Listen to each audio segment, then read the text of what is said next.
What's up, guys? Thanks for stopping by. I hope you're doing good. Today, we are continuing on with our nice, relaxing, cozy, chill Valheim gameplay.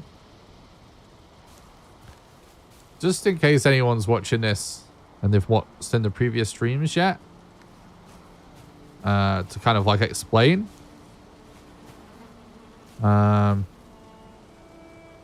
Recently, yeah, I had a pretty bad cold like last week and I just wasn't feeling well, but I wanted to stream and I was like, oh, I really don't feel like the intensity of speedrunning right now. I just try to feel better, you know? So I started doing this casual gameplay just with the mindset of like, we'll continue for as long as we feel like it, more just doing it just to take my mind off feeling shit and just relax. And it's been like a week now. I'm pretty much over the illness. I'm only, you know, tiny bit under the weather, but I've been really enjoying just doing casual Valheim gameplay for once. Obviously, we normally do crazy challenges and speedruns on the channel.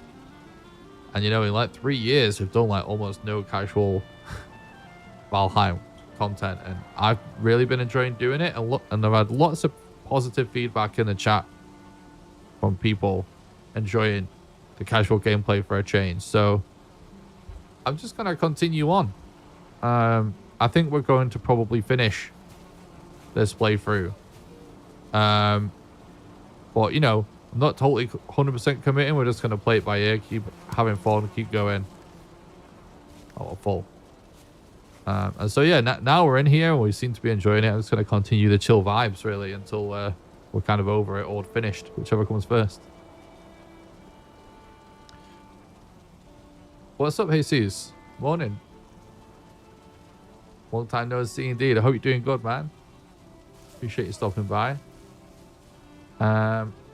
Before we get into the gameplay properly, let me just double check the stream is looking good on all the platforms and the titles and everything right, because you know, I never normally have to do this, but I've been using the same surface for years to stream on multiple platforms, and they recently, you know, changed a bunch of stuff, and now I'm just paranoid about something not being right, so let me check.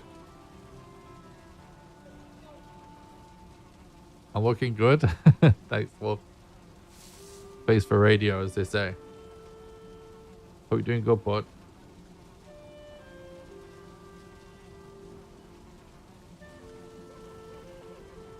All right, let's see. Twitch. Rainer, welcome to the chat. Hope you're doing good as well.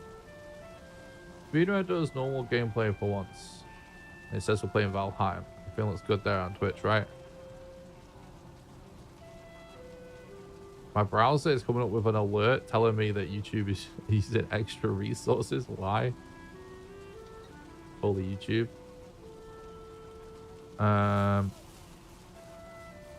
Chrome is just garbage, is the answer. And everything on YouTube, live Cosy Valheim gameplay, speedrun does rental gameplay. We've got 6 likes already. We only just went live. Appreciate that, guys. Legendaries. Legendary chatters. Alright, everything looks good. Let's get into it. Thank you for just bearing with me. I think it's silly that I'm definitely being a bit OCD about checking stuff. But we're all Gucci. What's up, Seawage?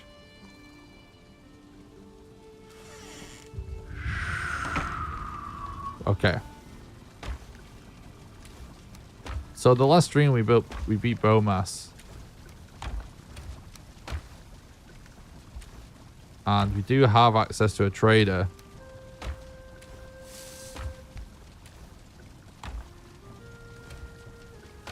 So I'd like to get started on getting some silver going. Oh, why is my web browser? Chrome just seems to have like shit the bed. Can't see my alerts and stuff right now. Okay, we've got a raid.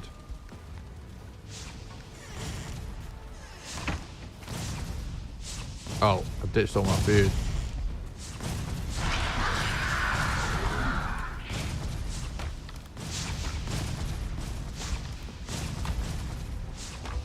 Oh, I forgot that we're thinking about doing some mods.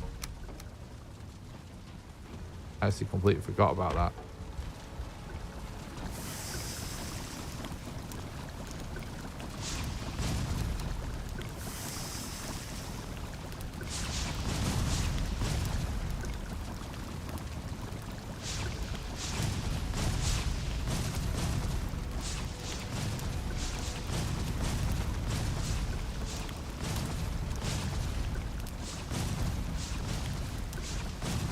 Dude, the sound is just insane right now.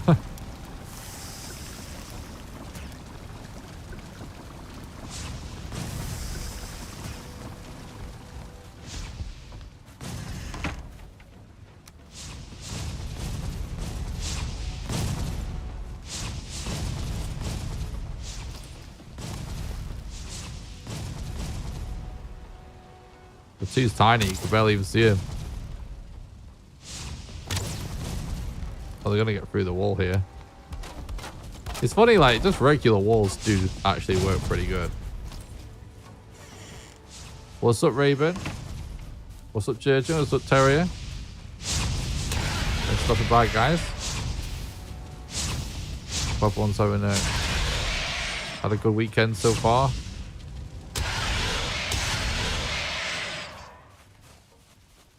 Oh, that was quick. No, come back.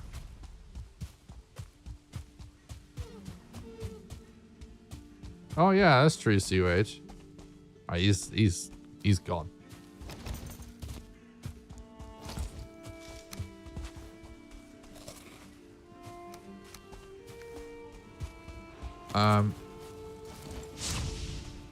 What? Where did you go, bro?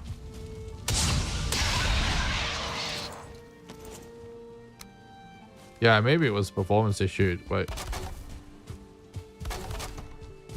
definitely look a bit different, doesn't it?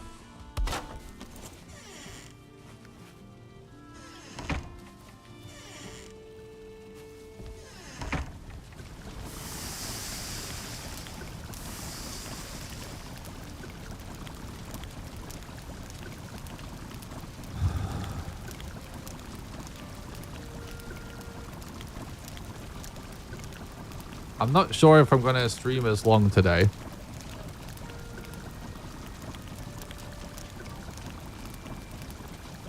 Just see how I feel. I'm pretty tired today.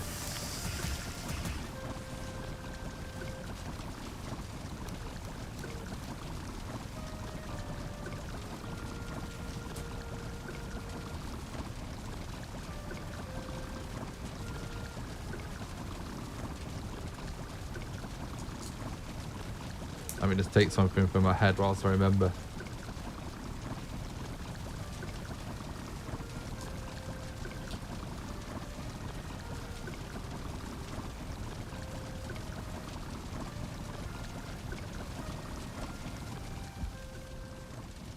Okay.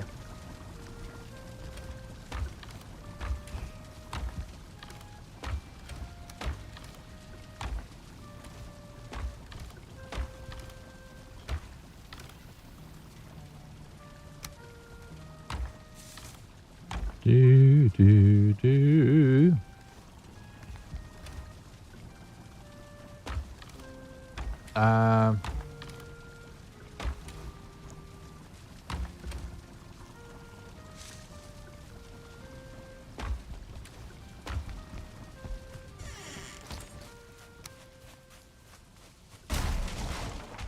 Little bit of an intense start.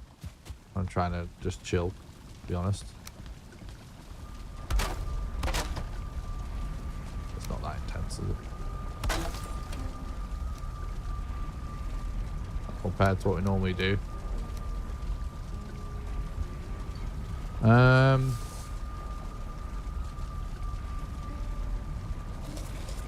Honestly,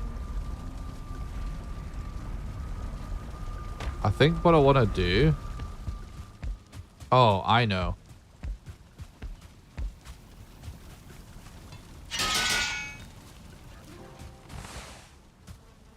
We should get started on frost resistance first of all.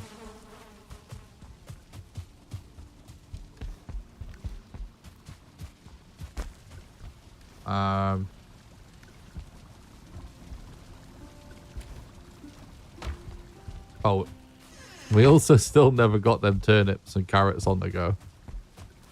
We should do that too. Split some carrots, also remember.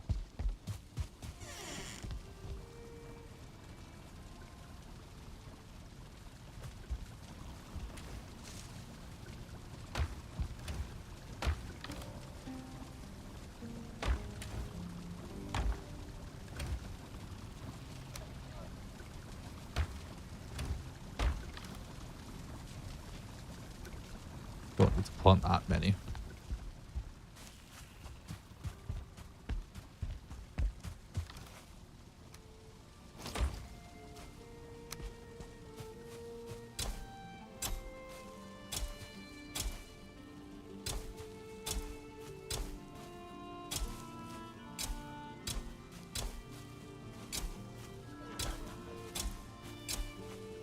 I'm just going to leave it at that for now. I'm not totally decided. I want to put some turnips in as well. And I'm not totally decided what we're doing with farmland, so I don't want to overdo it just yet. Alright, let's still go into the swamp. There's enemies nearby. What?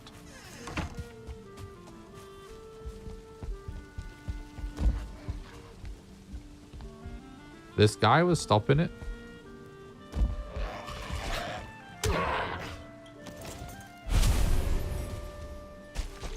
It's so crazy how good like clubs are in this game. Like it always feels like,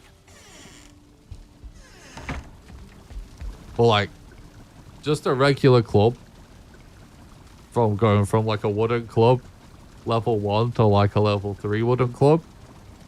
It's insane how much it scales. Super effective for ages. But then the iron mace is also so cheap.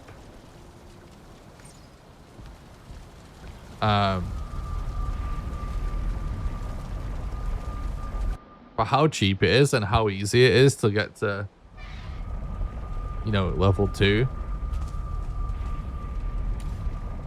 Extremely good. Might as well keep chipping away at our iron as well, because, you know, iron's one of them things we're always going to need.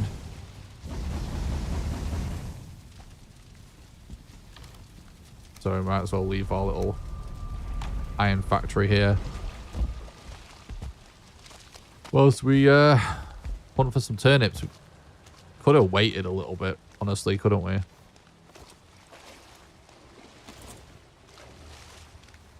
I do cook club and iron mace are both chef kiss. Yeah, they are.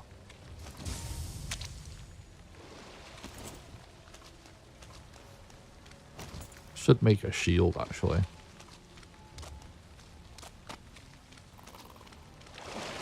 So dark in the morning in the swamps.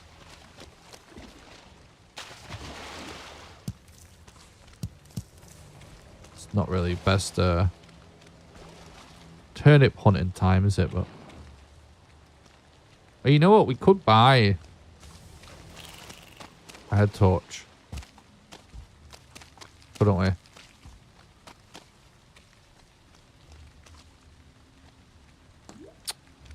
Let's do that, actually.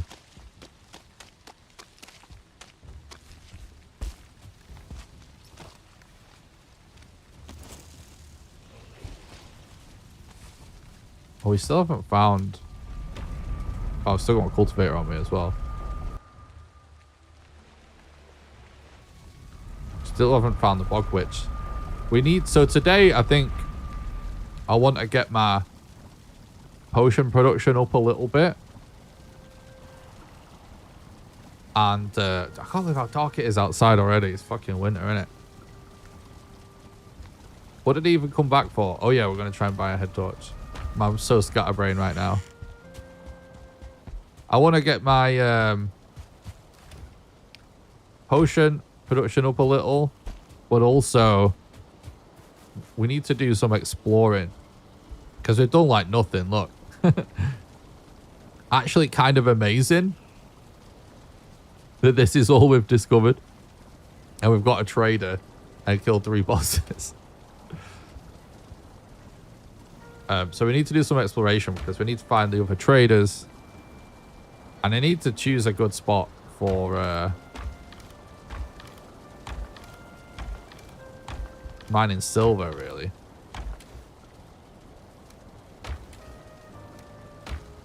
Oh, we are stacked.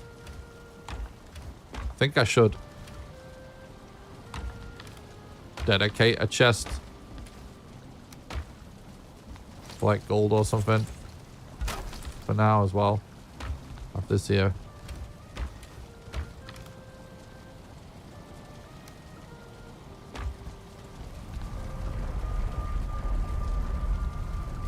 I'm probably just going to end up doing absolutely zero organization and eventually buckling and installing a mod. Because I keep thinking, oh, today we'll organize my loot. And then I'm like, there's like 5 more things I'd rather do before I do that. Well, sometimes it's kind of a vibe.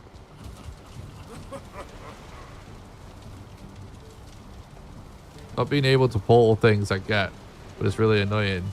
Used to use the mod, I'm glad it's built in now. Yeah, it is a good thing.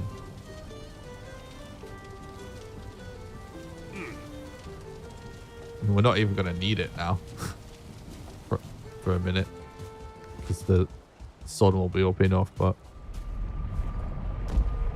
it's a good item, isn't it?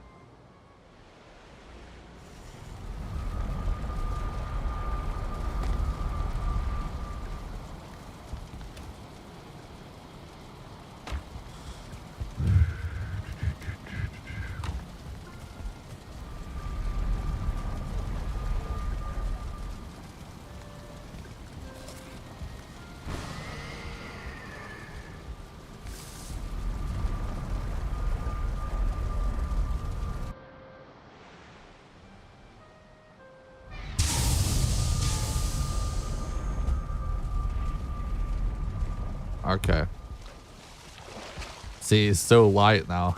It's just the morning is so insane in the swamp. Still a good line up. Chill, bro. Foggy!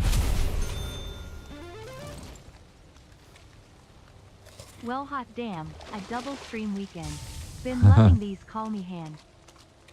Oh, thank you so much. Thank you for the $19.99. Atomic, you legend. Thanks for supporting the content and keeping the stream alive, bud. I've really been enjoying doing these casual streams. I'm pretty tired today, so I don't know if I'll stream as long as I have been doing. But I'm really glad people have been enjoying it because it's been a nice change of pace for me.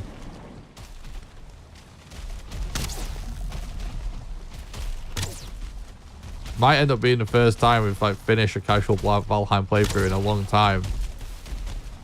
And, you know, I started doing this just to chill because I wasn't feeling great. And I'm still not totally 100%, but I feel much better than now. The main reason I'm carrying it on now is because I've been enjoying it. And I've been super pleased to see chat enjoying the casual gameplay for a change. So why not just carry it on?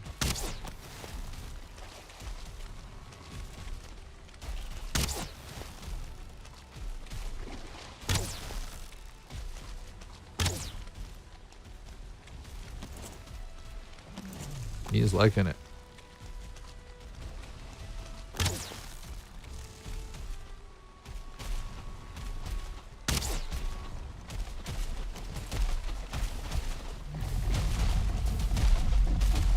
Can you please just not stand in the water for a change?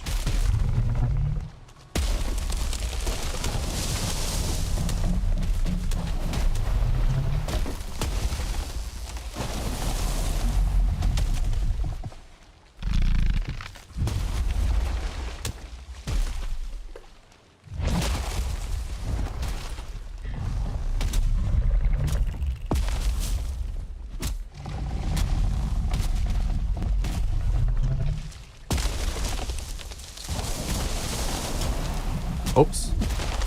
That was really close timing.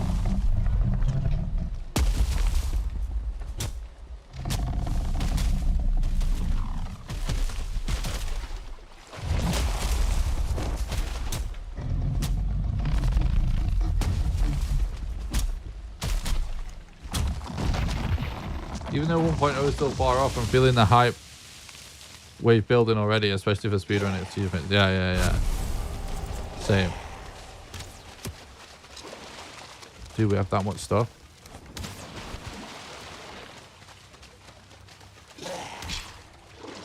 This swamp has no chill. Where it literally came here. Turnips. I don't care about this actually.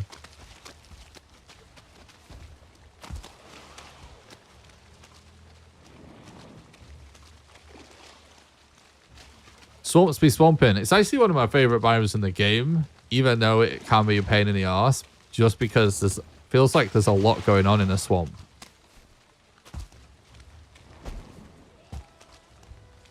But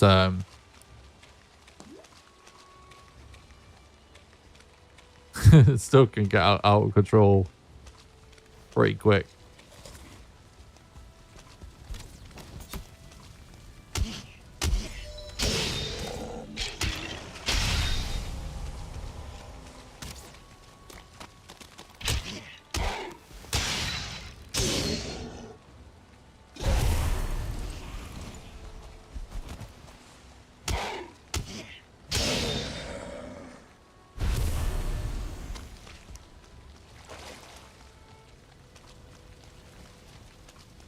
Turnips. Keep your eyes peeled, chat.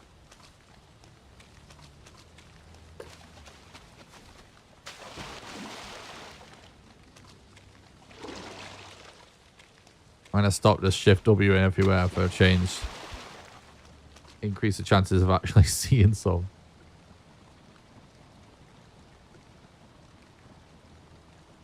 Yay, hooray, more chill today, Nick.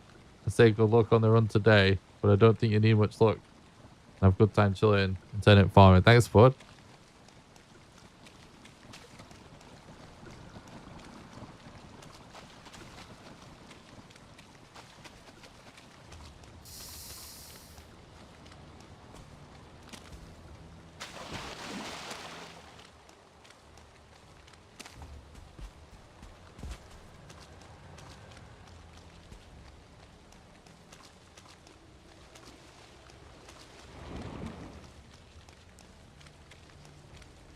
Am I blind? Oh, there we go.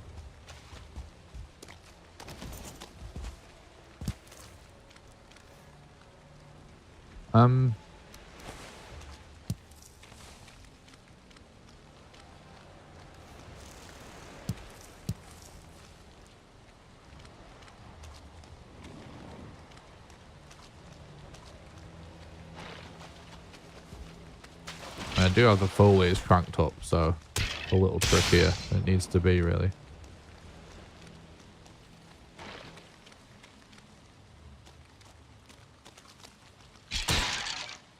Level 2 iron mace to delete stuff. So funny.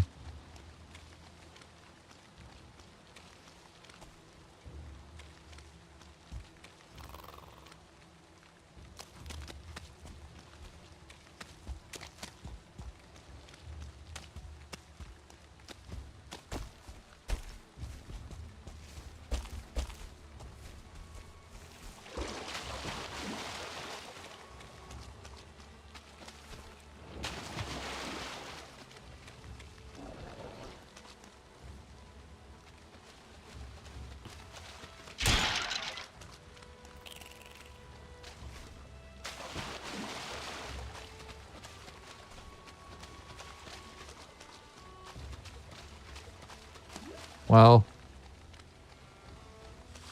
we don't need a ton of turnips to get started, do we? There we go.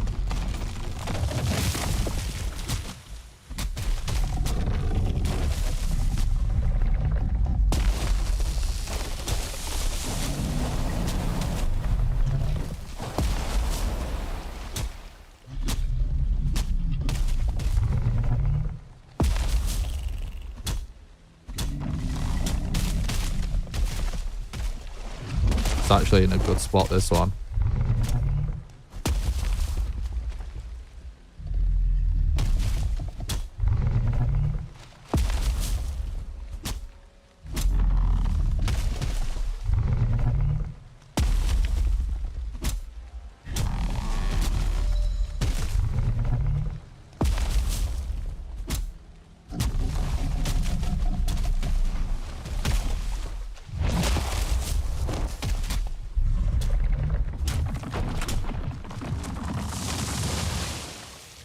Nice.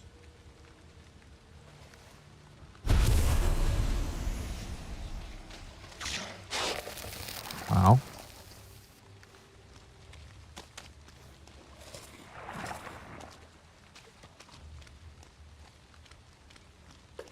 Might call it quits already on the turnip hunting. We've got 2 lots.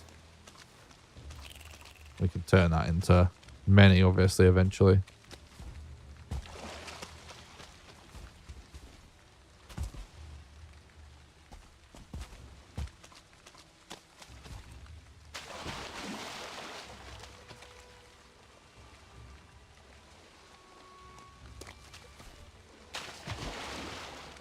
Alright, whatever.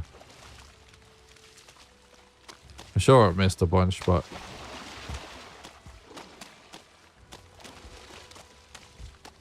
we're not desperate for turnips, just want to get started.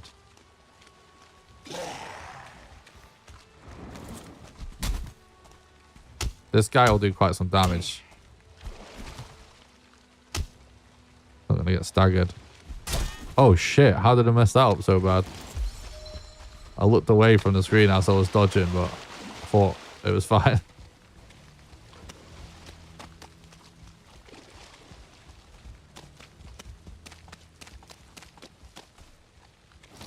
Let's just go anyway. Got what we came for.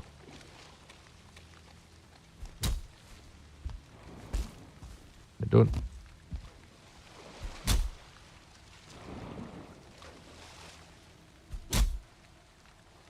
Yeah, maybe we should just kill him.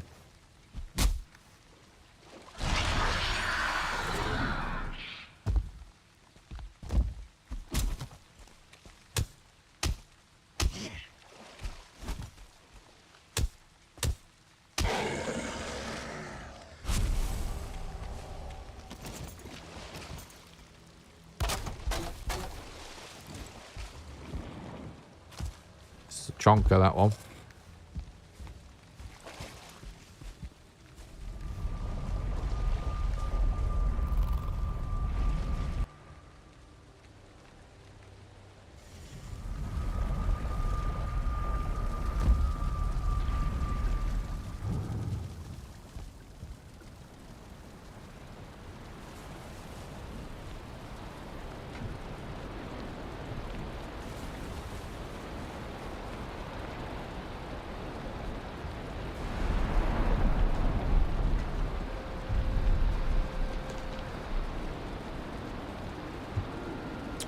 Right.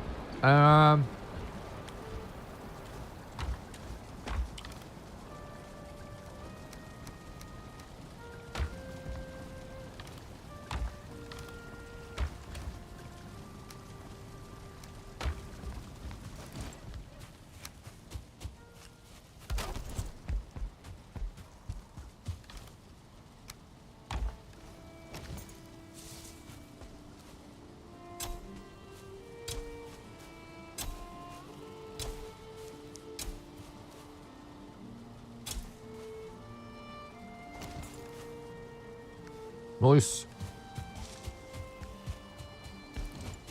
Right then. Oh, I never ditched this where I wanted to ditch it.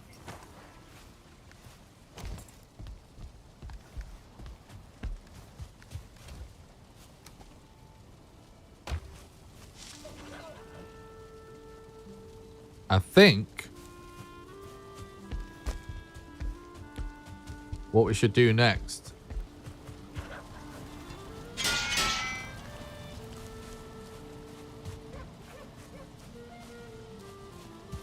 is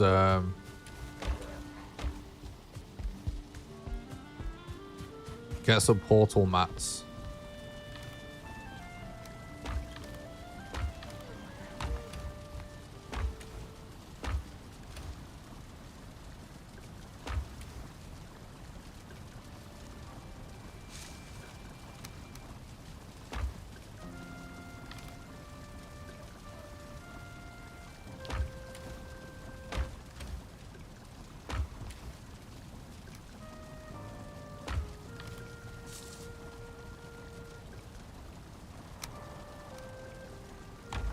Alright, so I need a little bit of fine wood.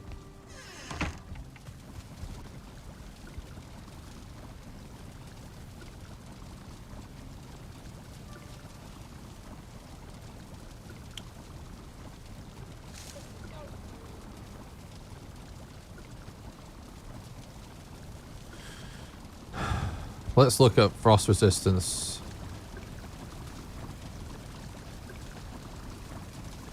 Oh, we don't have... Yeah, we need to unlock it. We need to go kill a drake or whatever, don't we?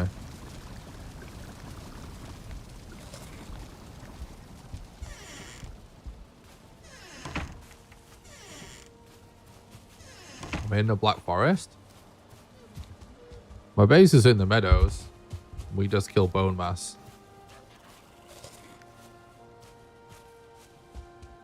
Gonna start exploring mountains soon.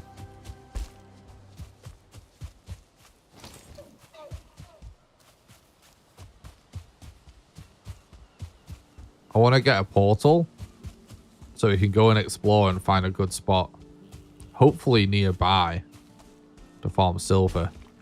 So we need to explore the starter island more. I'm hoping to find a silver vein relatively close by, but if not, obviously we may have to do some sailing.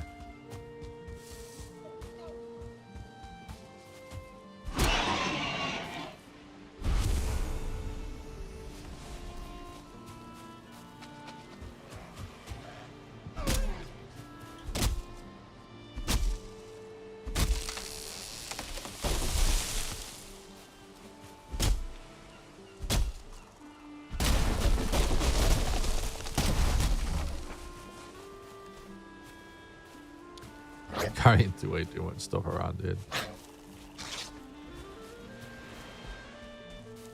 Whatever, we got what we need there.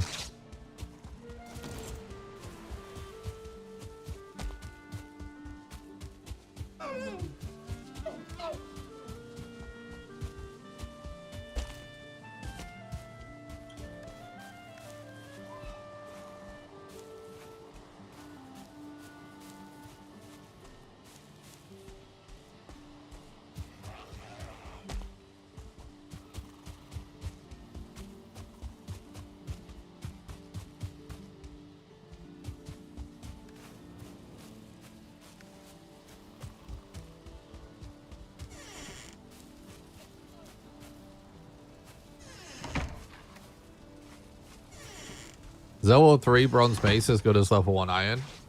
I don't remember. It's probably close, if not... So, yeah. Probably close.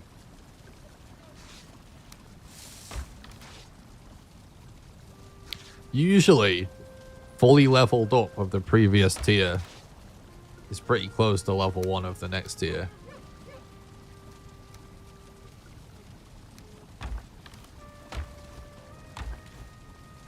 Generally speaking.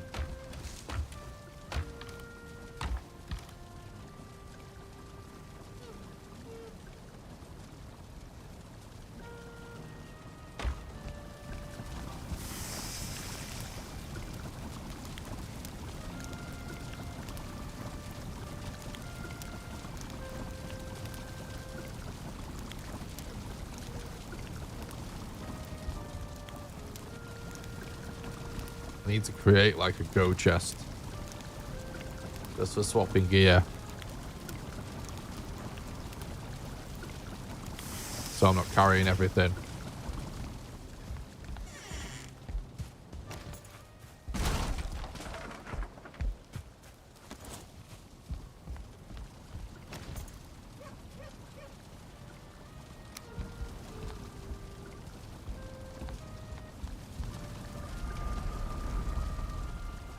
good spot. I'll put it here, I guess.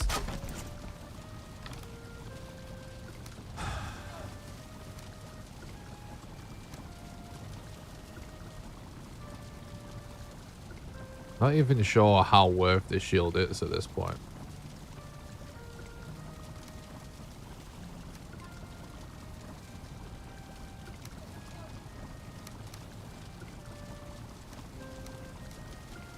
Okay.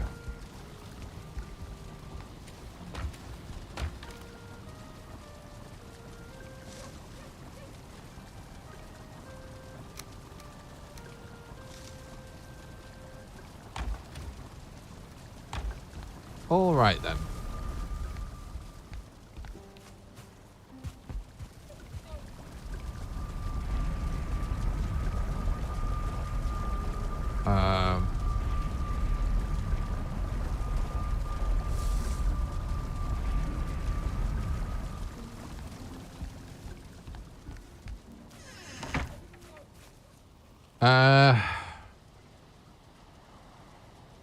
Let's just head into this big unexplored cluster.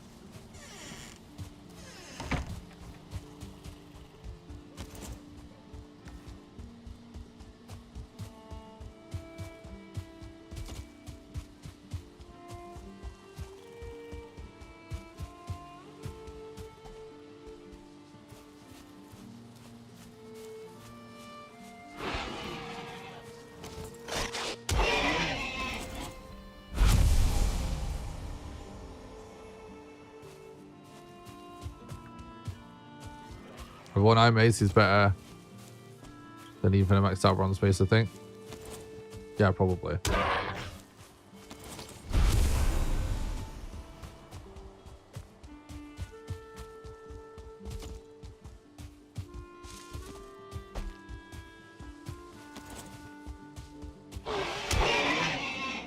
There's honestly like so much stuff that is like not relevant to the speedrun that you know, I don't really like hold in my head anymore.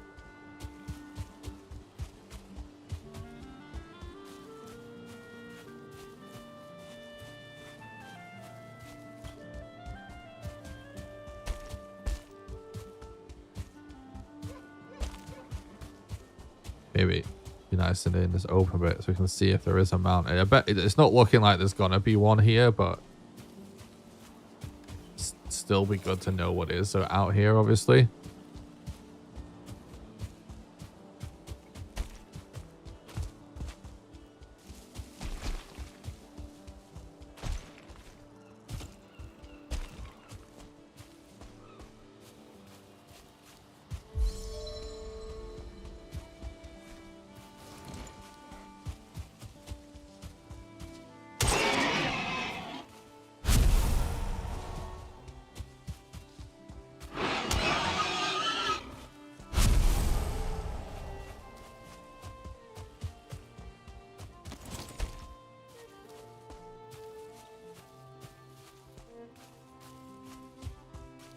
I know we saw a good mountain near our trader, which isn't that far away.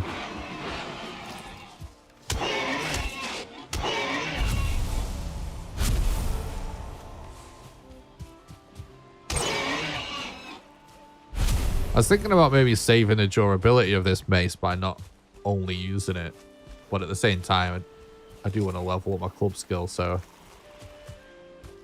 we'll just stick with it.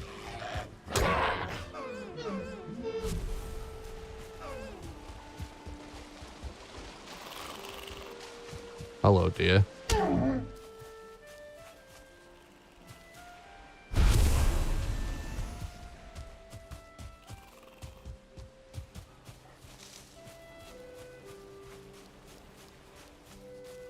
There isn't... I mean, I guess we could, if we found feathers, it would be useful. I was gonna say, like, there's not really, like, that much we could find of use here. Oh, I think we looted this already, in fact. I love the new music that kicks in when you go to a new point of interest. But it does sort of feel like Valheim seems a little drunk the way it sort of kind of abruptly switches between the two pieces of music. Well, that's a mountain. It doesn't look good, but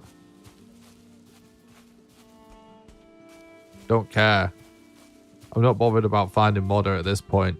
Not just yet. If it has a vein on it, I'll be happy.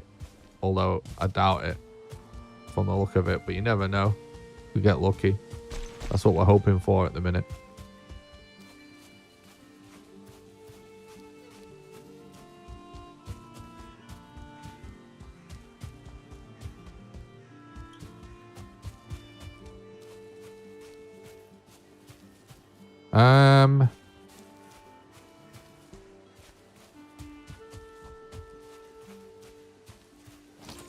I mean, yeah, that's what we're here for. It looks shit, but I think we're almost guaranteed to not get a vein below a certain height.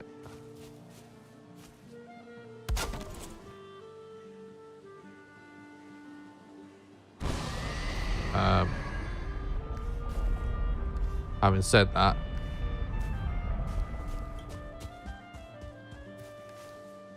it's worth a check.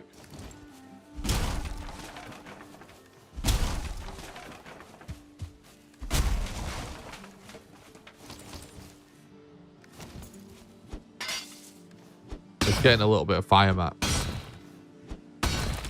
Just you don't have them potions yet.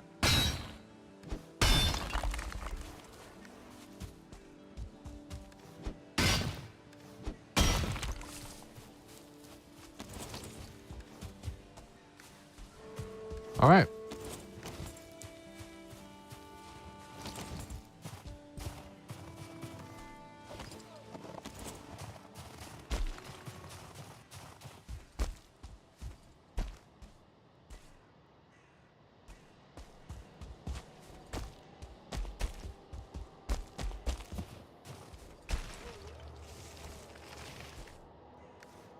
Come on, Odin.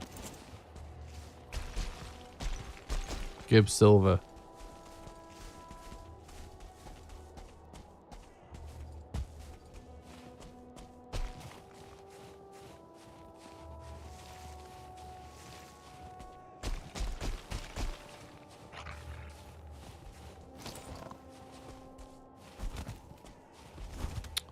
Hate it when they do this.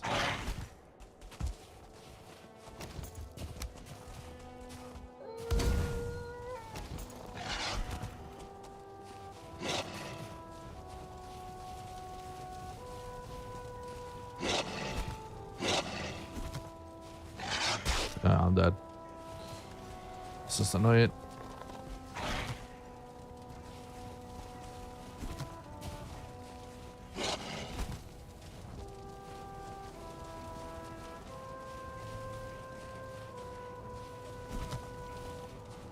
Attack.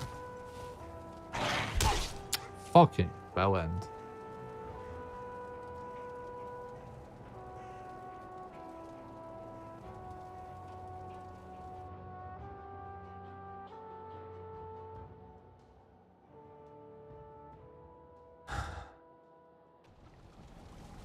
I'm doing good, thanks, Tyrant.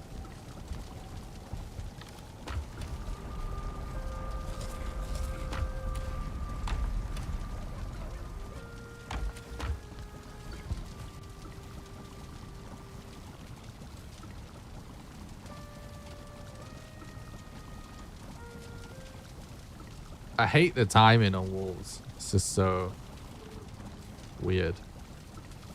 Always.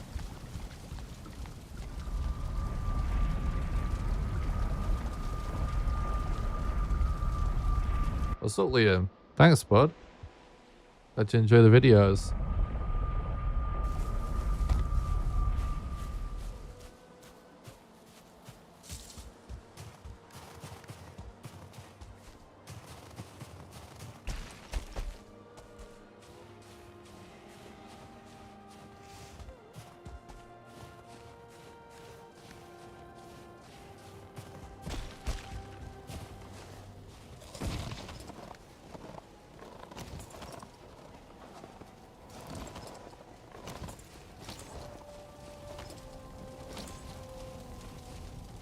Where's he at? Oh, there he is.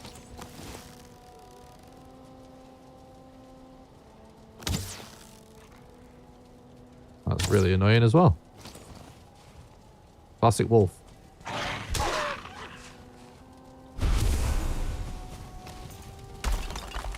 Alright.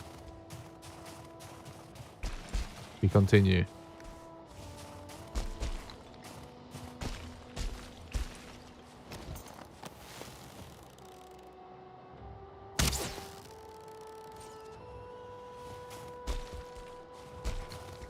How are you not dead? Look at it. Tiniest amount of HP. Oh, they've got a silver vein. Nice.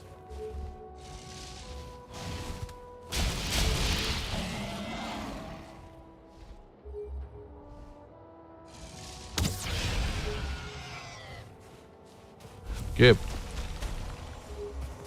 There we go.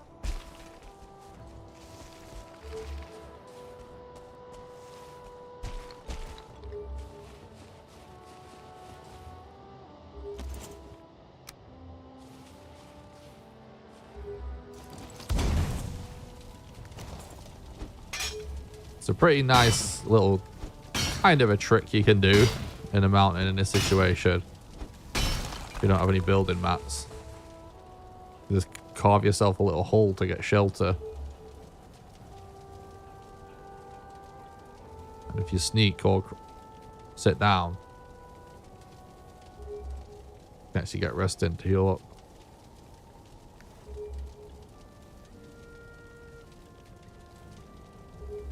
Nice, Liam. It is a great game.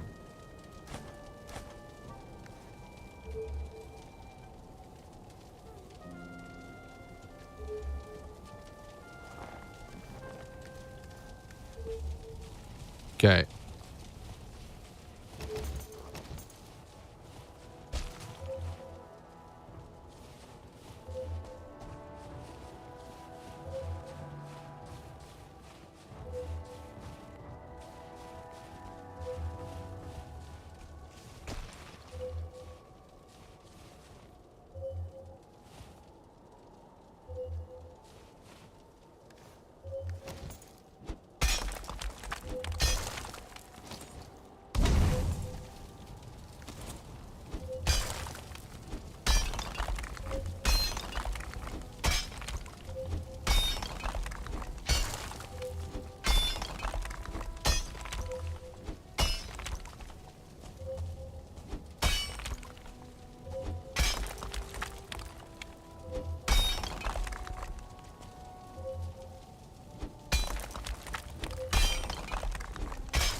See, I remember this beating way faster than this.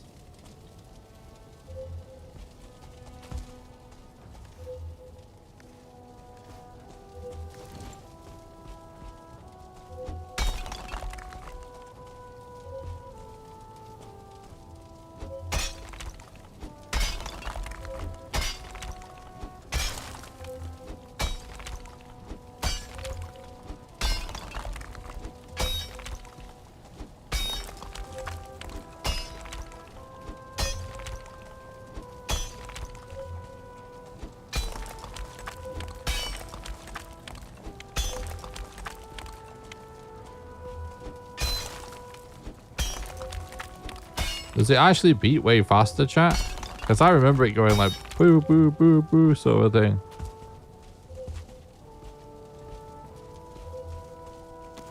I haven't had to mine for silver in like a million years.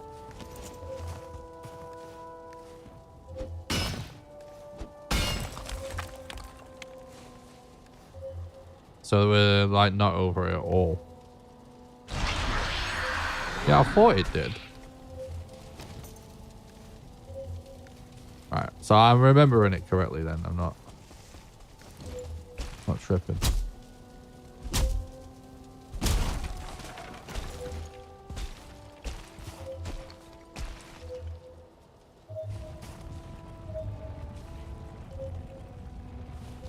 Here, a golem spawning.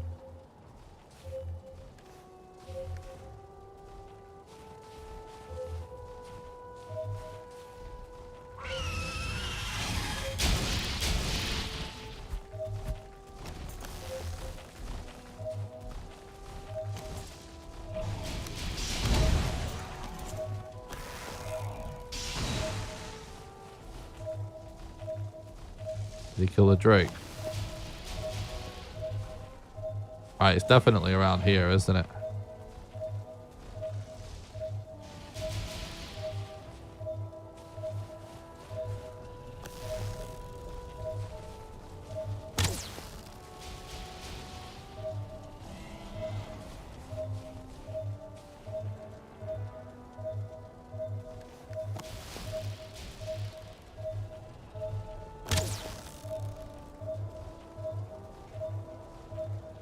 Don't want to start mining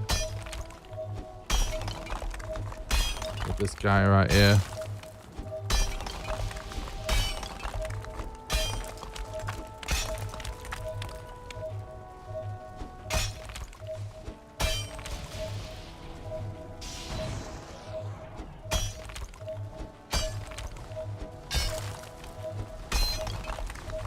Oh, here he is.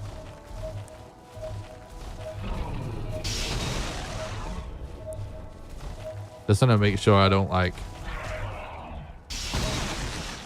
freeze to death whilst fighting this guy.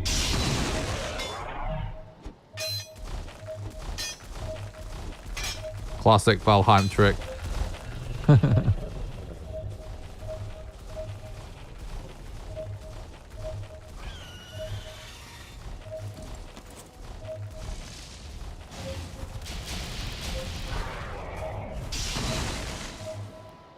Where's this stray cat? Oh, he's actually going for me now.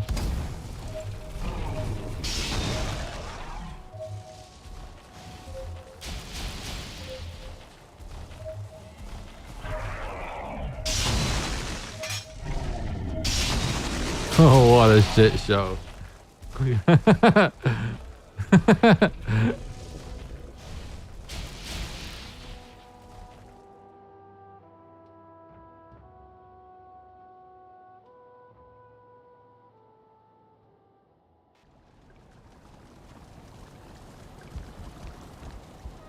It's the wombo combo of the Drake and the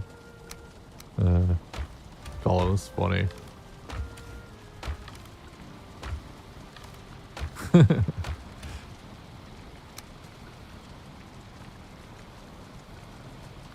I'm trying to like cut ahead a little bit, you know, so we can just, you know, not spend too much time in the mountain because it is kind of cancer.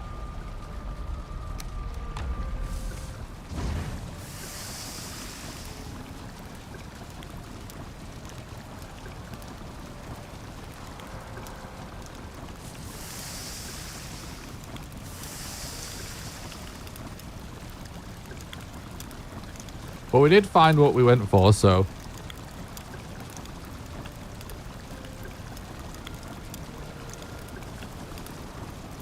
not too bad.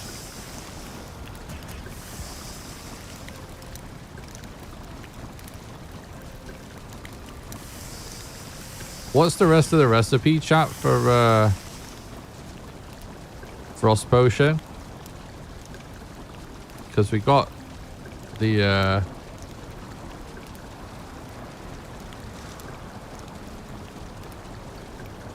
tear duct or whatever.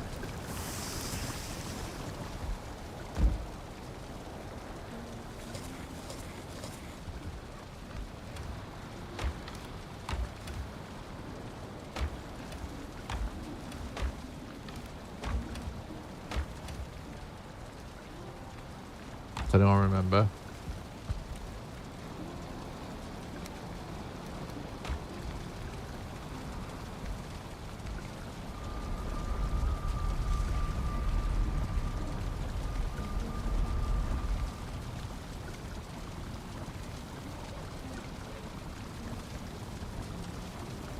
Oh, it might be blood. I thought I collected blood bags, but I guess I haven't. That must be it.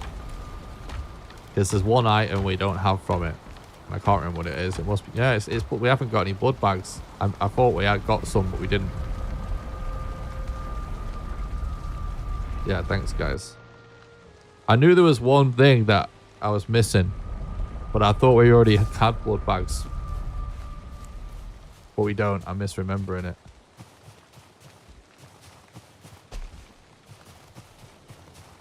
probably should have brought some fire mats, to be honest. I was kind of memeing around killing him with the pickaxe because I love killing golems with a pickaxe, but if you have a mace, you don't really need to. It's just going to be better to just deck him with it. Oh my god. Are you for real? Get in the hole, bro.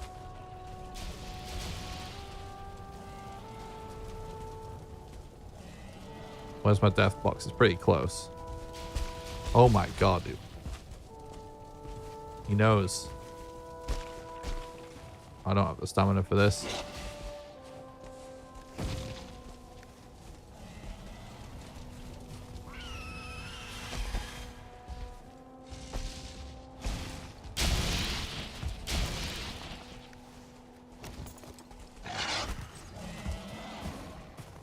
Where's the hole?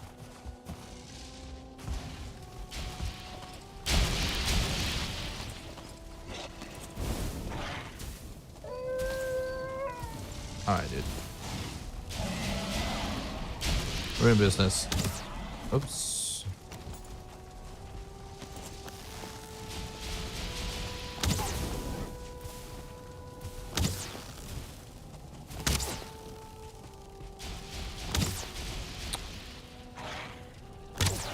Oh wow, how is this?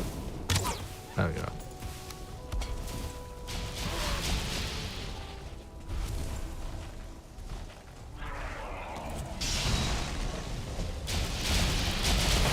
What? I didn't even see where that came from.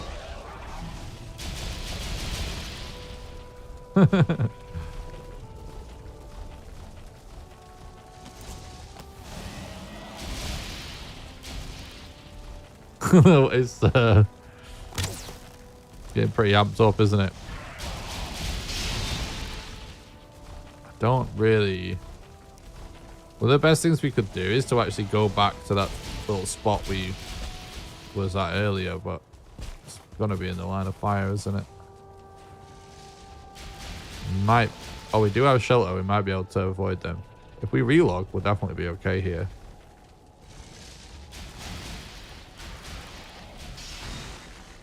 Yeah, we're good. We can regen.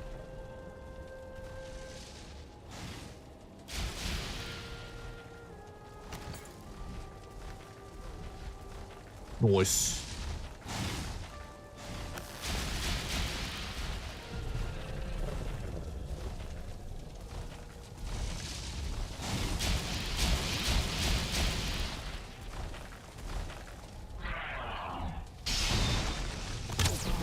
How is that a miss? Valheim. With the collisions.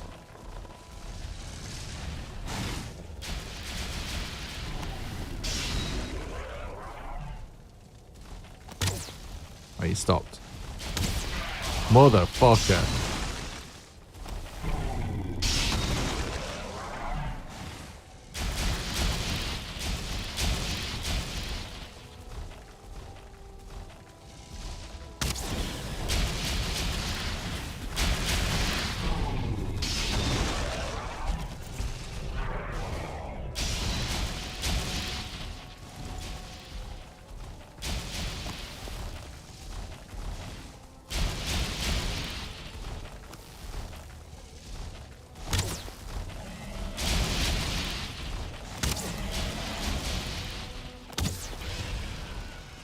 I'm so much better with a crude bow from doing a speedrun. It's actually not even funny.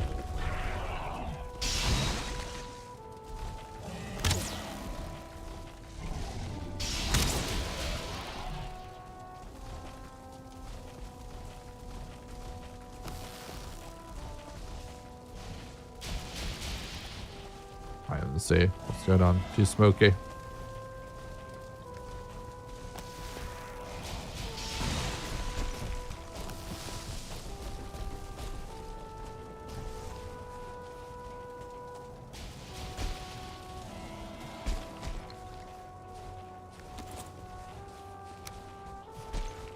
Where'd they go?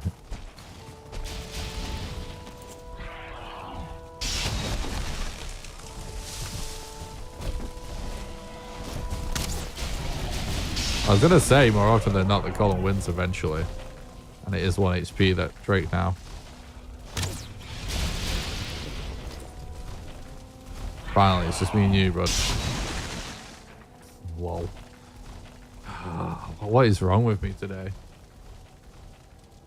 Can't play.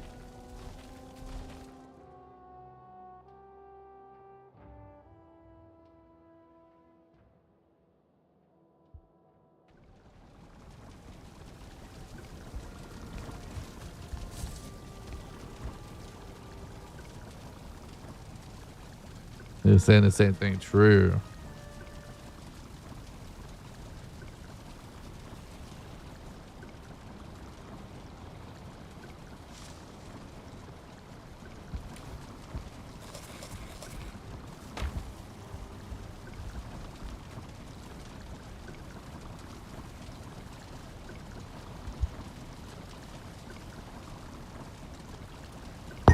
Oops, I hit my microphone. My bad.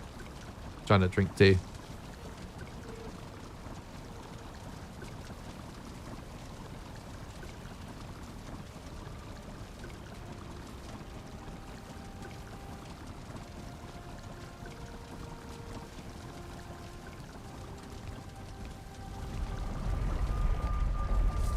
I mean, I'm definitely rushing ahead by just trying to avoid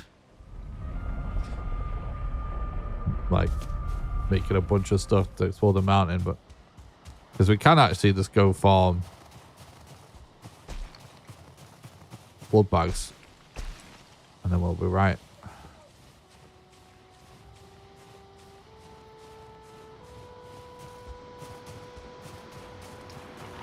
Blizzard's coming. Wolves here. None of that's good.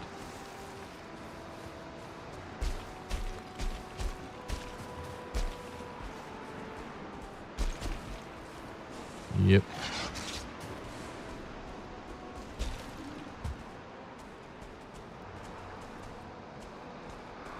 The fires will go out during the blizzard, so just GG if we don't get corpse run. Turning off auto collect here. Could even be worth doing a cheeky relog.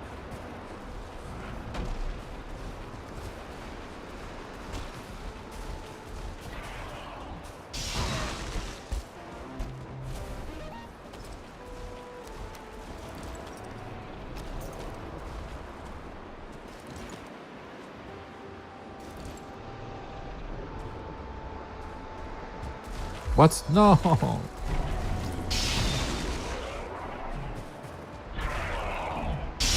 What? I got stuck.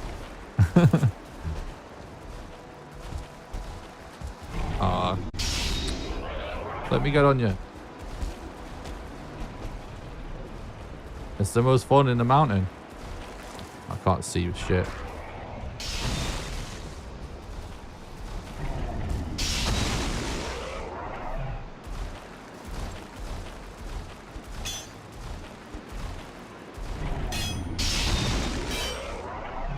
I don't know if we're gonna really outlast the cold there doing this, but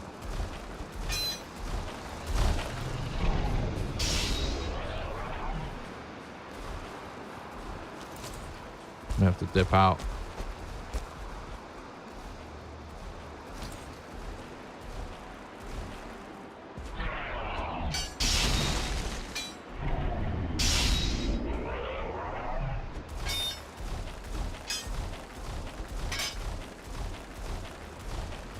Be nice if they randomly left the mountain.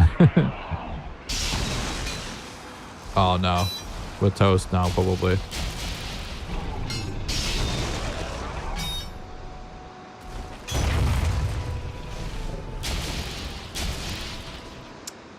Yeah. Well, it killed the golem.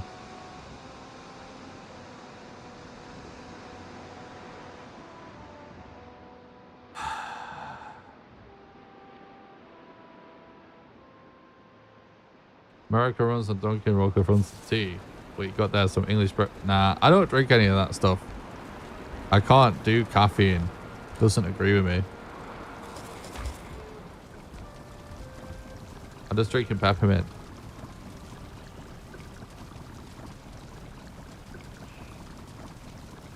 I do love killing golems like that, though. I couldn't resist. Yeah, I generally just drink herbal teas because I can't do caffeine. It just doesn't agree with me. So I mostly drink peppermint tea. I'll often drink chamomile tea, especially in the evenings. There's a load of different types of sort of like variations of turmeric and orange that I really like. Sometimes ginger. Those are probably all my favorites.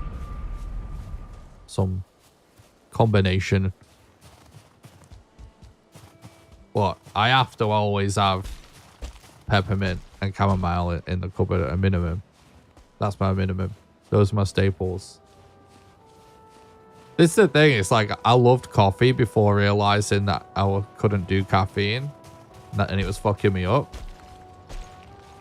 And it's not as fun, you know, just doing like herbal teas. But the way that I have fun with herbal teas and enjoy it is just like... There's so many different herbal teas to enjoy. You can like just mix it up, get some variety, different taste at least.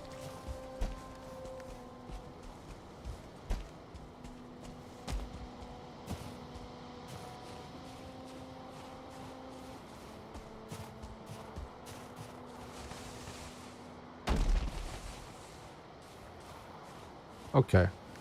How have we only ended up with one freeze gland after all that?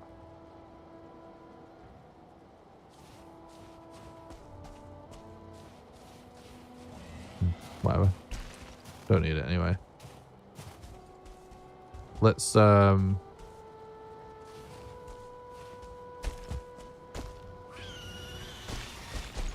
go and get some blood bags, and then we can make some frost resistant potions, and then we can get that silver out of that vein. So we're accomplishing what we wanted. Slowly but surely.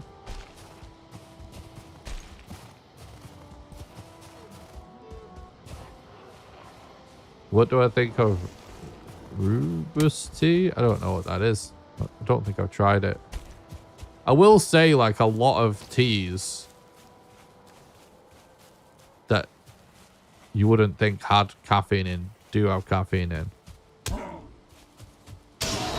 Like, I also liked green teas and matchas and stuff, but they also have caffeine.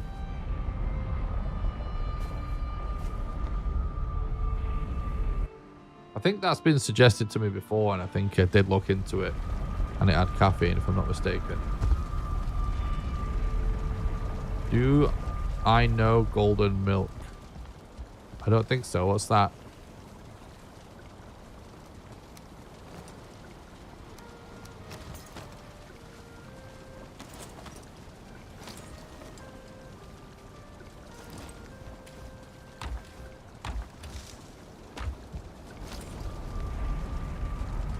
Is that a brand of tea?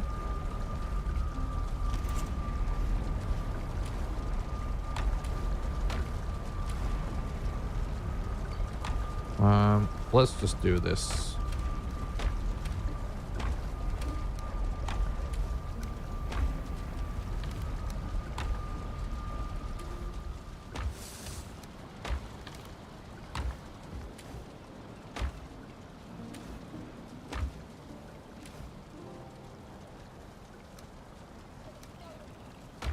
I love the sprites for the freeze gland and the crystal.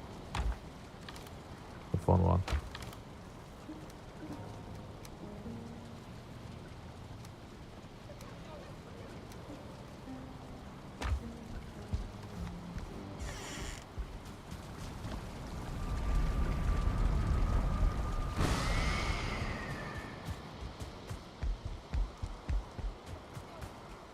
Ooh, look at this.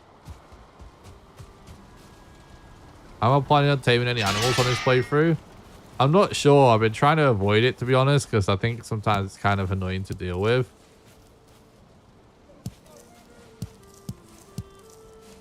But we might end up doing it anyway. Not decided yet.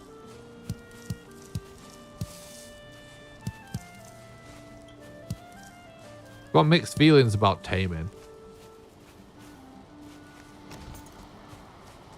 It's very cool.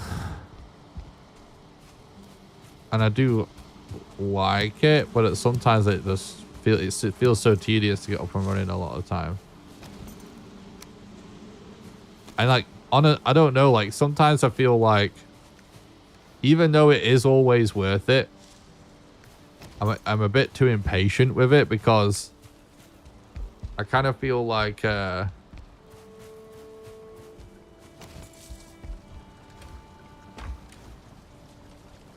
am I trying to say?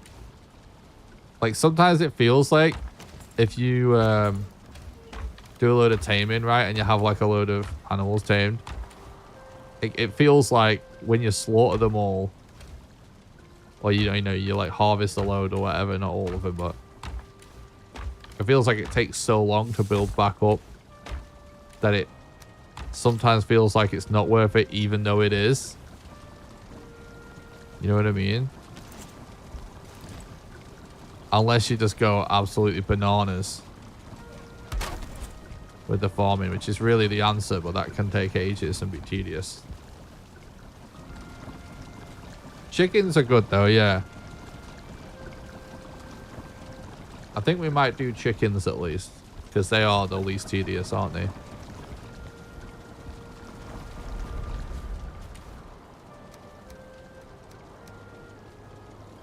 Oops. How is that being pressed?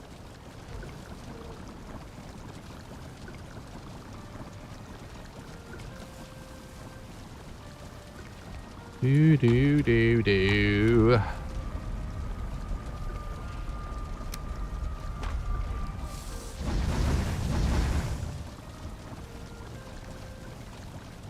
We should probably make some sausages.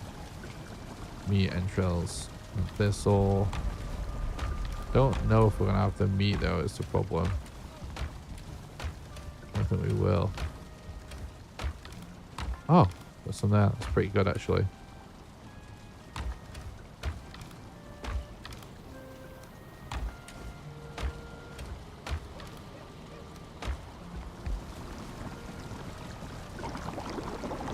Sausages that is godlike in real life and in Valheim. Just facts, chat. Spitting sausage facts right now.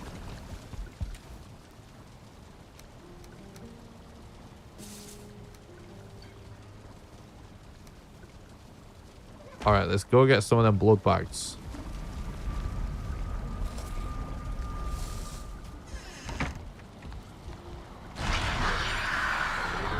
Yeah, I'm totally misremembering. I think I'm like, I mean, it was something I was maybe doing for a video or something. I remember killing a load of leeches. And I really thought we did it in this playthrough, but we haven't at all. It's a fake memory.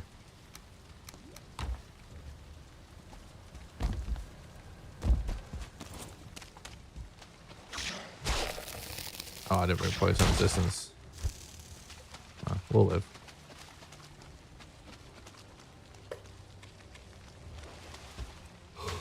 I'm really shaky and shit Valheim today because I'm kind of tired, but it's still a vibe, innit?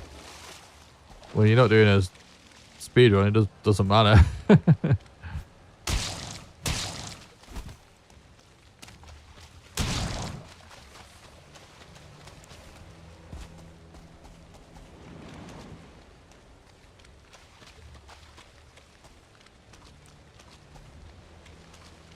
Yeah, chickens are actually really good for taming, actually. They nailed it with that. I always like think of them as a different category, kind of. Because they're just so recent addition, but chickens are actually great. We'll definitely do that.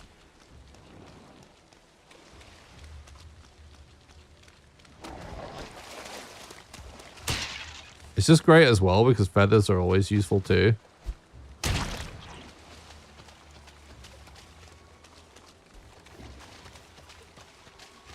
honestly, rather than just do like a massive farming sesh, I think it might make more sense to just go and get some in the oven. By oven, I mean smelter. And then we'll come back. So it takes a minute, doesn't it?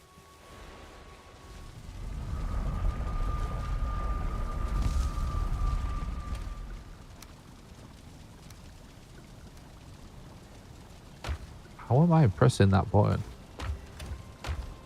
If you guys can't tell, the keyboard I'm using right now, I absolutely love. It's a favorite keyboard I own. It's a custom one that I made a while ago. Well, barely custom, but it is custom. But I never use it for speedrunning.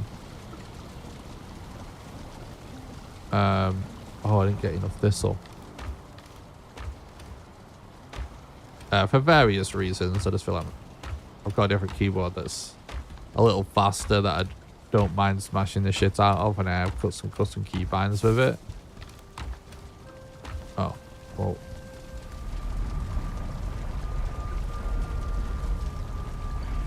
Wait, no, I don't have a Black Forest one. It's Trader, isn't it?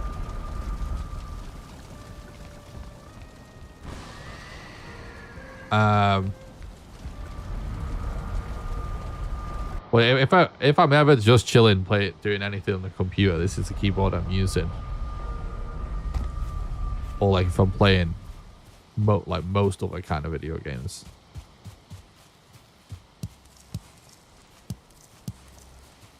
Just like with speedruns, I have like specific keyboards. First, I've got 2 different keyboards. I'm obsessed with keyboards. I kind of collect them. I love them, and I've been into it for years. And I've got a few custom ones, and I just like a load of random gaming keyboards. And I've got 2 different keyboards I use for speedrunning, depending on the game I'm speedrunning. And I don't like to speedrun with custom keyboards, because you just hammer the shit out of your keyboards. Like, I don't want like to have an expensive set of switches and keycaps on a keyboard I'm like hammering the shit out of on a daily basis. You know what I mean?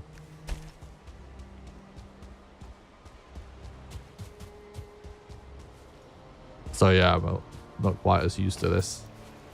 Which is why I keep randomly pressing buttons. But it's cozy. I like using it. It also sounds phenomenal. It's just, and I do program with it sometimes if I happen to be programming on my PC.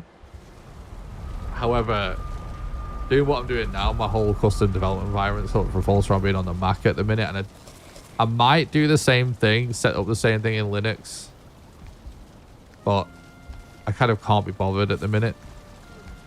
But I would use it for programming more, but the problem is I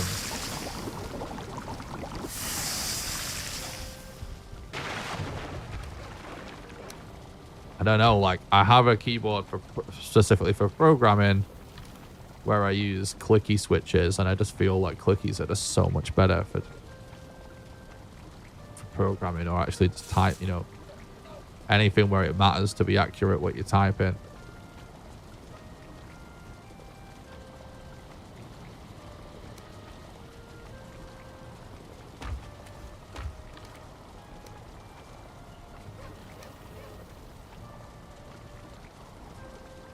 I'm oh.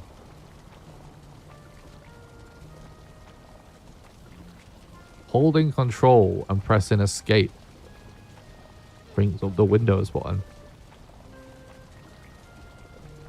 Is that just a thing?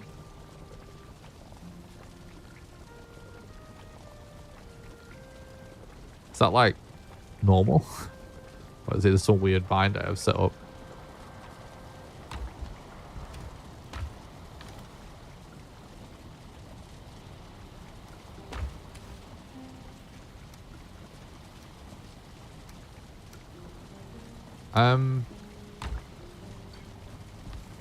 Yeah, so it might be worth continuing. It is normal. Interesting.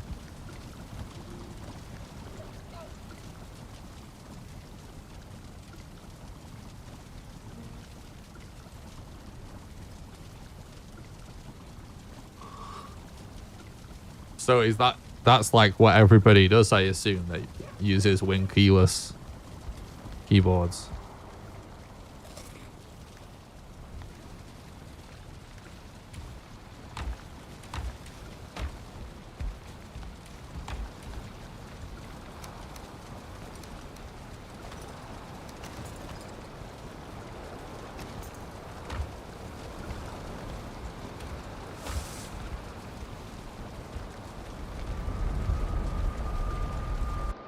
It's kind of a baller outfit now, right now, not gonna lie.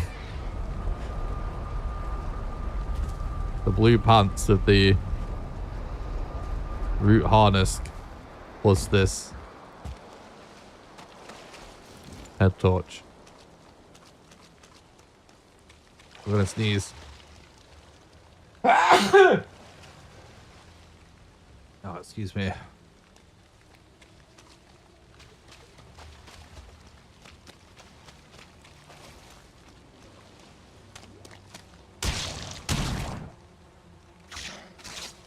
Whoa.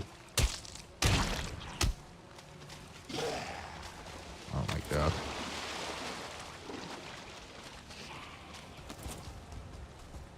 I don't really want to destroy these spawners because it's going to be useful, isn't it?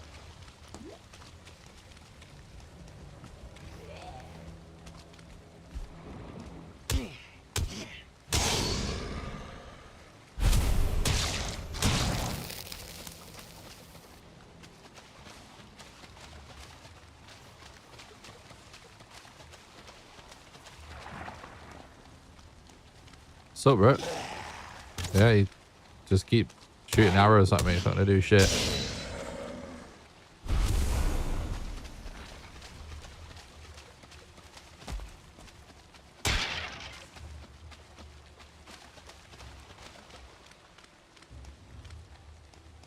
Thanks, Barnabas.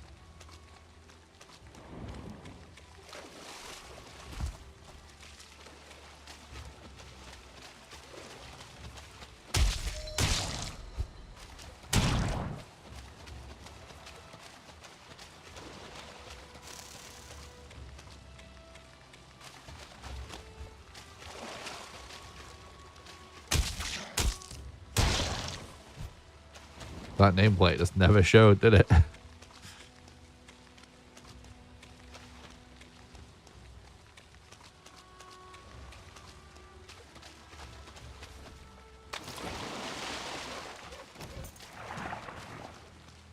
Do.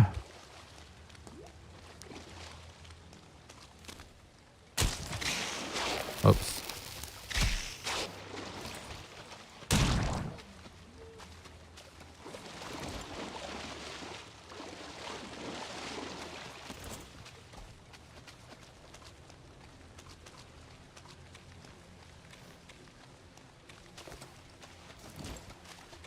I don't know, having this head torch kind of is helpful for in case you miss a turnip seeds.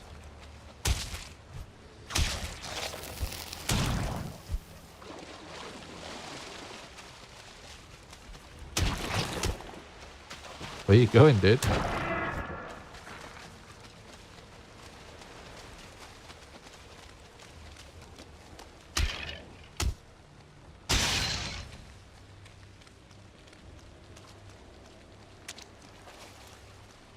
Could explore a little bit. Oh, we're actually next to a mountain here as well.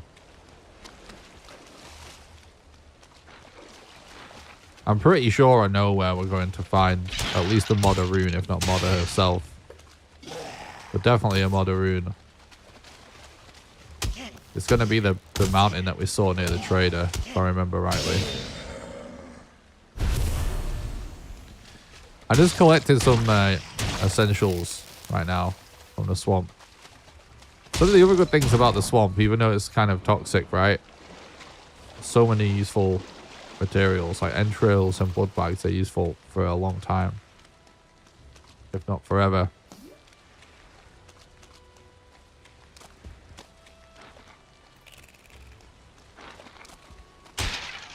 Same for iron.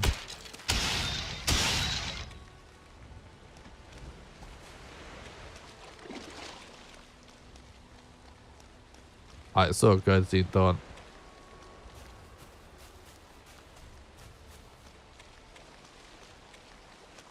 What it is it's because it's one thing that I'm still getting used to, but since switching to Vim as my editor of choice for writing code, I've changed my caps lock to be an escape button,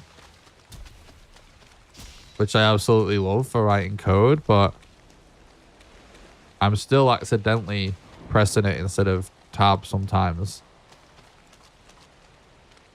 which usually absolutely does not matter. But like I said, this is a keyboard that I don't normally use to play Valheim.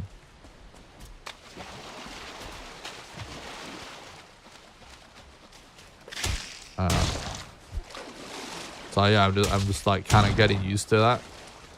Normally, from like a competitive gaming standpoint, it's like you want to have your keybinds set up in a way that it actually allows for fat fingering to happen, you know, so it's sort of safe. In fact, I know loads of people in competitive video games in general. Oftentimes, they'll bind at least a couple, if not a few buttons in a similar area in a keyboard to do the same thing. So that even if they do fat finger it still does what you would expect.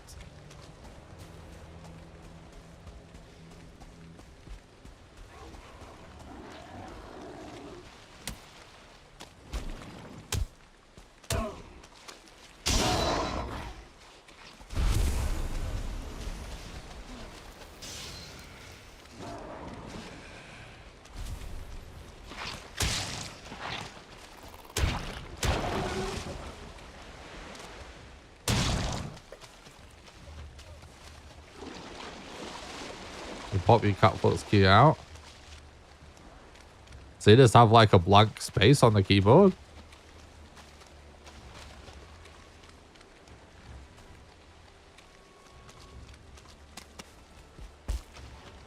Nice.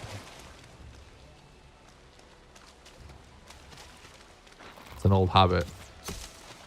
Yeah, I get it when people do stuff like that, honestly. I mean, like I said, I'm also into custom keyboards, so I'm usually trying to make things like look nice.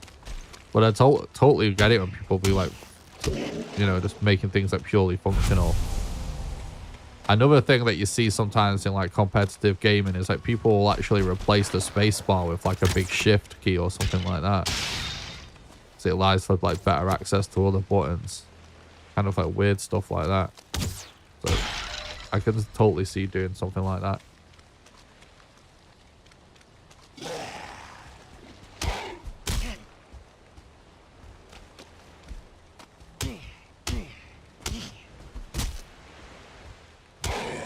When I used to play WoW, I was always hitting the lock key and shouting and shout. Oh, okay, that makes sense. That's very funny.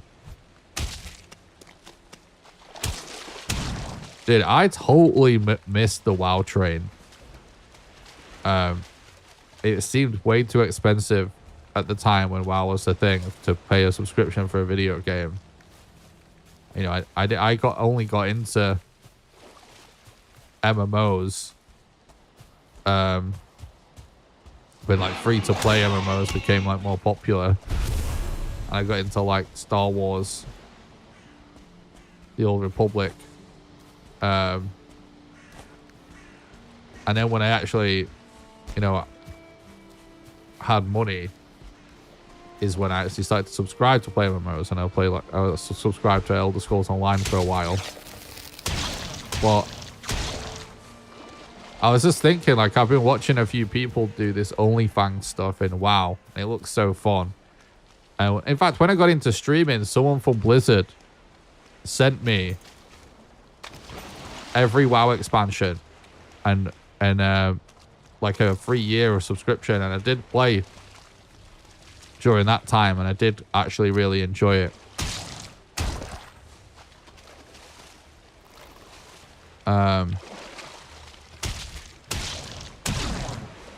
Shout out to Natasha from Blizzard, the legend. She used to be a regular in the chat.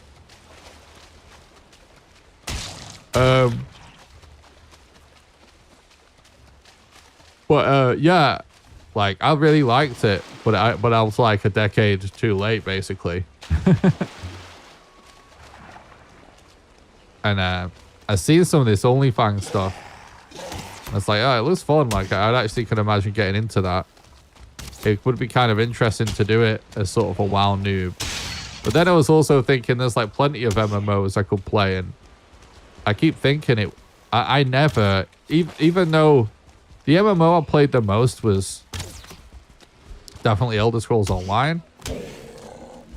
But I probably only have like a few hundred hours, which is like nothing in an MMO. And I was thinking how, even though I've dabbled in MMOs a little bit, I was so late to the party. It's never been my main thing. And then I've never... Oh, yes. We got Hilda. That's awesome. That's another thing we said we wanted to do today. So we are checking things off. Yeah, I was literally thinking, I have never grinded a MMO character to max level. And I would love to do that at some point. Will you try Path of Exile 2? Probably. It looks really good. I've been waiting on that for a while because I always wanted to get into PoE, but I never did. And in my head, I was like, when PoE 2 comes out, I'll play it. So I probably will at some point, yeah.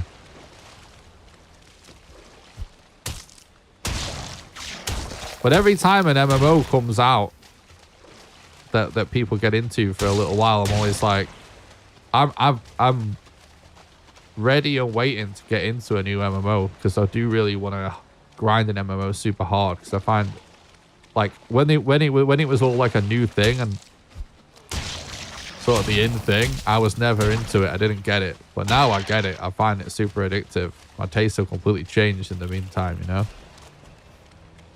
But my only problem is all these MMOs come out and people rave about them and say they're like really good, and they all just seem to like drop off rapidly, and no one seems to care about it. And I'm just like, I don't know what to do, both from just playing as like just as a casual gamer and also just like if I was to stream it, I just don't know what to do. I spent 3 hours looking for Hilda, you just accidentally find it, I was doing something else. It's usually how it goes. I burnt out on MMOs. Yeah, I think a lot of people feel that way. It's very telling that it still kind of seems like classic WoW is the best MMO, basically.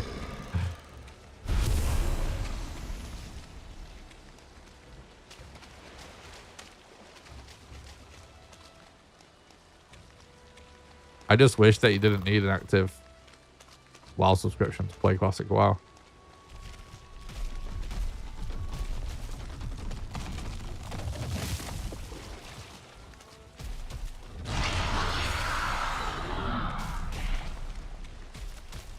Yeah, that's true. It's not the most creative genre. But to me, like, every genre of video games is like almost like different kinds of music. There's sort of a genre for every vibe, every mood. You know what I mean? And like MMOs to me, it's never been something I've really like mega serious. But if you just want like mindless kind of what do they call it, like dopamine drip, it can be very relaxing, stress-free genre to be into.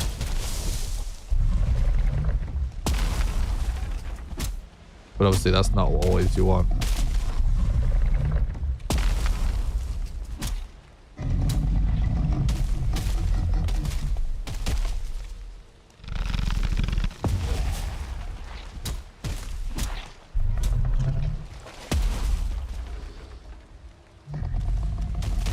We're getting swarmed whilst this is going on here.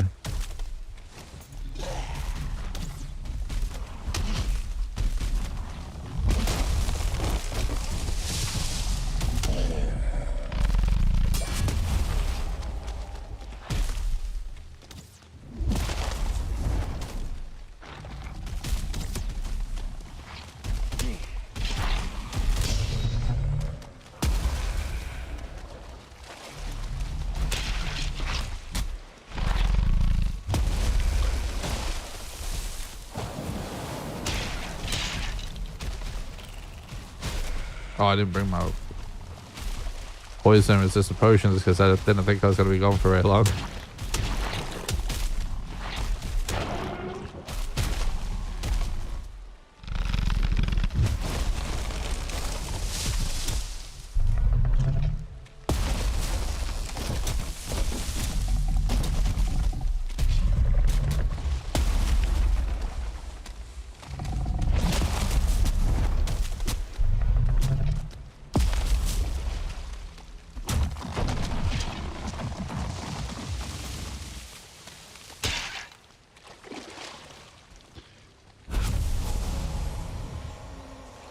We've got 5 leech trophies? Why?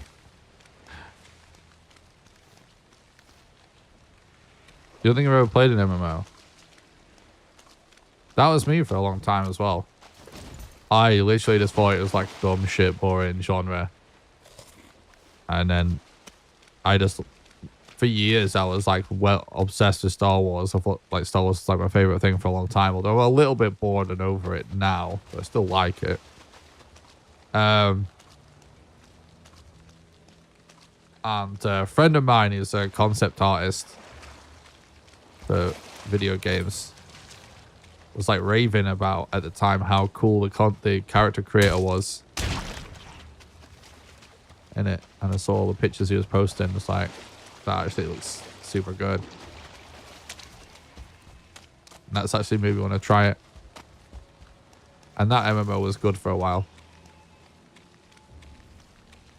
Well, like many MMOs, I think they kind of like ruin it eventually. By creativity, I mean freedom for the player to create, such as Valheim, yes.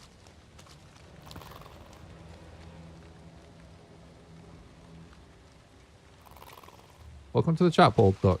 Nice name.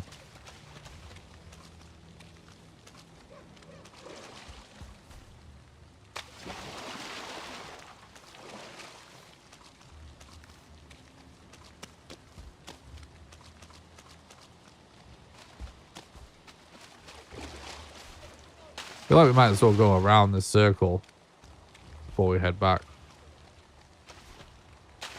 At this point. Finding lots of interesting things, lots of useful things. And by the time we get back, our frost resist potion should be done.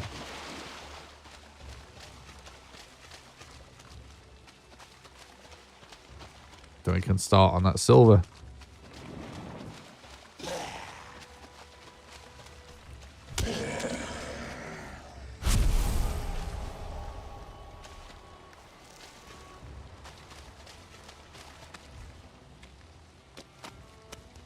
Still struggled to spot much turnip seeds, but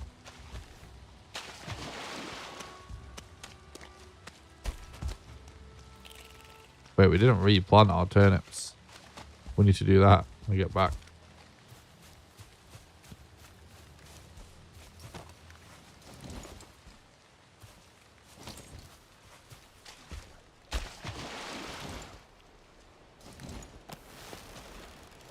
Oh, we're not even going to be able to carry any of this anyway, really.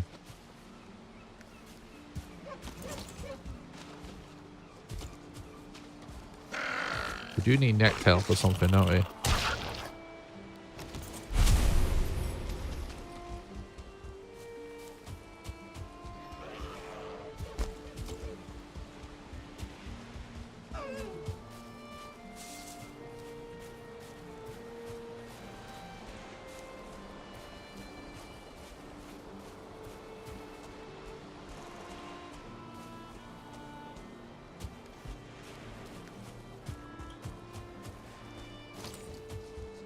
What's our clubs go up to now? 27.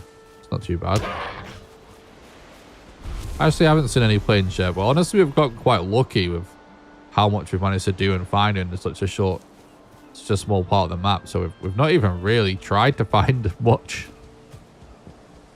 We've just gotten lucky, so not had to really look so far.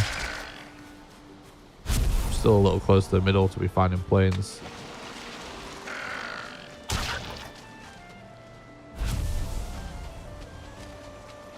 And to be honest, like I said, I'm pretty sure I'll be able to find Modder quickly as well, because I already saw a mountain by one of my portals that I can always guarantee has a Modder rune on it.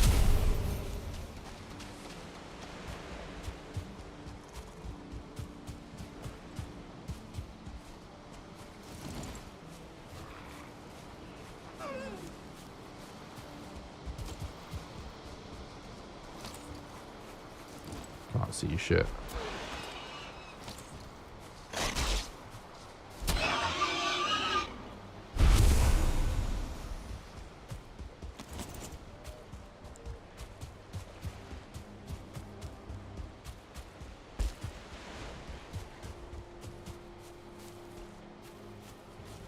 So it gives like driving home in the rain at night kind of vibes when you're running through the forest with this head torch on.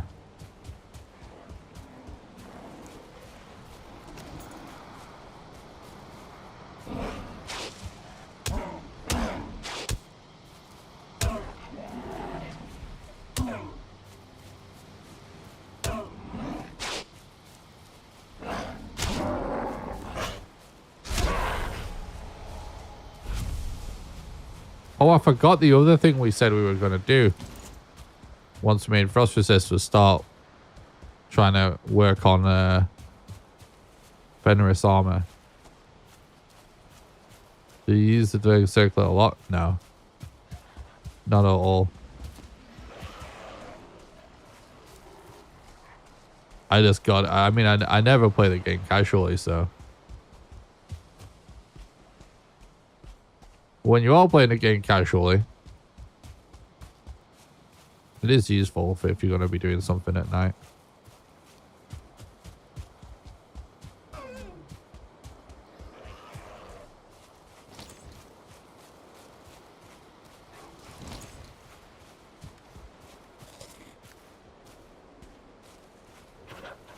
Oh, I'm not even really trying to stick to where we're going to go. Said we're going to sort of go around the block. Around the mountain. We've just been sticking to the coast.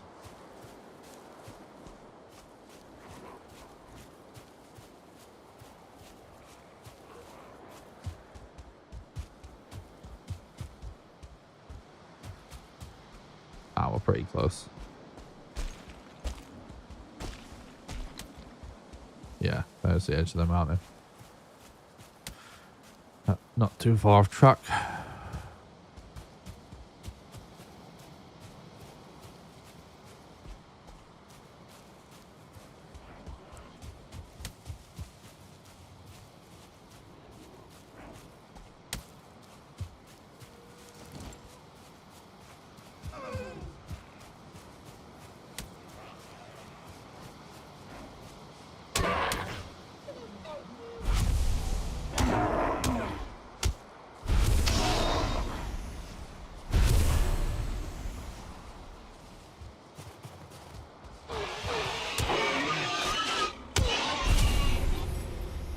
Definitely seems common to get groups of boar spawning around the edge of a mountain for whatever reason.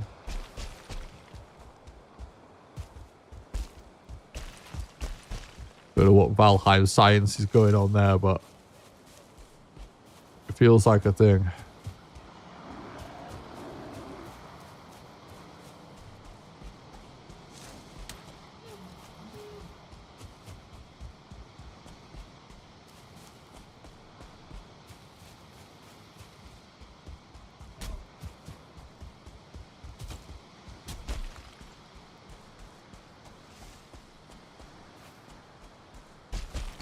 Mountain looks a little better than the ones we've been dealing with, to be honest.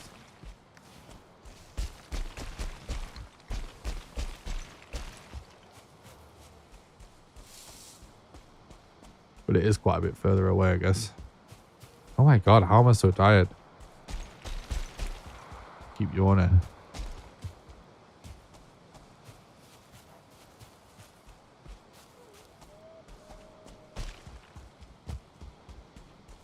I have to try and get an earlier night tonight.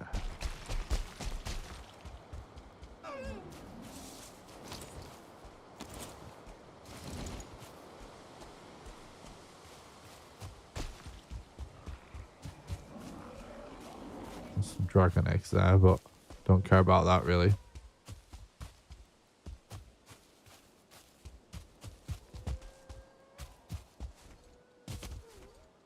Is that? Oh no, it's not.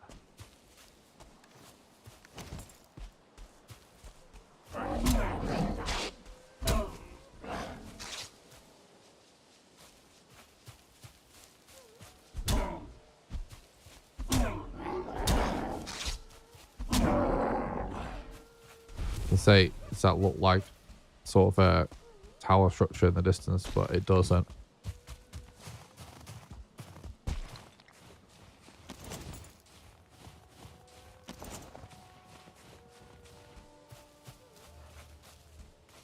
Can't believe that triggered freezing.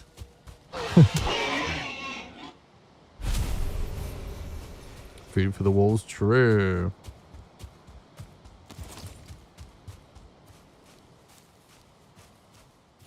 Doesn't it seem like so jank sometimes, like the point at which you start to freeze and the point at which you stop freezing? Oh, that has to be a cave entrance, surely.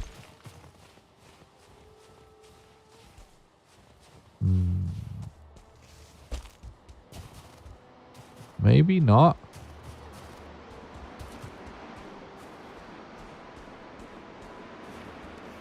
You could check with the command, but I'm gonna try and not use any strats.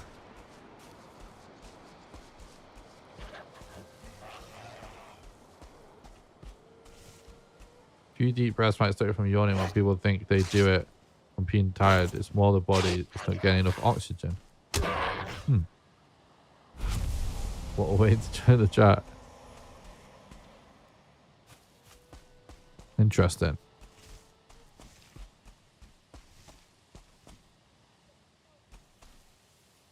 So why do you yawn when you're tired then?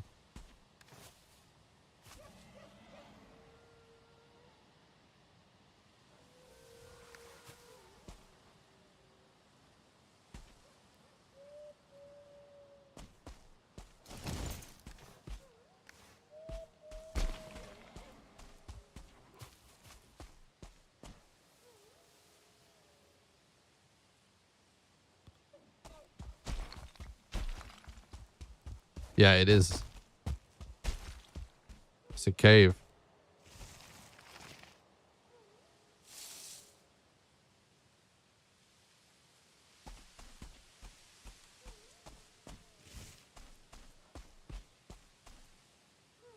It's because your body requires less oxygen whilst you're sleeping. That makes sense, I guess. So your body's slowing down from being tired and you're not breathing as you should.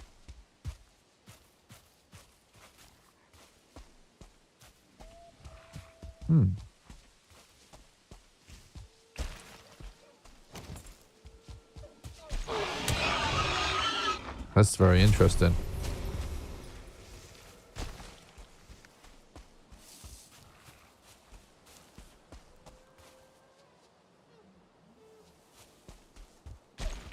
If we're going to start exploring the looting caves, we almost certainly want a portal nearby.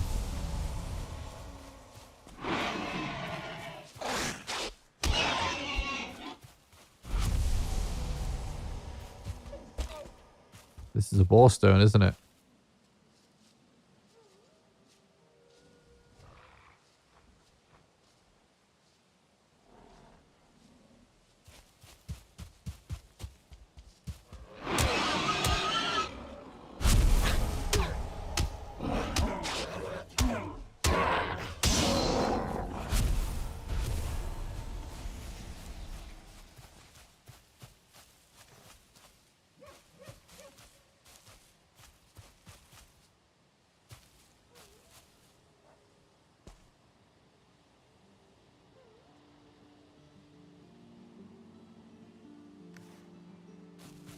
And I usually am quite energetic. It's just whenever my anxiety has been elevated, when I'm calming down, I feel tired and start to yawn and stuff. I think that's really what it is.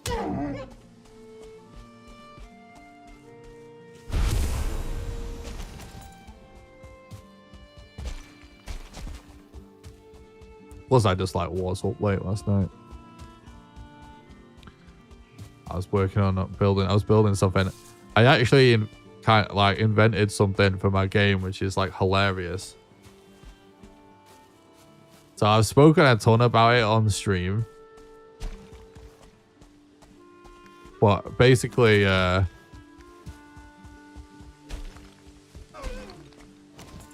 of the way that I'm working,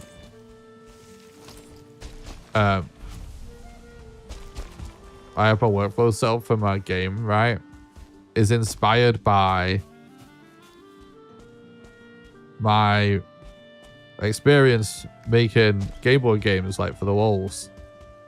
And there was a point where I was considering making like my main game project a Game Boy game, but I kind of changed my mind. But through that process, spent a lot of time with GB Studio, which is an engine designed to make Game Boy games, like a modern engine for making Game Boy games. And you know, I've been making games for like a decade, but from a professional standpoint, I was always the lead programmer / designer, or, you know, sort of in more of a consulting role for design and development stuff on other people's projects. And I did a bunch of sound design and music and stuff as well, but I was never the main pixel artist for stuff. I only ever did the occasional bit of like texture work. And so anyway, I've been getting better and better at pixel art over the years because I've been working on it gradually to make my own stuff. But the last Game Jam game that I did, I made a Game Boy game for it because I used it as a way to, you know, practice GB Studio at the time. And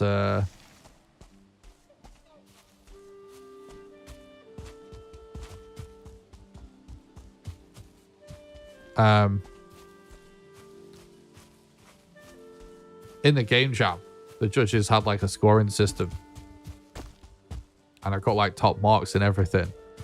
And one of the things that I was the most proud of was the fact that it got top marks for art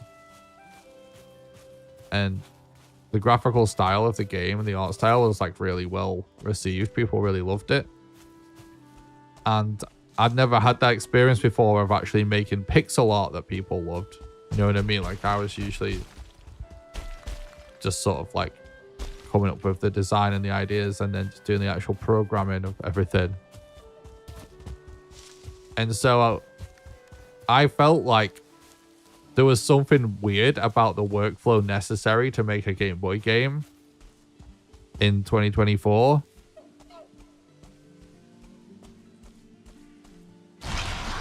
That just really gelled well with me. And in GB Studio, when what you actually have to do is all of the sprites that you make, they have to start out in the old school Game Boy Color palette of just those like 4 greenish kind of shades of color.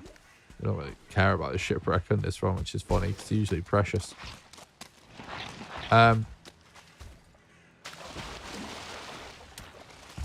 So anyway, when I decided to not make a Game Boy game, but basically the way that it worked in GB Studio is you make your sprites in the Game Boy Color palette. That's just all those shades of green.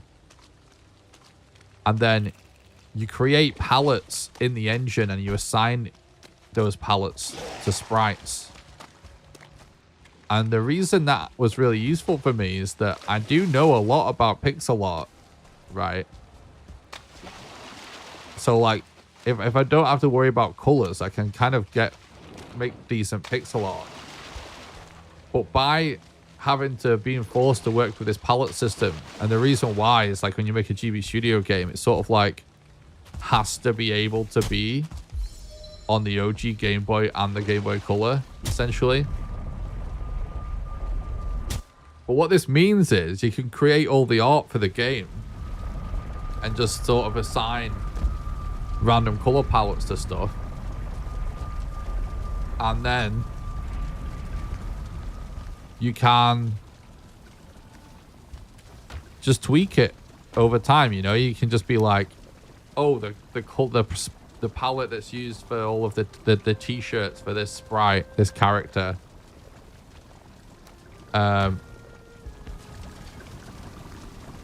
let's just turn that down a little bit.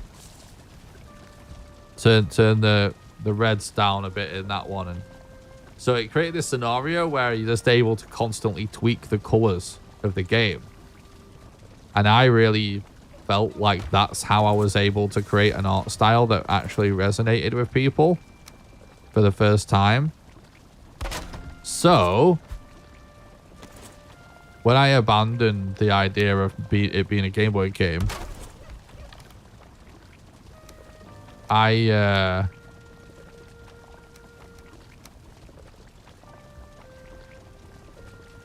created this whole custom system in Game Maker, because I was using Game Maker at the time, for basically where I could just sort of create color palettes and export them as just data. And then I wrote a shader to color the sprites and everything in the game dynamically, which it sort of gives you the same result, but obviously it's not a Game Boy game, where you can just sort of like tweak the colors of anything at any time. But obviously I recently abandoned Game Maker and I'm just doing it in my own engine now, and so I've been porting that system over, and it's been super easy actually. So I have that kind of set up. But last night I was working on something because I had this thought of like, the reason why I care, right, about managing colors this way, because realistically, right, it's something like loads of people do when creating art that they don't have to be worried about. Just make sure I don't have any random rogue seeds lying around, because I think I do.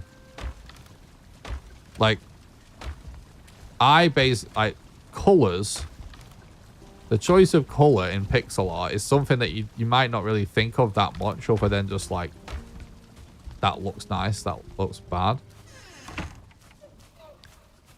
But it's so essential to create nice looking pixel art. It's just the choice of colors, because a huge part of the effect is actually created by essentially a lack of colors, like not using too many similar colors for things, having, you know, that sort of palette restriction is a huge part of actually what makes pixel art nice to look at. When you start having way too many shades for the same color, you'll find, unless it's sort of like a scene shares a hue, that's one thing. But just generally speaking, you'll find that pixel art starts to lose its character when the artist is actually using too many colors, right? And so, lots of far more talented pixel artists than me, the best there is, the best around,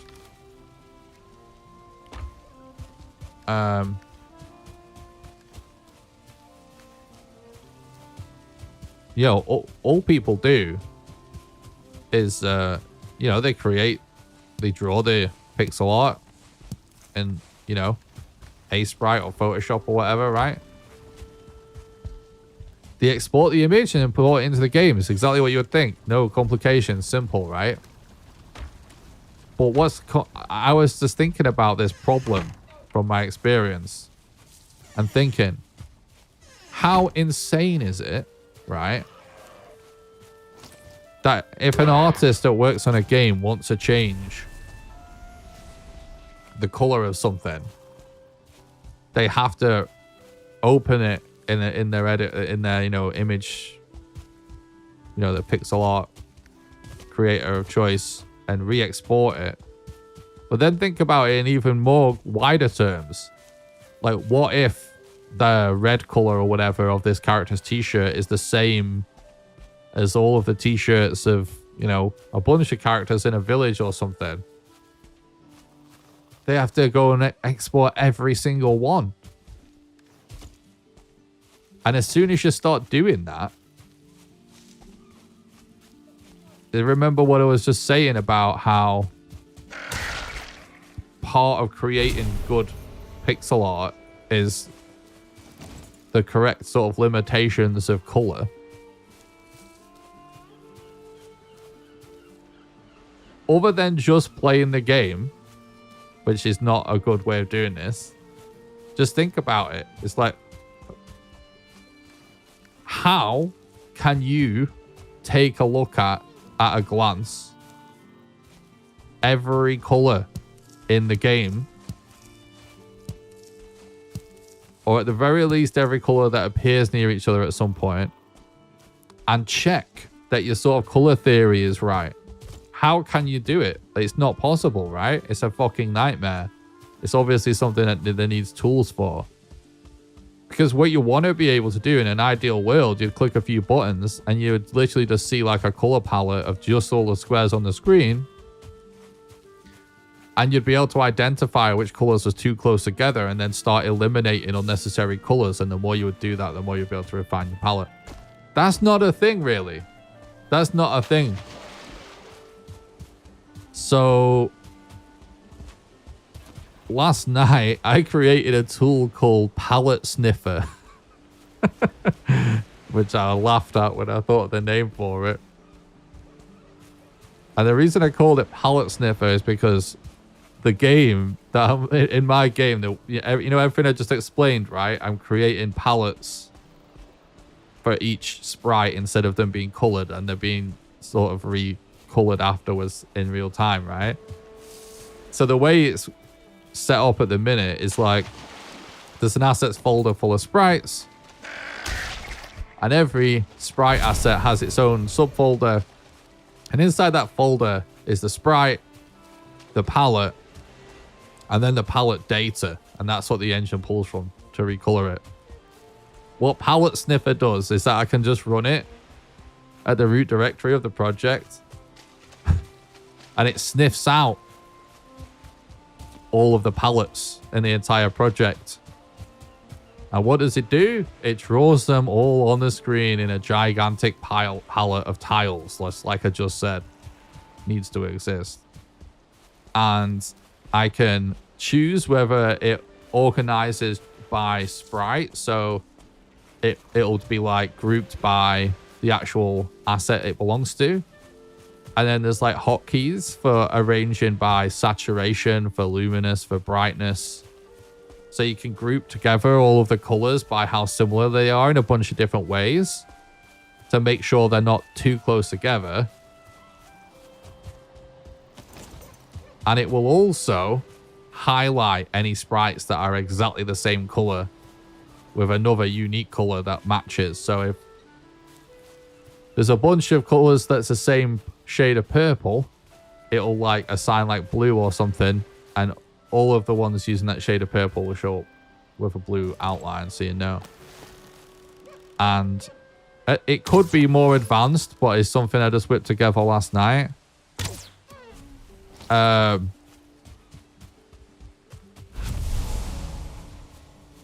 Because all it's doing right now is allow me to view that data, and then I can adjust it using the other system that I created. Maybe eventually I'll be able to bring it all together, but I don't want to spend too much time on tooling if it works good, you know what I mean? So that's why I was up late anyway last night. So it was like 3 in the morning or something. I was working on that. Finally got an all the troll armor. It took me 4 real days. Nice. What's up, dude? Welcome to the chat. I was just wondering to collect resources, but I feel like I've just been yapping. I still never really did get that many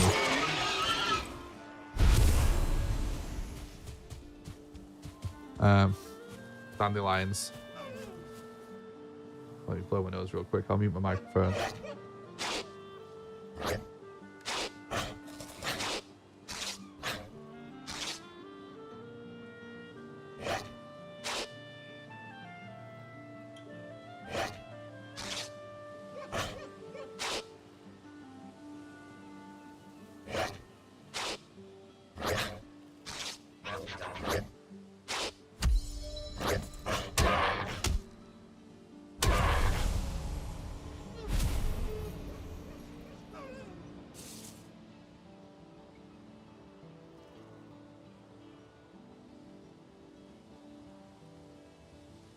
I don't have any experience in making games, but it would be awesome to one day make a survival game similar to Valheim. Where do you think people should start, and how long would that endeavor take?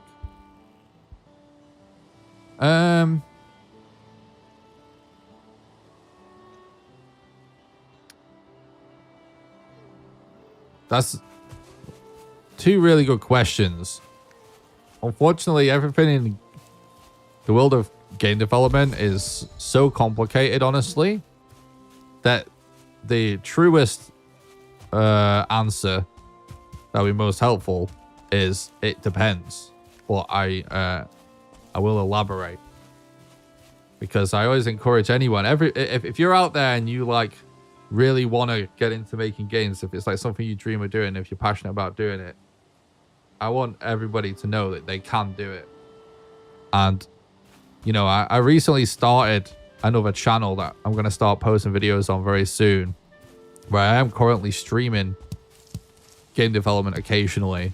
And I'm trying to make every stream very educational, and I'm going to start posting videos too, because I would like to help aspiring game developers get into game dev, because I started like 10 years ago and it's so hard. And I definitely feel like I could help at this point. So yeah. If you're interested in that kind of thing, I will answer Jason's question in detail though, because I do want to help.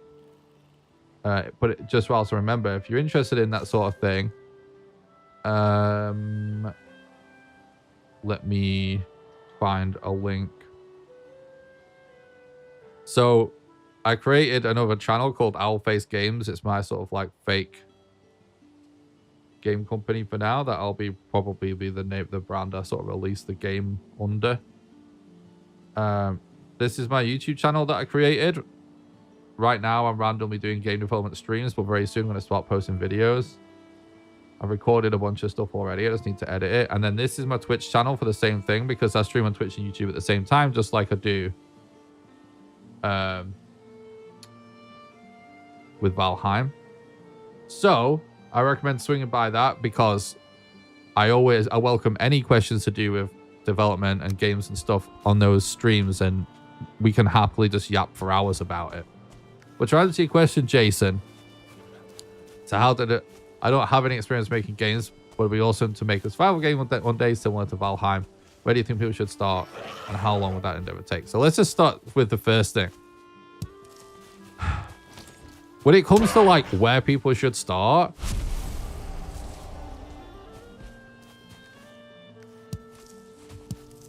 you should start with an engine for sure. And what I would say is, lots of people in this scenario would give you like a lot of options. But I'm not going to, because I think that is just like more confusing. What I would say is, just start with either Game Maker or Godot. I wouldn't mess around with anything else. In my personal opinion, they're all worse to use than those two options. From a usability standpoint, in my personal opinion. But also, regardless of usability, both Godot and Game Maker are totally... You can do anything you want completely for free with the engines. Now, Godot is free and open source, Game Maker does has licensed stuff, but they recently changed so many things that you can do so much without paying any subscription whatsoever, and there's no restrictions to just using a free version of Game Maker anymore.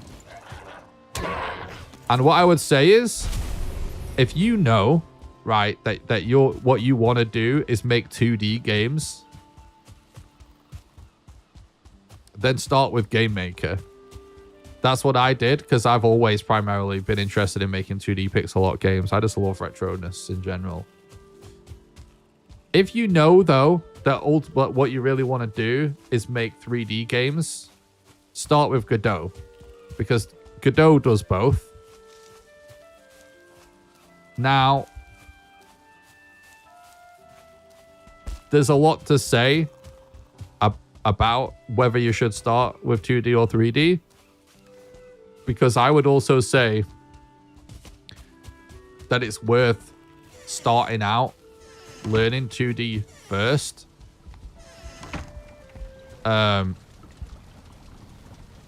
Because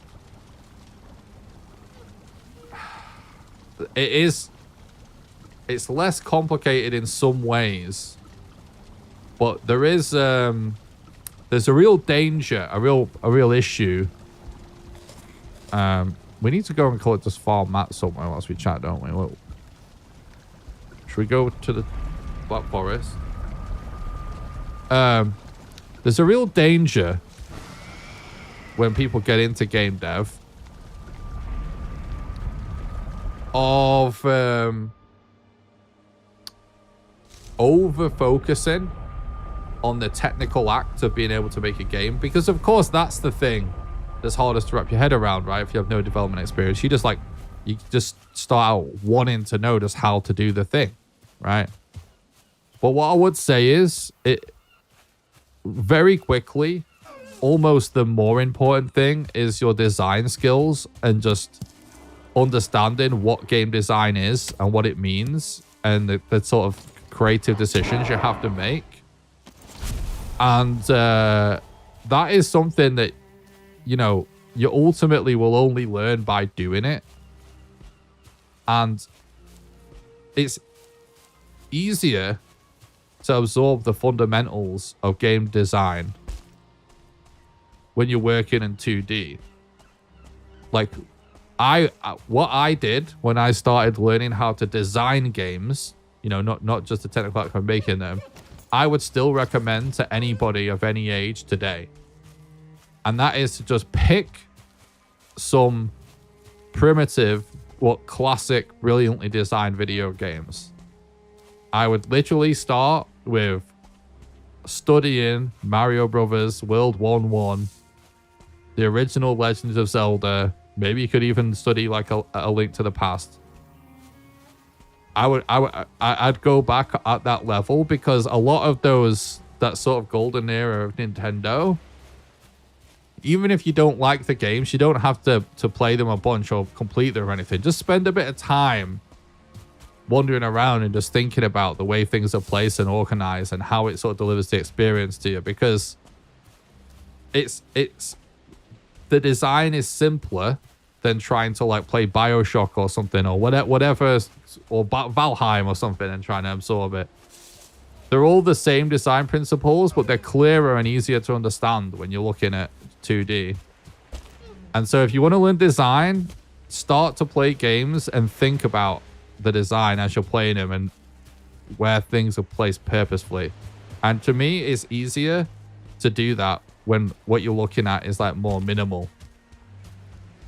So I would study some classic 2D games, and I do think it's good to like start out with literally just trying to make like a 2D platformer or something, because it's very easy to get going.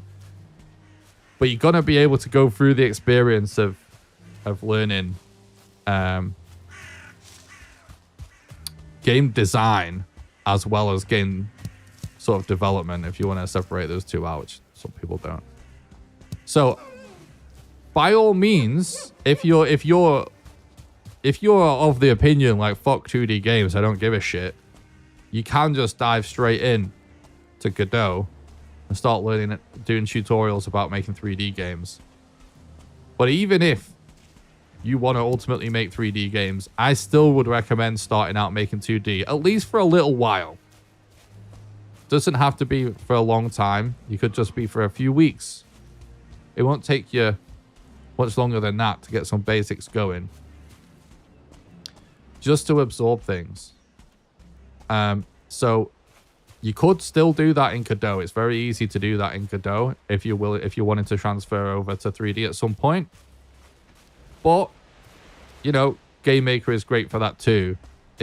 Game Maker is the best if you want to use an engine to just make 2D pixel art games. So you could start on Game Maker, and when you want to do 3D, go to Godot, or you could just do it all in Godot. It's up to you. That won't matter too much. It will be beneficial in the long run for you to get used to switching between using different tools. So it could be a good idea to start in Game Maker and go to Godot. And yeah, once you start doing that, regardless of where you choose to start, specifically with engine, or if you decide to start in 2D or 3D, like I said, if you really want to get a good grasp of game design, I recommend starting in 2D, regardless. But whichever, even if you start to work with 3D, there's a bunch of tutorials out there on YouTube. Just start Googling stuff. People make great tutorials that are engine specific, and just start working through them. When I started out, guys, doing it, I would literally put up a YouTube video of somebody showing you how to make a certain kind of a game in whatever engine. I've tried a bunch of engines. And if they were typing code on the screen, I'd have the video up on a different monitor, and I'd be copying what they were typing out, letter by letter. That's that. And I had no clue what any of it did, but repetition of doing that over enough time, you start to absorb it. So that's what I would really recommend doing. We can go a little bit further into that if you guys would like. It totally depends if people are interested in this conversation, I suppose. We can talk about next steps and everything. But that's what I would say as a starting point. One thing I will touch on is a lot of these engines nowadays. Oh, it's interesting to hear about. Well, as long as everyone's interested in it, we can keep talking about it. When we do the game dev streams, like this is what it's for, right? The entire stream can just be me talking about game dev. I'm always a little bit hesitant I could talk about this shit all day because I love it. It's my number one passion. Always a bit hesitant when I'm doing a game stream, but if people are liking it, we can definitely do it. But one thing I will touch on before we elaborate any further is a lot of these engines nowadays will get newcomers in the door by advertising that you don't need to know programming to make a game in their engine, right? And just to be clear, it's true. There's lots of engines out there that don't require to write any code. And there have been many successful indie games where no one has wrote any code. But all of that is a minority. How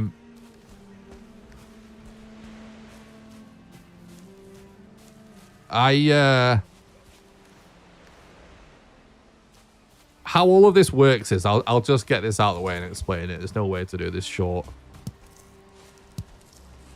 So when you're starting out learning game development, right, and you don't know any programming, when I started, I'd worked in some visual programming languages, and I'd learned the basics of Python. So I wasn't starting from zero, but pretty close to it, honestly. It's not really a lot that I had learned. I had experience making Max MSP patches and stuff like that, and synths and, plugins. But, for audio, music production stuff, but, it wasn't that different to know nothing, truly. And so what happens is, right, you can get in and then be like, oh, that sounds good. Let's go with all of these drag and drop interfaces that allow me to avoid code. And you'll be able to get, you know, a decent percentage of the way through what it is you're trying to do without touching code. If your idea is very simple, perhaps you'll be able to get all the way through it. But more often than not, it is basically inevitable that something will come up that either is not possible without writing code, because all of these graphical programming systems are just, the only reason people can make things is it's sort of like a series of little code templates of like doing very cookie cutter things. If you have anything that's more creative or different than that, you might, you know, it's a good chance it's not possible. Or it may be possible using all of these drag and drop interfaces without writing any code, but it will actually wind up being more work to do it without code, because to create complexity out of all of these limited systems, you end up sort of like having a load of drag and drop boxes on top of each other, and they're all nested inside each other, and it's so overly complicated. It almost becomes harder to understand what's going on and sort of debug, right, if you have any problems, than if you just write code. And this is something that will happen eventually. You'll encounter one of these two things. You either won't be able to do what you're trying to do without code, or it's going to be harder to do without code than with it. And so you'll eventually, inevitably wind up having to learn some sort of code, even if it's just something very basic. You don't have to understand absolutely every function of an engine or whatever when you're doing it, you know? And what you'll realize is, like, the more that you start to use the code that you've been avoiding, your life will probably get easier in many ways. And you'll probably end up in a scenario where you'll eventually just end up writing code anyway, instead of doing the drag and drop stuff all of the time. And there may be some scenarios where it remains useful to do the drag and drop stuff for this stuff and the code for that stuff. That's fine, nothing wrong with that. But I'm just letting you know that it might be better to just get started sooner rather than later with the actual code. And so whether it's GameMaker has its own scripting language, GML, it's fantastic. Godot has GD script. They're both great languages, first languages, very simple to understand. I think GML is probably a little easier to understand than GD script, because it's sort of like more Python flavored with weird indents and stuff. GD script, which I think is just a little, it doesn't matter, but it's my personal opinion. I think it's like a little easier to understand what's going on just by looking at it in GML. But I just wanted to let you know about that, because anyone listening to this that's like, oh, this is interesting, maybe I'll start making games. I just know that it's inevitable. You're going to encounter a bunch of scenarios where the systems are going to start telling you don't need to know code. Loads of things are marketed at people like yourselves trying to get into making games. And you're going to need to take that plunge eventually. So, but in the beginning, just go with like whatever you can make work, truly. But just know, don't avoid learning the code at some point. You'll have to try it. And look, if you're trying to learn programming languages, AI is controversial in the world of development and programming. But AI can be a really good way to learn. You can sit and talk to, ChatGPT or whatever, and ask it a bunch of questions.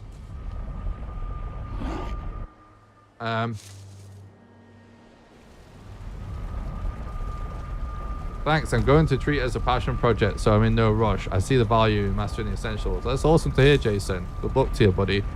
And so I didn't answer the last part of your question, where, how long would the endeavor take?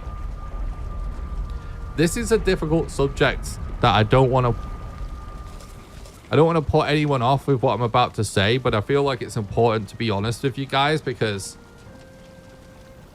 as someone that has spent their entire life kind of like chasing their dreams and trying to do like crazy stuff, I always feel like when I eventually learn and master how to do something, I always end up feeling like I was just lied to all the years I was coming up by people about like what it's actually like. And so that's the short way of how long it might take to make something like Valheim, which is essentially what you're asking, right? Is fucking ages. Ages, mate. It could take years. Might take you 7 years or something, right? Now that's like off-putting. That's one thing, but that's just reality. Like, it could take a long-ass time. Is it possible faster? Absolutely. The sky's the limit in how fast you could do it, hypothetically. But just in order to do it well, a good chance it's going to take a long-ass time. If you're super, super passionate and super, super dedicated, you can really get that time down. Now, there's the other more tricky problem, though, about that I was saying I wanted to address that no one's going to really tell you.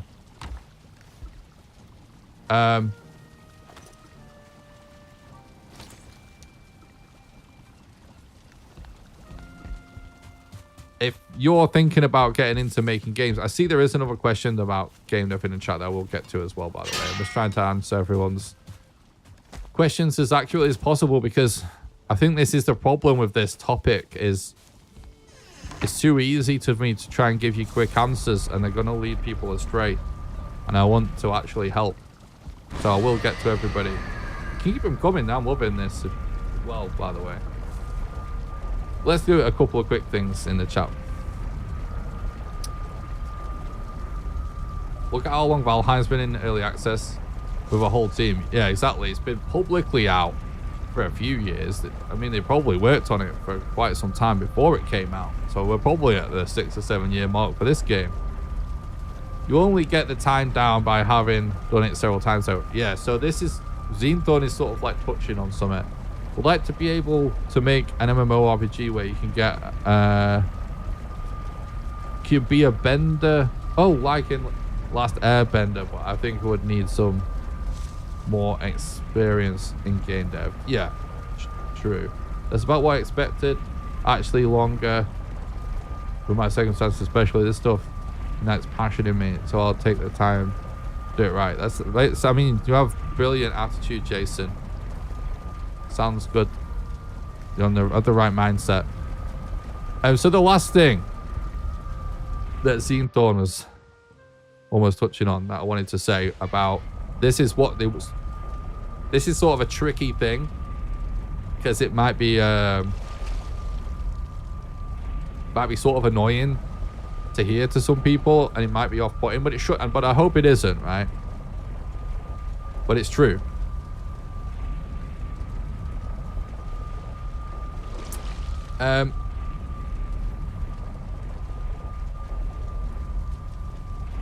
If the way that you're thinking about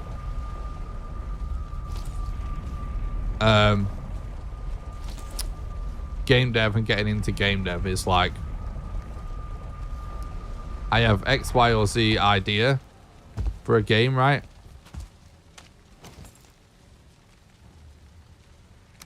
I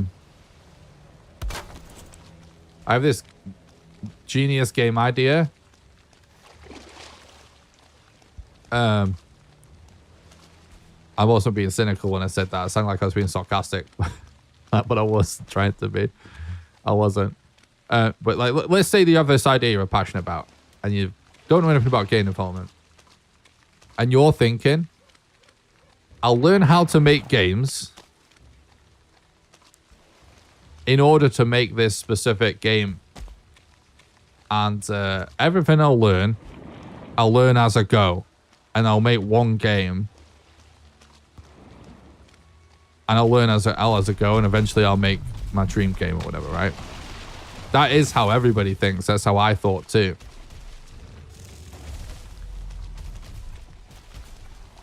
that isn't really going to work. If you want it, it's probably going to take you longer to make the game if that's your approach. Let's put it like that. It is possible to work like that, but it's probably going to take longer. If you just put whatever dream game ideas you have aside for a moment, and if we're to talk about what my opinion is on the best way to learn game development but also get good at game development, I would say that what you need to do is you need to make as many games as possible, however long you want that to take. And it's really, really important to finish projects, because there's lots of things that you won't consider about the fundamental art of like designing a game. It's not just about the code base, the technical side of like understanding a larger code base, like as the code evolves and grows over the project. It's about fundamentally being able to truly get the big picture throughout development of the game when certain things don't exist. You need that experience of finishing a game from start to finish, even if it's a really, really small game. In fact, I recommend it's a really, really small game. And if you just make lots of small games from start to finish, and even better, make them all different types of genres, all different kinds of different games. Maybe even all the different engines if you want to go nuts with it. That might be too intimidating to say that though. But you need to get that experience under your belt. And this is actually one of the main reasons why I have ultimately decided to get into making game development content and streaming it, is because I love the amount of is this thing no cam? It is now. I love oh, what the fuck was that? Oh yeah, I love watching development content, whether it's game dev or not, and I love most of the game dev, if not all of the game dev YouTubers that I find. It's great content. I love it. It's helpful. But I do have a little bit of criticism for game dev content creators, and it's friendly, right? Because I love all those guys. It doesn't matter who it is. There's just a problem that I see, and I don't want to sound like too much of a dick, but lots and lots and lots of them, if not most of them, either A, have still never released a game and finished a game ever, and like their journey as a dev has been cataloging a game they're working on and are still working on, and in many cases it's been going on for years and years and years, and so they're sort of known as a game dev, but they've never shipped any or released anything. Or, you know, they have done that, but it's just like a very limited amount of experience. They've not shipped many games. Now I've, give or take, probably worked on about 10 that have been shipped at this point. And I really feel that every time you finish a project, you learn like so much more. And there's a lot of fundamentals of design and just sort of general philosophy of game dev that isn't being communicated due to this fact of like even some of the biggest people that work in like the world of like game dev content creation. They just aren't they haven't finished enough projects. And so what I recommend is making as many small games as possible. You could enter game jams. You don't have to. You can do it on your own time. I honestly would recommend doing it on your own time, but game jams are great. They're one way to do it. The absolute best idea I've heard in this respect is actually something that John Romero did. And I've never done this, but I've always thought about doing it because this is the best idea I've ever heard. John Romero, when he was learning how to make games, made a game for every letter in the alphabet. And look, a load of them are like... I think he actually has them all up online, if I'm not mistaken now, even. But those that don't know, he was one of the guys that went on to make Doom. And, you know, they're shit games. Loads of them probably had bugs. Some of them might even be unfinished. They might only be a couple of levels. But I really recommend doing that type of exercise. And if you do that and you get a bunch of these little games under your belt, should we kill this thing? We probably should. You will be so much of a better developer that when you then go on to work on your dream game, you will be faster, you'll be better, you'll do better work, and I dare say you'll be able to get to where you want to be in the long run far faster than if it was the only thing that you worked on. And now, this obviously is starting to sound like it could go on forever, so you're probably asking, how the fuck is all of this possible? Well, what you could do is, you can start out making a dream game, and just decide, like, periodically, I'm going to stop what I'm doing, and just make and finish a game from, from start to finish. I'm gonna do a game jam. I'm gonna make this weekend, I will finish no matter what, a game based on this letter in the alphabet. So you can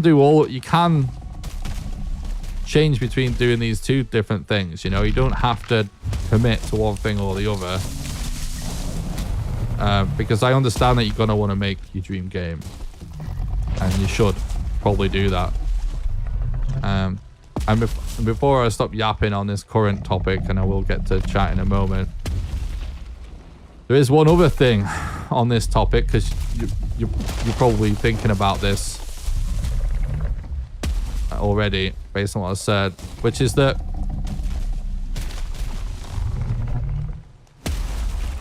you know how I was saying how important it is to like finish projects, right? Now you're probably wondering about like, you're probably thinking like, I want people to see these games, you know, maybe I want them to be on Steam, maybe you want to sell them. You really should. I would get the idea out of your head of the sort of first few games you make being like having the potential to be like commercial successes. It's much more important for you to just get reps in and finishing projects. But the reality is, the games that you make are going to be shit for a while, and they might be shit for a really long while. I feel like mine, like, I feel like the games that I worked on are only just starting to get good now. You know what I mean? Like, it's, so what I would recommend is just uploading them on itch.io or something and just putting them out there for free. You don't even have to release them. That's fine too. You never even have to release them. You can put them up on Steam for free if you want. It's going to cost you some money. And look, if you really want to sell them for a few quid or something on Steam, there's not actually anything wrong with it. Just know that you're going to suck for a while and you need to get them reps in. And don't get your hopes up for all of that stuff. You just need to get the reps in like anything else at first. So I really just recommend not thinking about money whatsoever. Like, if it sounds, Jason in particular in the chat sounds like very passionate. It doesn't sound like it's about that. I don't really want to encourage people. I don't even want to encourage people to get into game dev for the money, because it's frankly a shit way of earning money. It's way too hard for what it costs. No one will tell you that the world of video games is like a good investment. It should be about the passion. So I just really like the just put them out on your itch.io page. Just get them out there for nothing. Let people check them out.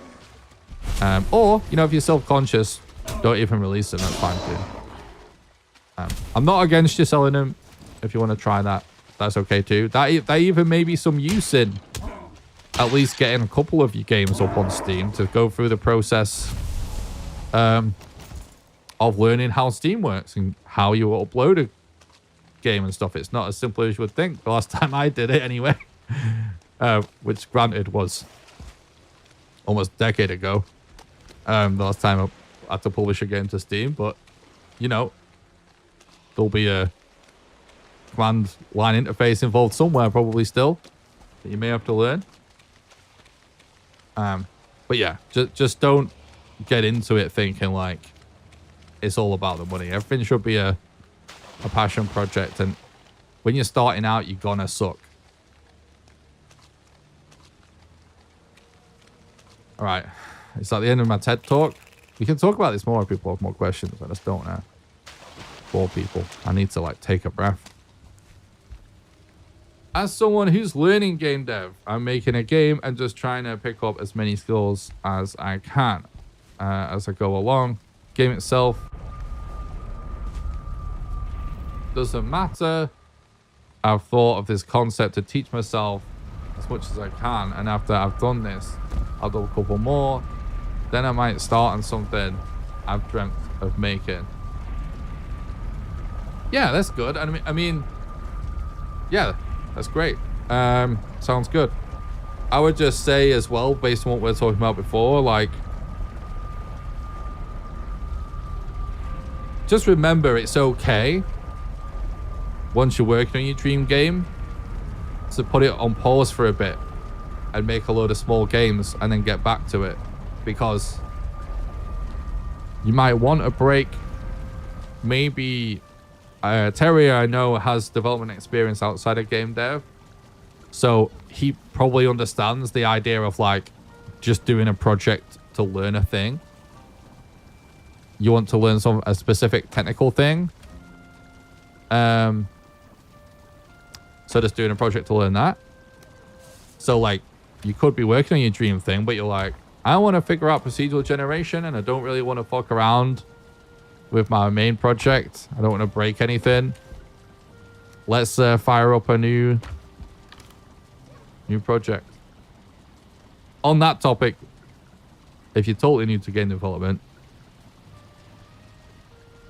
the sooner you can learn how to use a GitHub repository and get all that going, the better, because that's going to really help you out as well.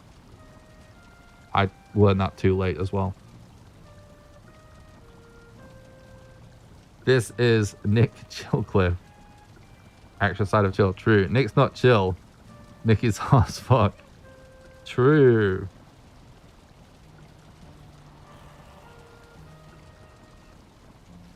Don't get too high in expectation yet. Steam has streamlined the process a fair bit. What does Xavier's know about it? It's more about how to make the Steam page look good now. Nah, it was always like that.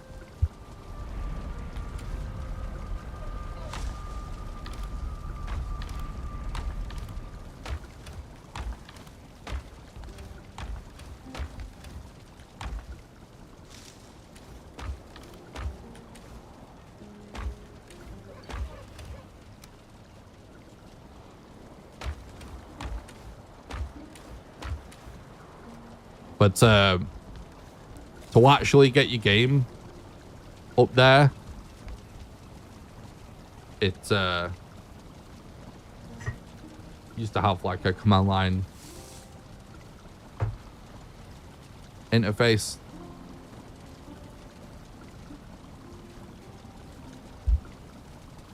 If I remember rightly.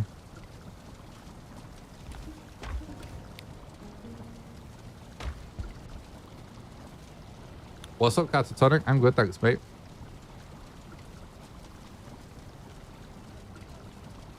My understanding is it's not really changed much at all.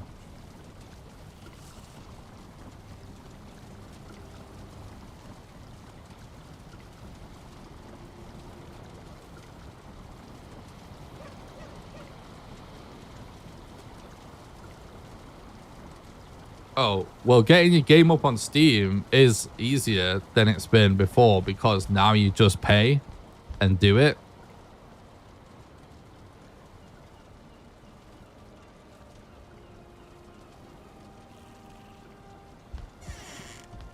That's probably what they're talking about. It is objectively way easier because of that.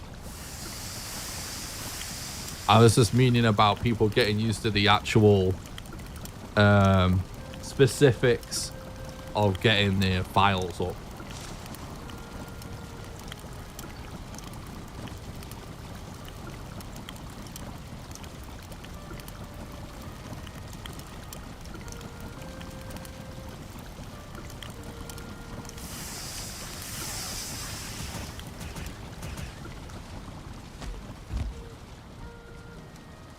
Oh, I shouldn't have just cooked all of that.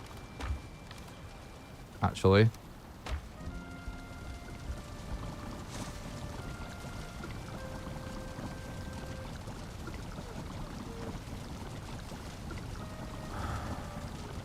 Could be good to have some healing potions for a change.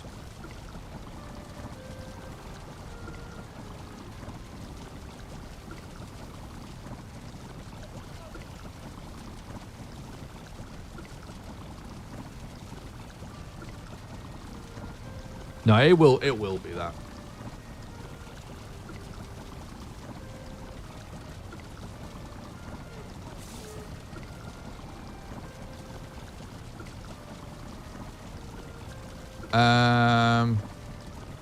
Honey, wood bags, raspberries, dandelions.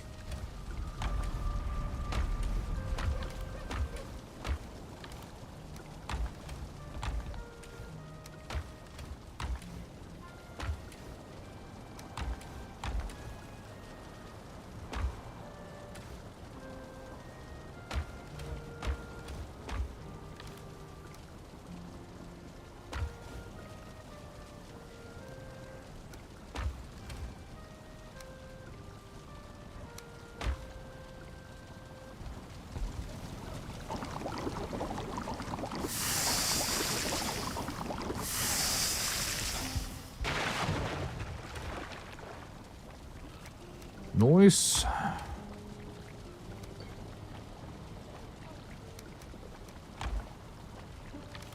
Everything is so unorganized, but way past carrying at this point.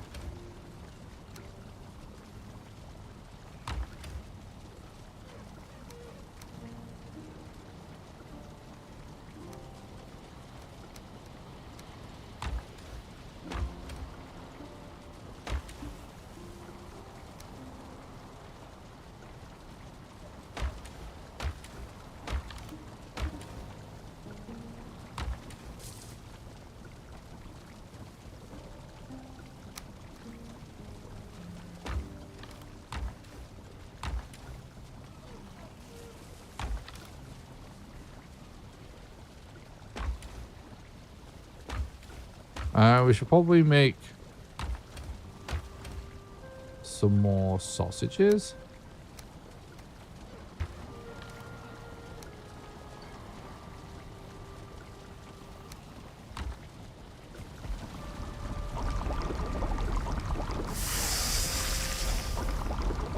Also, if anyone else is dev and stuff, there is getting a section in Discord. It's down to talk. Yeah.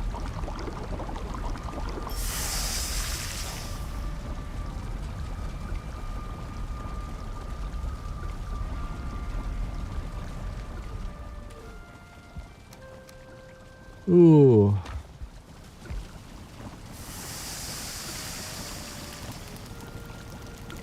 Yeah, I don't know if we should like just rename it to just dev or have a separate thing like dev and game dev, or just leave it as it is, but still, because I see you post something and be like, oh, it's technically not game dev,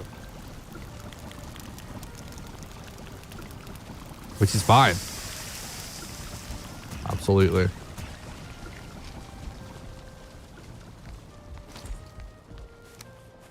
The game dev channel is Owlface Gaming or something, right? Owlface Games. Got. I'll link for you here.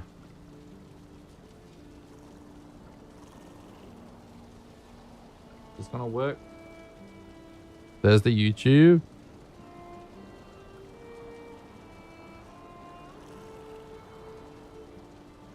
I haven't started posting yet. Oh my god, this isn't gonna do it.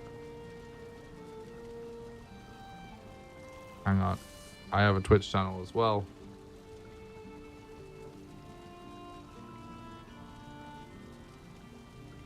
Trying to do it with a different mouse with a keyboard. There we go. I'm just doing random streams at the minute, but I'll be posting videos soon.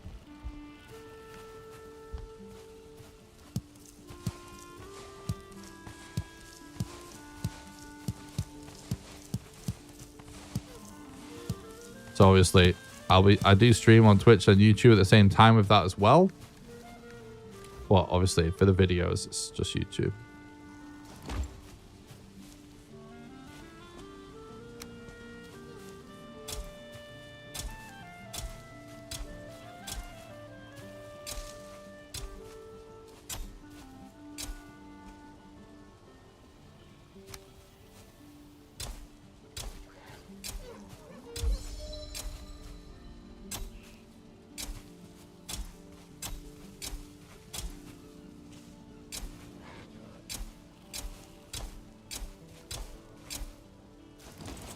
And yeah, I'm going to force myself to release at least one game dev video before the end of the year. I just haven't decided what yet. I mean, I've recorded like a bunch of stuff for a few different things, but I'm waiting for the inspiration to grab me. I want to make a video that's literally just like, I am making a game, basically. It's sort of like a general announcement. I want to make like a video that's like how to make a game. Literally just that. Surprisingly, hardly any videos. It's just called that. And obviously I'm going to be posting a bunch of devlogs and specific things to do with what I'm doing. And also, I mean, I think it makes sense to do some tutorials and stuff. I've just not decided yet what I want my first post to be, but it really doesn't matter from a strategy standpoint because it's going to get fuck all views to start with. I just like want to feel inspired to do it, and I've not decided what is want to start with yet. How close is this mountain again?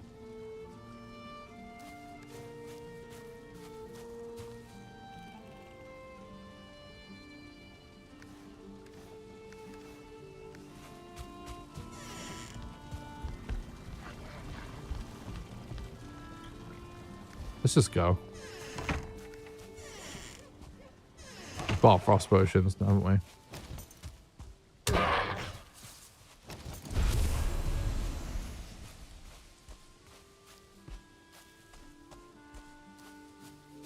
Yeah, maybe we just leave it. I totally, like, I'm interested in just seeing like general little dev and programming projects that people do. To a certain point. I mean, I'm not passionate about like web and software development really, but I do like cool little programming things, you know what I mean? And a certain amount, like there is cool things in that world. I watch a lot of content to do with all of that stuff too.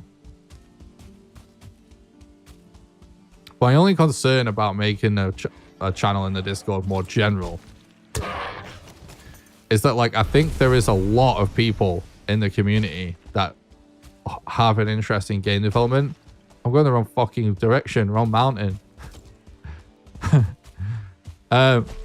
because there are gamers, you know, loads of gamers fantasize about making games. So having a game their channel, I can see people being interested in. If it's just development or programming or whatever, I don't know. Or maybe it's okay. I don't know.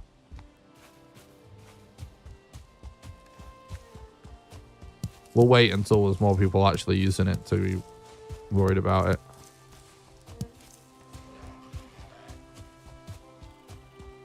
But definitely, if people want to chat about dev in there, it's a good place to do it.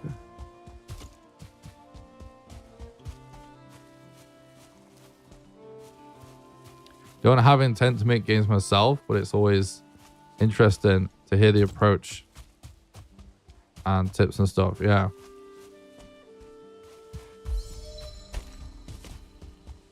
I get that. I was really interested in listening to developers talk about making games long before I became a game developer.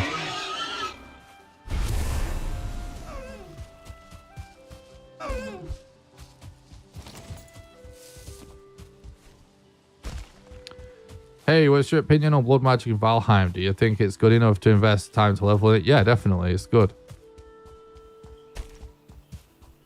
It's one of the easiest skills in a game to level up anyway.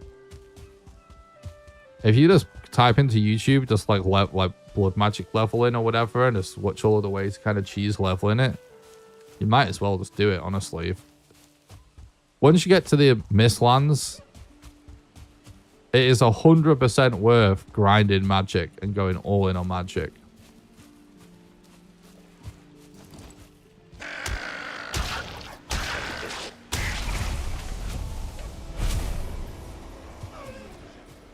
It makes the Ashlands easy peasy. Although, a lot of people say since it's been nerfed, it ain't that crazy now anyway. But it's really fun too, so...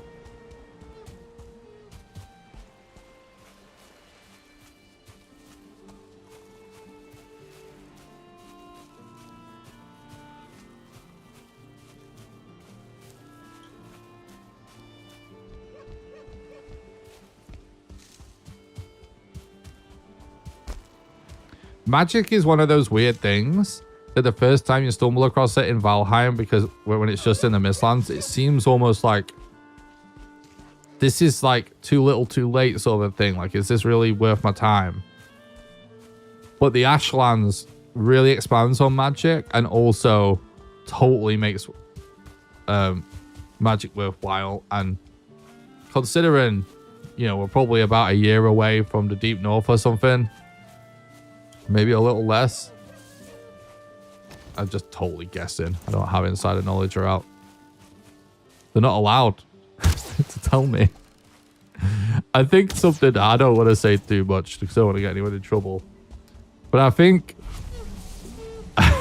I think there's like a long pattern of people that work at Iron Gate maybe saying a bit too much. Where it kind of seems like they're tighten it up a bit. Why did I even bother walking here? Oh, I haven't... Well, it doesn't matter now. I didn't rename the portal at base. But we can't portal with the ore anyway.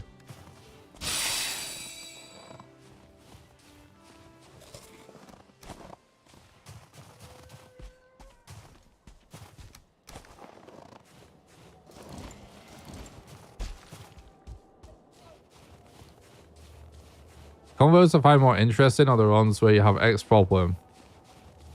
There are multiple valid solutions. Then hearing about rationale of choosing Y solution over Z solution. Yeah.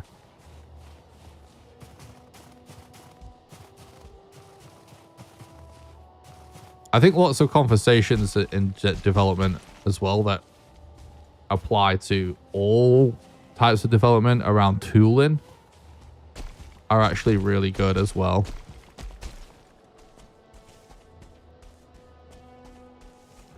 It's something I never cared that much about. Back when all I really did was stay within the IDE of whatever engine. Oh my god. There we go. But I've kind of realized, like, over time, that just like putting a lot of time into finding the best tool for the job and learning to know your tools like better and better.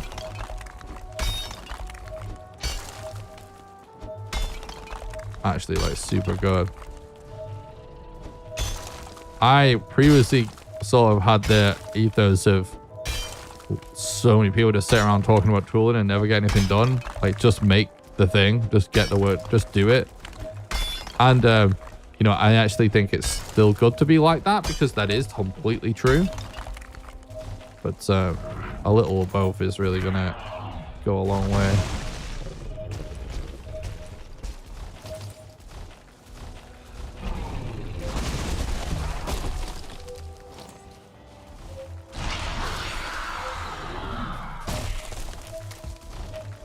I'm dead. I'm not dead. You know what I'm trying to do, Jack. It's too good. Too much of a meme.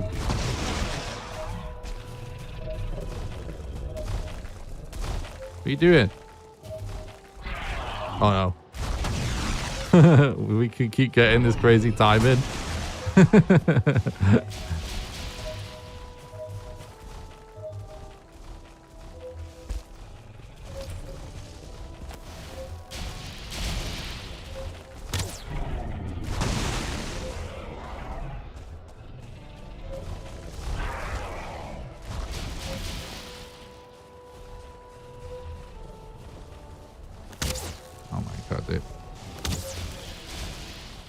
Oh, I don't actually have my fire arrows on, because I was hunting.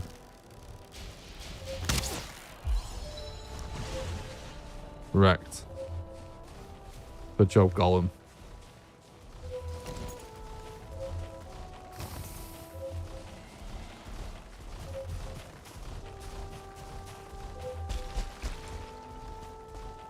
Got to go enjoy the stream. Thank you, everyone. All right, dude. Thanks for stopping by.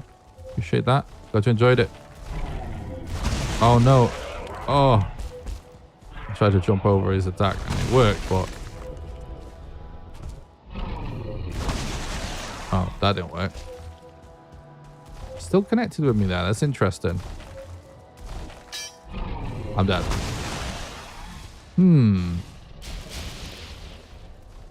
Don't stand on the right spot. It still connects.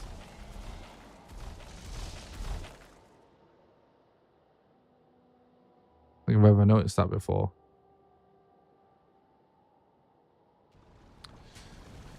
But yeah, just good. Like the topic of game development on the internet is really like it's rife with peril on all fronts. Whether it's going to be a combination of being given terrible advice, people pretending they know what they're doing when they don't know what they're doing, or like a bunch of people that have like maybe even gone to school for the topic, but even whatever institution they went to, be completely been led astray. You know, been, you know, had something sort of instilled in them as being objectively like correct when, you know, it's just like not. And so they just like continue the cycle of passing on just like bollocks, basically. Which is why I think it's a good thing to just be like, try to actually help people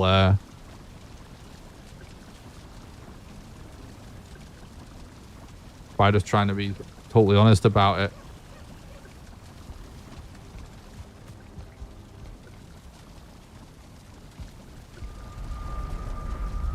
I should say as well, it is very fun. It's hard. And if you end up working for somebody else, it can be a horrible, stressful job. Well, I wouldn't really want anyone to be like career orientated in the world of video games.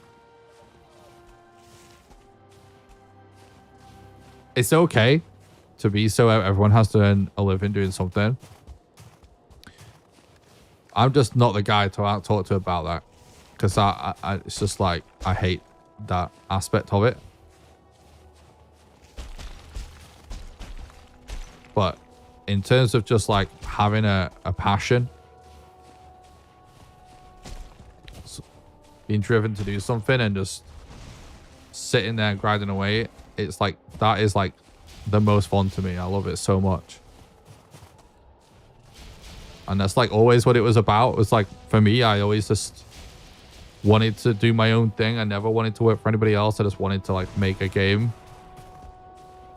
But I just got like too good of an offer to turn down, you know, and just went and worked for somebody else for a while. And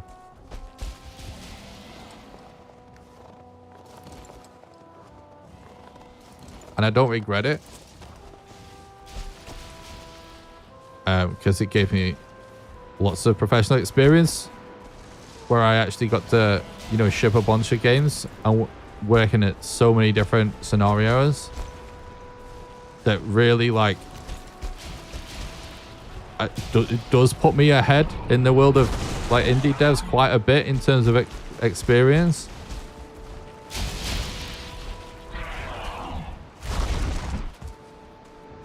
It's all relative. I'm a fucking noob compared to some people still, obviously, but... Well, not a noob, but you know what I mean. It's all relative. What is happening here? Also... We don't have corpse run. Did we not fully collect everything?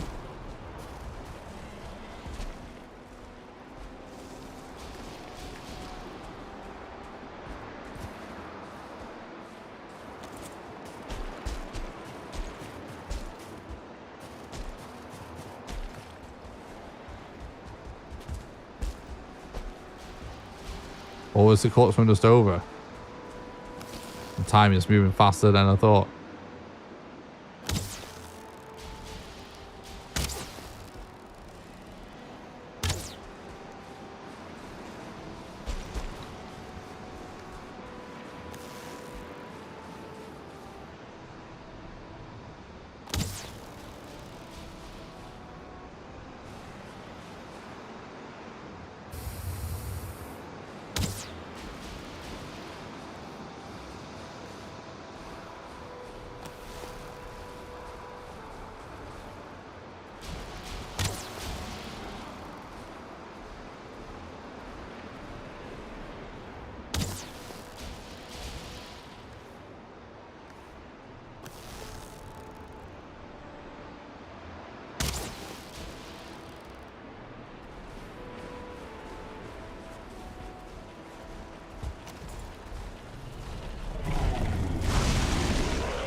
Fuck's sake, man.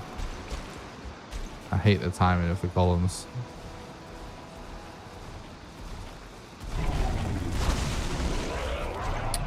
I hate the terrain of the mountain. I'm dead. I hate this so much.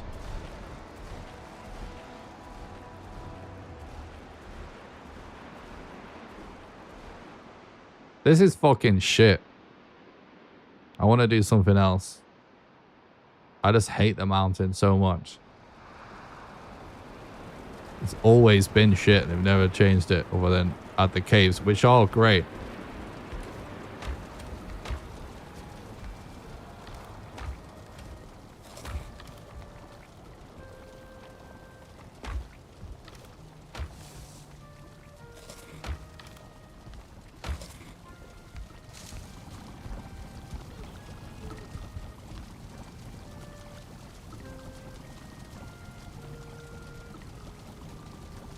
Did you know Vikings used to consume mushrooms to prime themselves for battle? Did you know that streamers do the same thing too?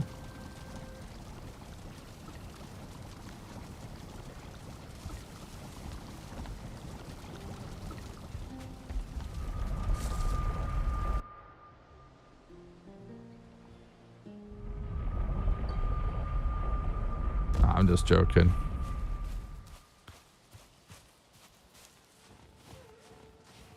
Maybe back in the university days. Oh my god, I got indigestion. 1 second.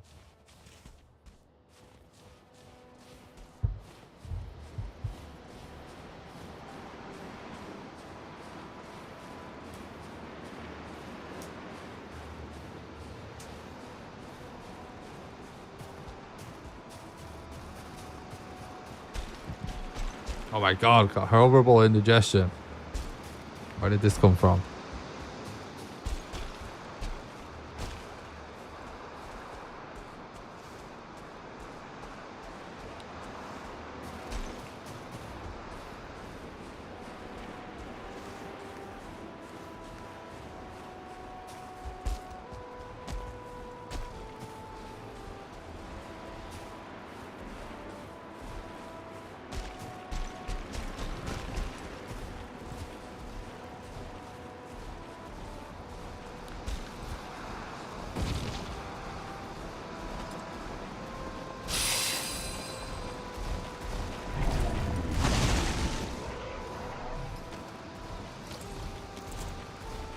I should just make a shield.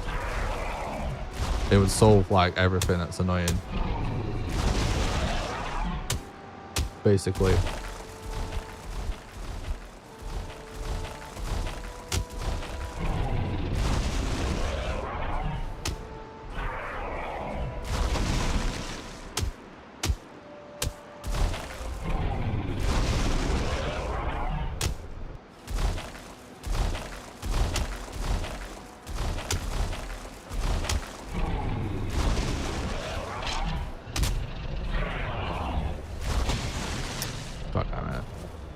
Time is just so awkward.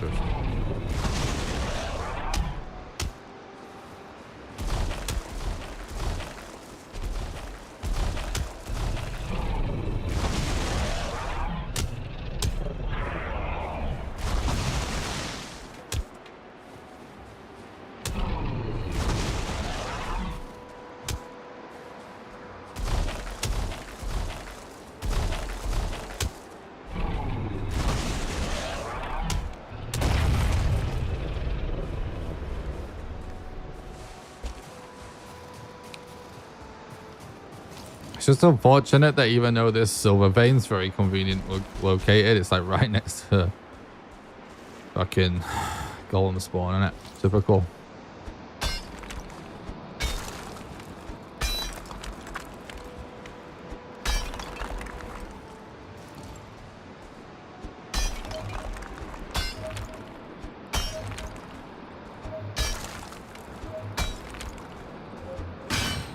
Okay. I was gonna say, I feel like in this scenario, always ends up being like underneath a big rock. Oh, we found it, finally.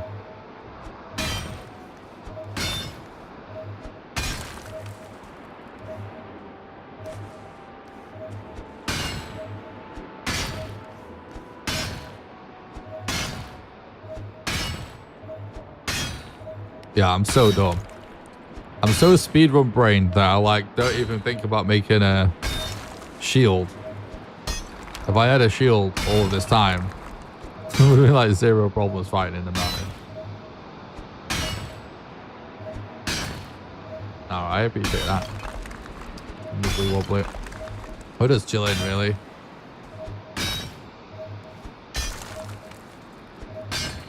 It's been really nice for me to play the game casually. I'm enjoying it quite a bit.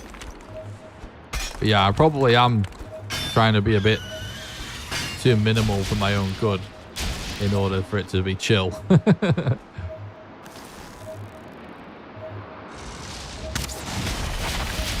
can't believe that didn't hit. That's always been silly.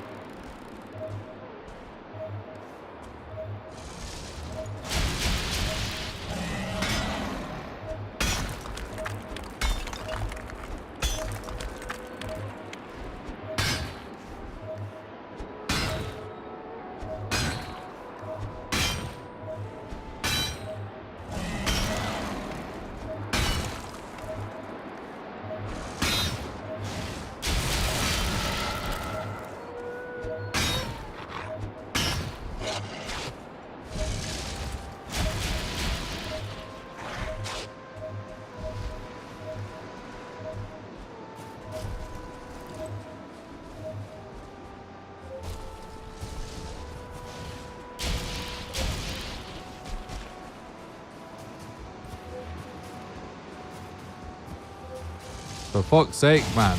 Attack.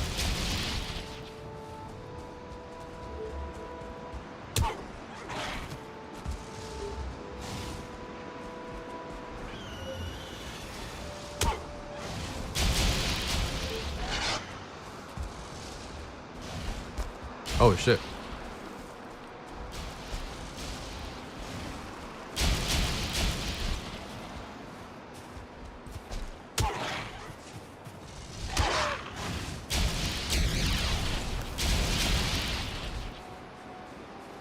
I want to run out of stamina. Can I hit? Ah, he stopped. Oh.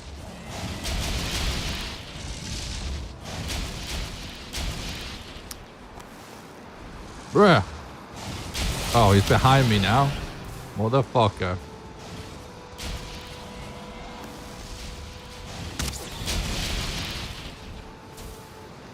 I swear these arrows are doing like less damage than they used to or something. Yeah, let's do that. Might as well finish the other one off now. Love digging them out, making the whole vein pop. Yeah, it's really cool. Got freaking blizzard again as well, dude. Why is the RNG in the mountains just basically always constant? It's like there's no such thing as good mountain RNG. Good mountain RNG is like not being in a mountain.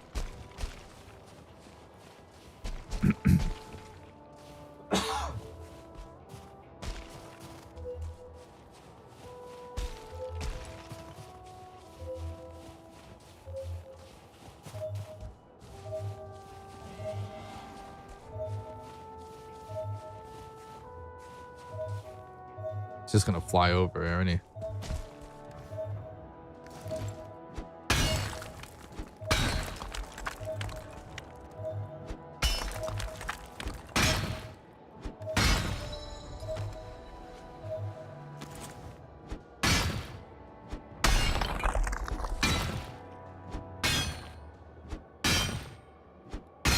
Does anyone remember the Frosner recipe?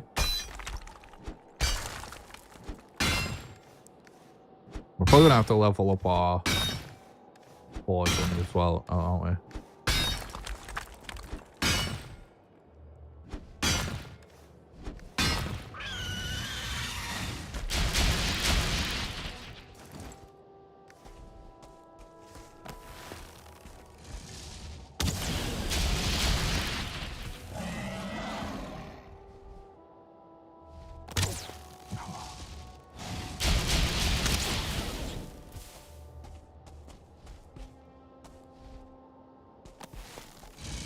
Is it 5 in here plus? It's a lot more than I remembered. Thank you, though.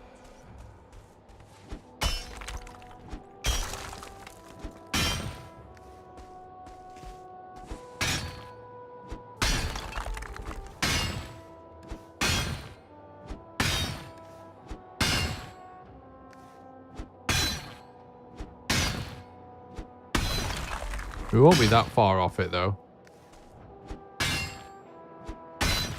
Yeah, tons more silver to upgrade. Very true.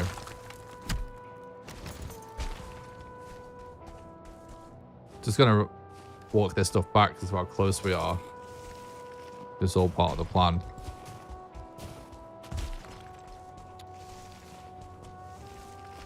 I have to go to the bathroom shortly. Need to pee.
I wanted us insta pop this Zeke here to run home a tiny bit faster, but it makes a lot more sense to save it when we're in the mountains.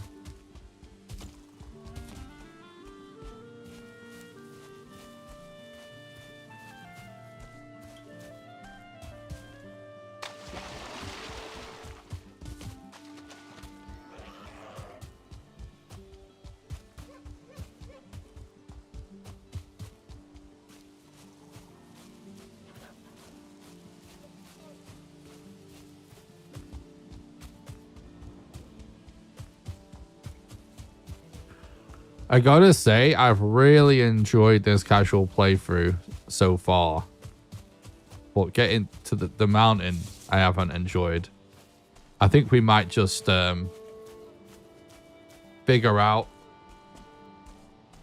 what the smallest amount of silver is that I want to deal with.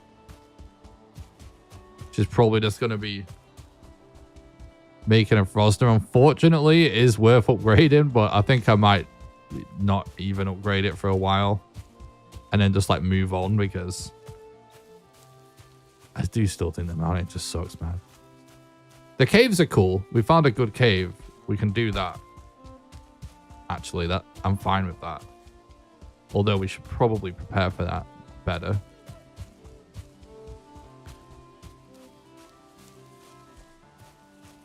I like the caves a lot. I just... I don't know. But the biomes in Valheim that where you have to sort of like wrestle the terrain just aren't it with how the stamina system is in this game.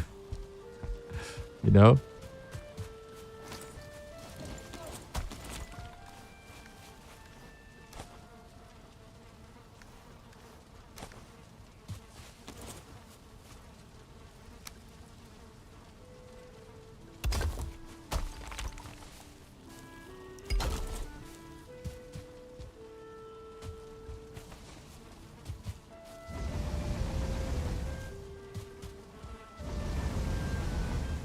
I love the game, obviously.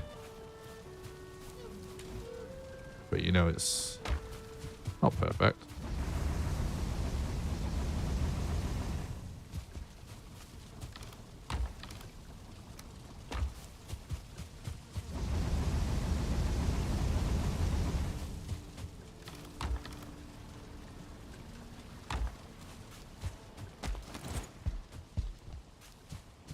It's funny, actually, because this is the first time I've done like a casual playthrough in so long, and then it's been like years since I spent this long doing anything casual as well. When I'm streaming and doing speedrun and stuff, quite regularly people ask me about my least favorite biome.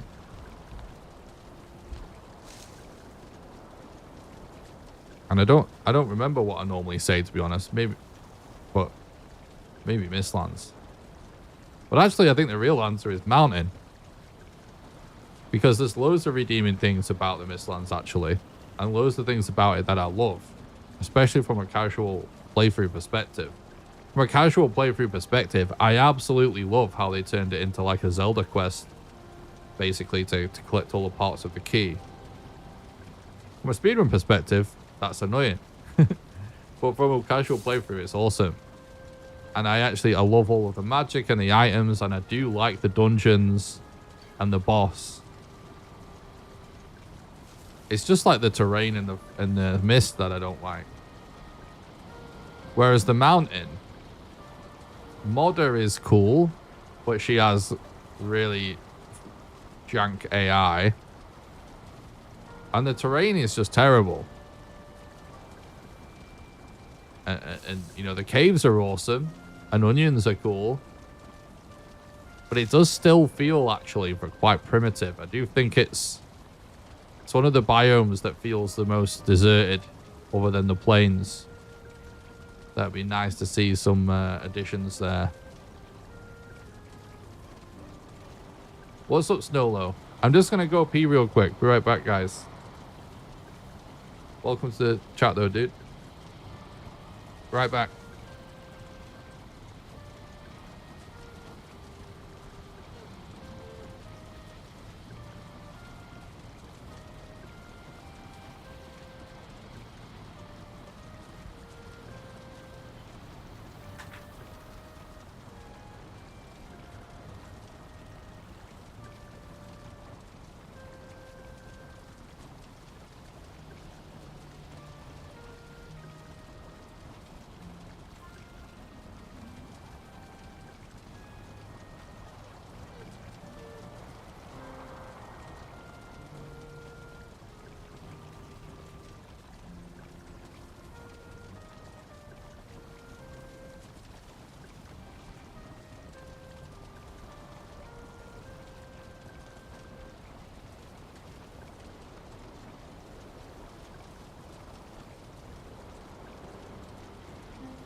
All right, I'm back.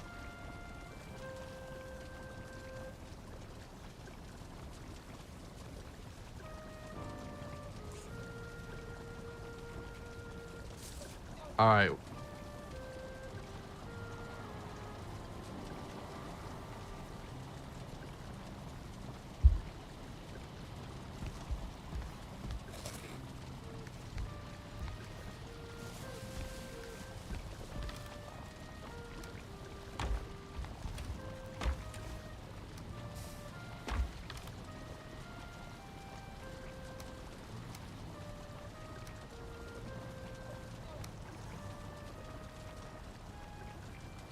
Oh my god, dude.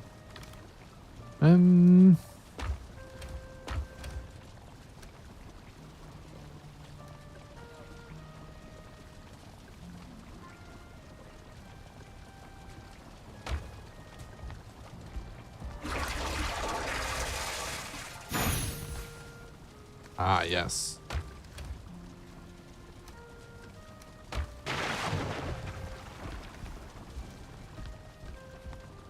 Forgot that we started on health potions. That would also have helped with all of the ways that I was getting annoyed. And there's too much for a gamer trying to skip everything, bro.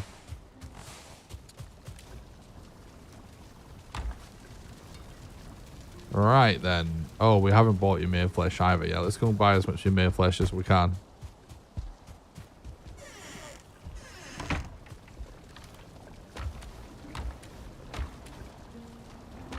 I think that's what I'm going to do because there's not really much to spend on the trader until we find the bog witch. Oh, I created a chest for money, didn't I? Oh, we don't have a lot anyway. Spent a lot, I guess.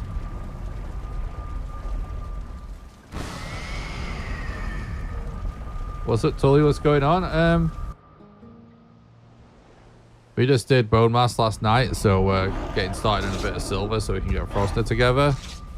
And we're exploring a little bit to find the traders. We found Haldor and we found Hilda. We just need to find the Fog Witch.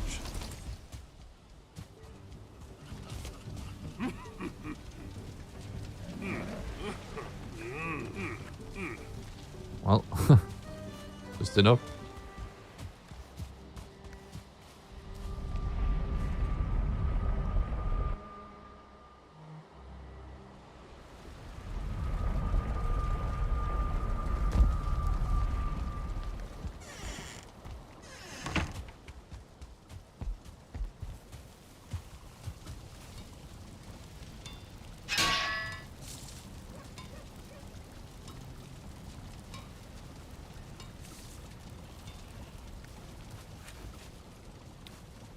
Okay.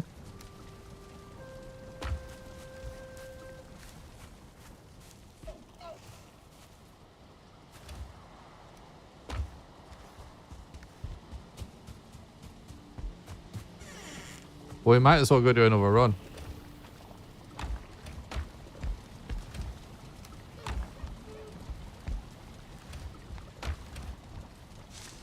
It's like gonna get easier the more potions and stuff we have anyways. Oh. Maybe we... Oh, yes. See, the iron buckler's worth it for ages, isn't it? And it's so cheap. Let's see where we're at iron-wise.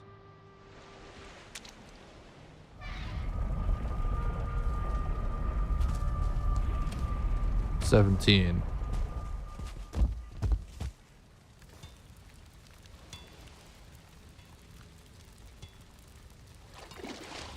We need level 2, but that's fine.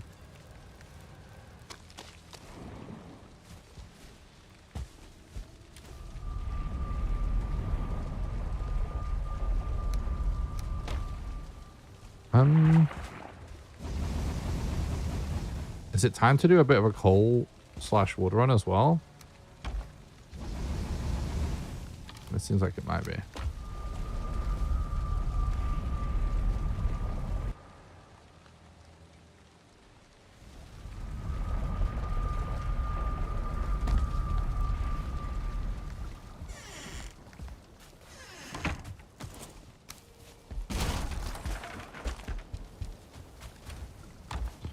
yet.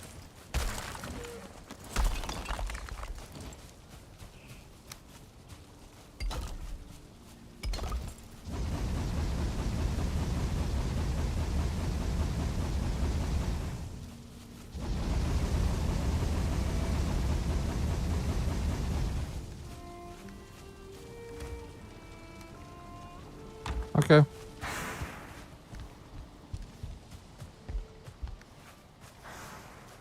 Oh,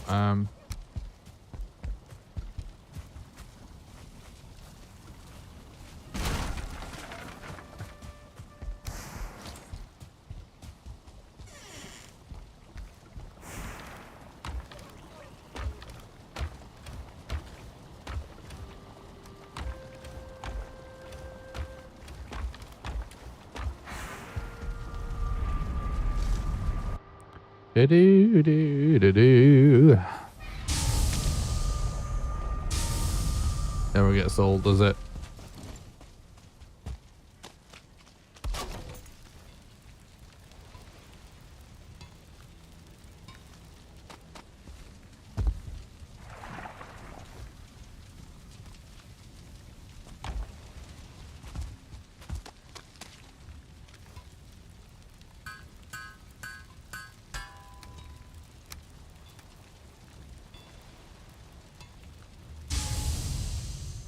Oh, that's well worth it.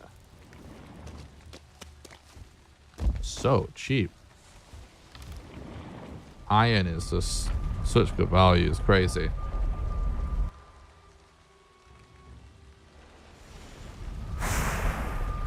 It's kind of funny because I feel like when Valheim first came out, people really didn't like iron because it was, I feel like the swamps was one of the first biomes that people sort of didn't like. They had a lot of trouble with it. They found it sort of frustrating. And also, I think people found like the shipping iron to be like tedious because it's one of the first points in the game where you really start like mass hauling things, right? But obviously that remains true for the rest of the game and you get kind of like used to it. But I think like once you actually get used to progressing like further in Valheim, now we've got like a lot more biomes.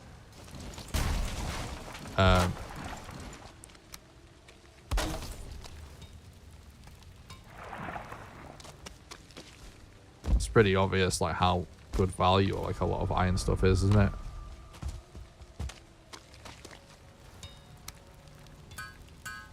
And now I feel like iron stuff's more appreciated than it used to be because of it. We probably just bring these back instantly.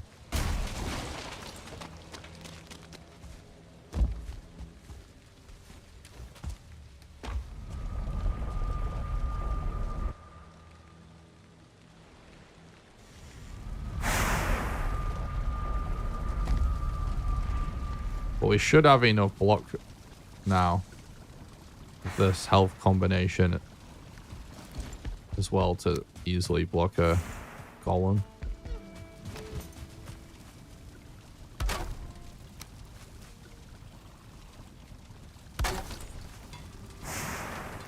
Cool.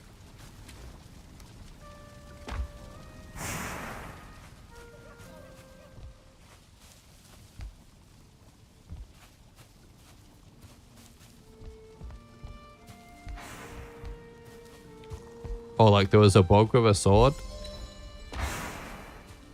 Yeah, you might be right about that.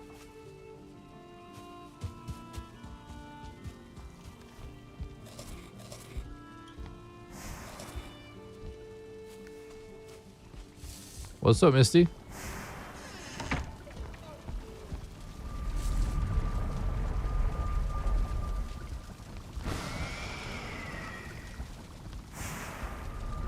Yes, I think I know. I think I have the same memory, I think. Destiny.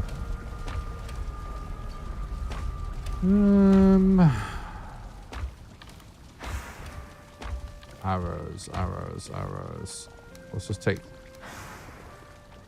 Yeah, fuck it. I'm gonna take those.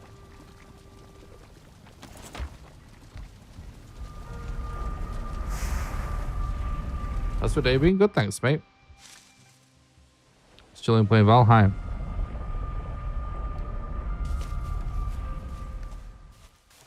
For a change.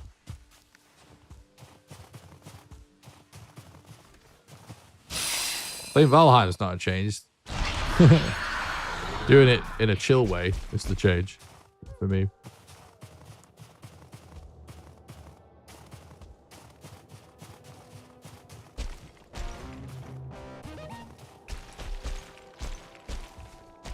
Thanks for the follow, Misty. Appreciate that.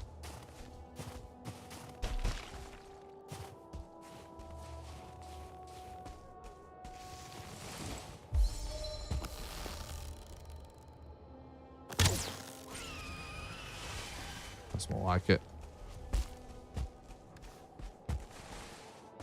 Can we not just do this with all the stone?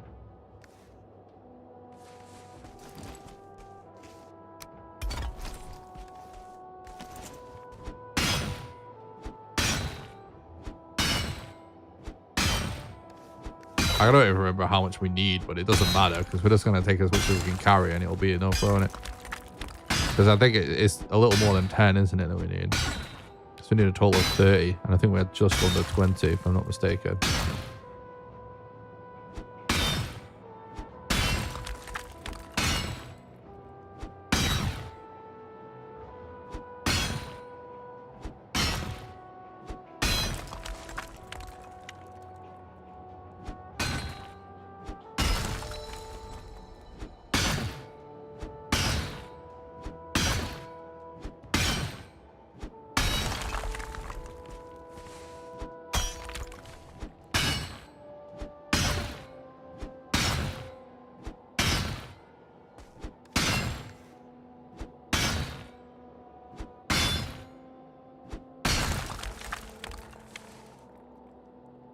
Why do I troll gear in the mountains?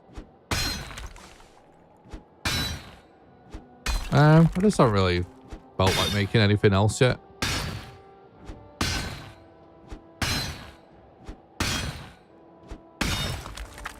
Honestly, usually on the channel, I'm just doing like crazy speedrun stuff or challenges. It's basically like what I've done exclusively pretty much for the last 3 years, other than like to make guides and stuff. And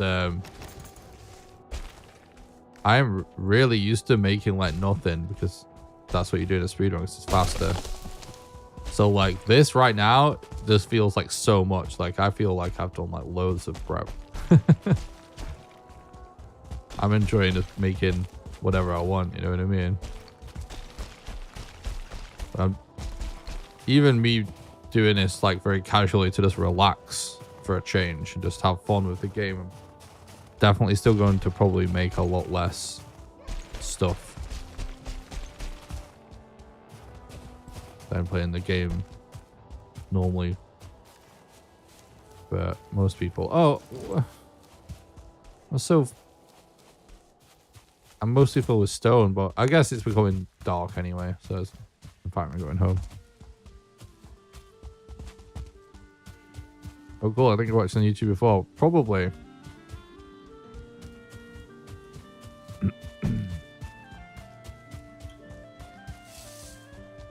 If you've watched Valheim speedrun content on YouTube before, you probably have.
See if the music kicks in.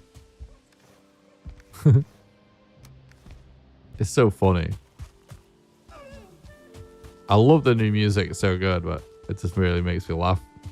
It's good. Even like the tiny remains of a shitty little building, it like kicks in instantly.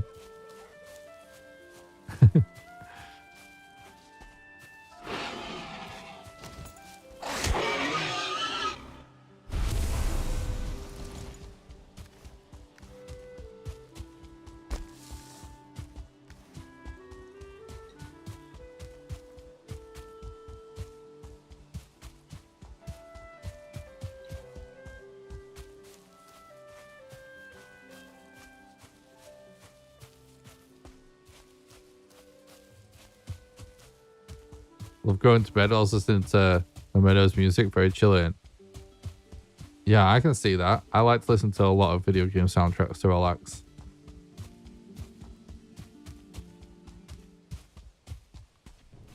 It is very chill.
All right.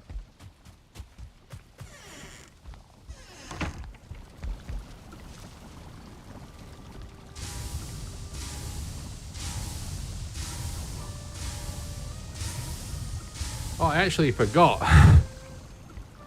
We're like almost 4 hours into the stream, and it's usually the 3-hour mark where typically once a stream, I just remind people of all the ways that you can support the content financially. Because it is the financial support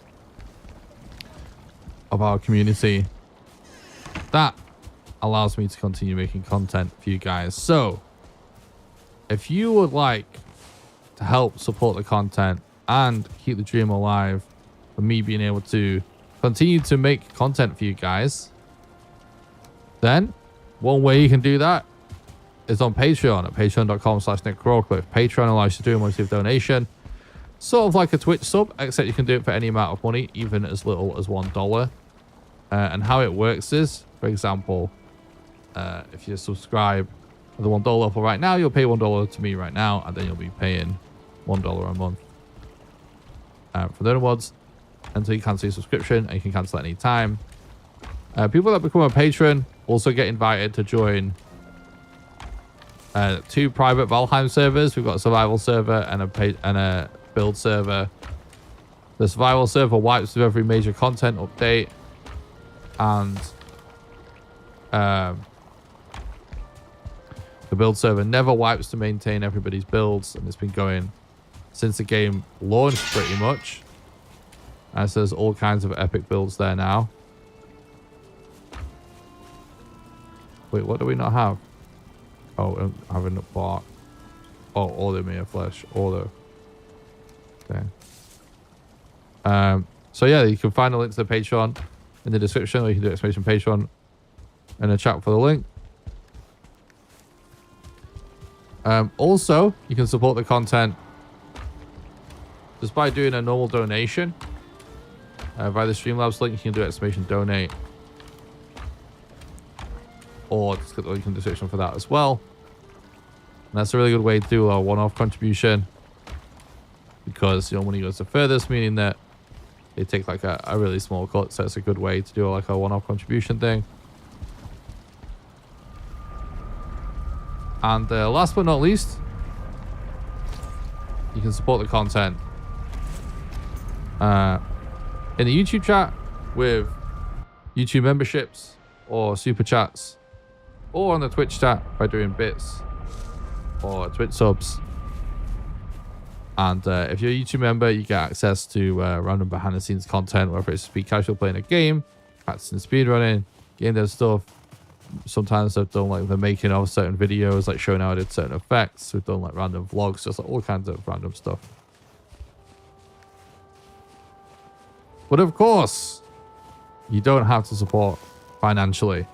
One of the best ways you can help me out costs absolutely nothing, and it's just to head over to the YouTube stream, smash the like button on the stream,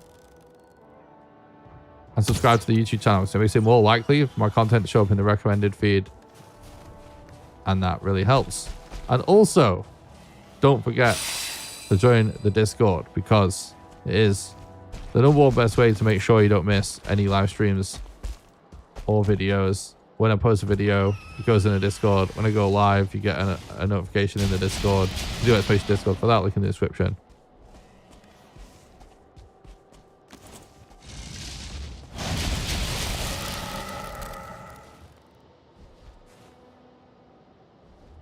I thought we collected 5. Maybe we missed collecting one.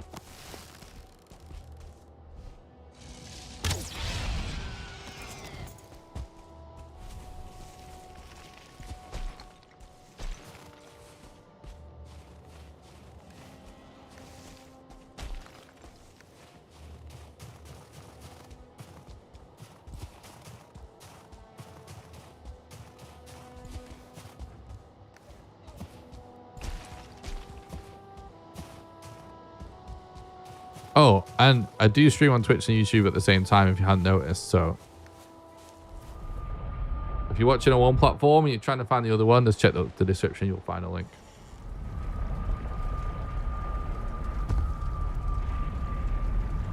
That's a reminder. I haven't joined Discord yet, so got to do that now. Oh, nice. Thank you.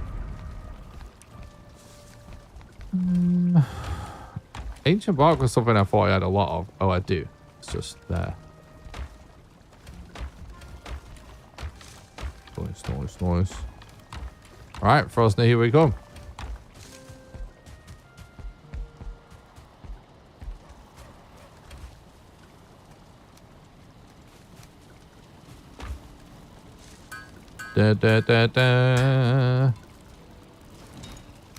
Finally. An actual OP weapon. Feels good, chat.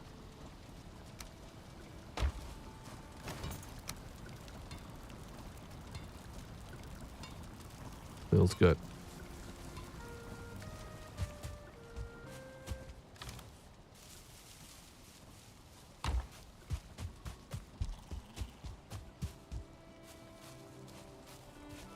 Right. Rosda made. Iron buckler made.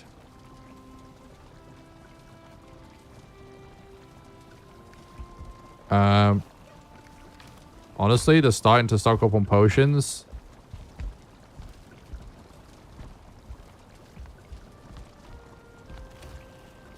It's really like the next big thing, I guess.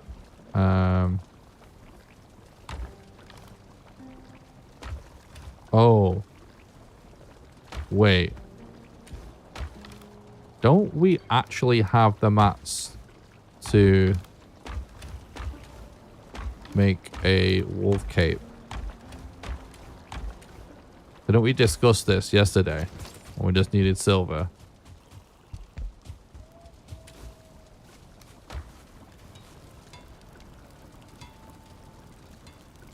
Oh no, we need to... Oh. We need to level up the workbench, don't we? It's not here. That's why. Oh, I hate this so much. I'm gonna take this stuff to the swamp. What level workbench do we need to get to a wolf cape? I assume it's 4. Or is it like 6 or something annoying like that? Oh no, there we go. It's only 2. Oh, we can do it. Oh, nice. I thought we had to level this up higher. I just really don't want to do broths. I was just willing to take it just to make like a, you know. Excuse me. Bow, bow, bow, bow. Now that's really epic.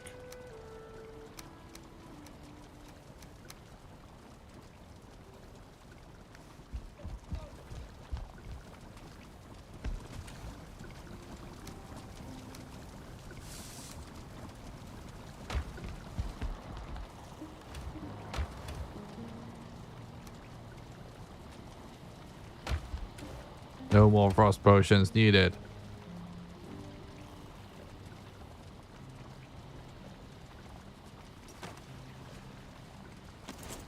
You know what?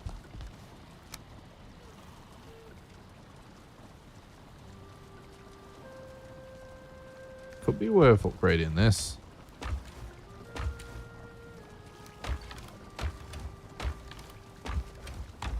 Root harness do pay off in the long run. And a level 1 is like crazy value. But I mean, level 2 is also cheap.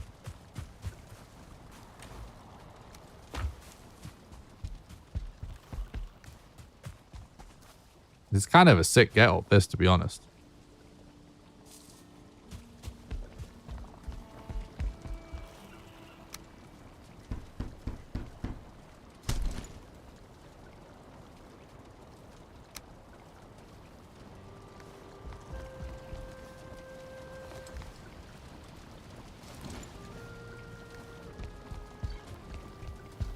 What about...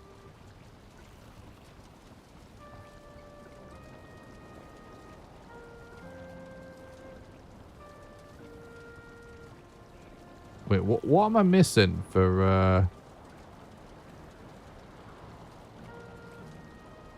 Oh no, we do have to level it up, I think, to get the crossbow, don't we? Whatever, it's not that good. It's just kind of fun.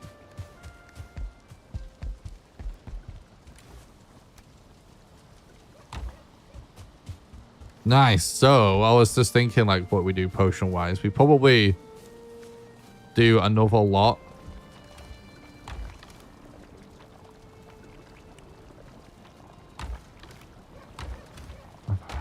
Health potions? Well, we're gonna have 12. Maybe we do...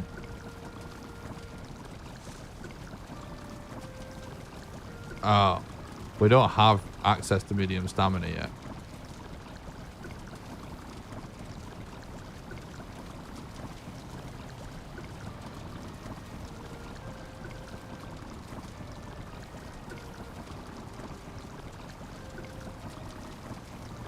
We need cloudberries, don't we, for that?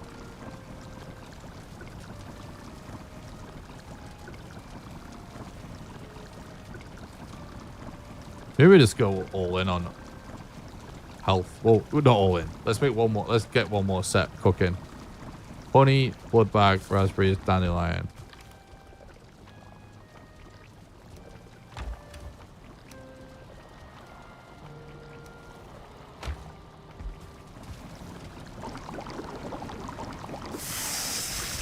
Obviously, we can't yet cook it, but that's okay as well. So I think out of everything that we wanted to do, actually, we could start stocking more on potions, but I think actually we'd get more out of just finding the bog witch at this point. So we can start working towards some really cool things. So I think perhaps what we do is explore for a while.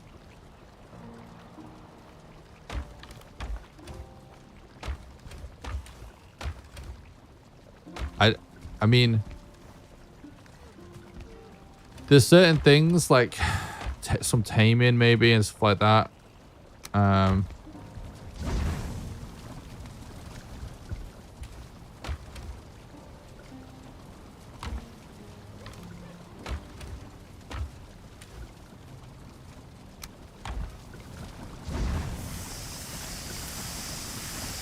could be worth it, but I just can't be bothered with it right now.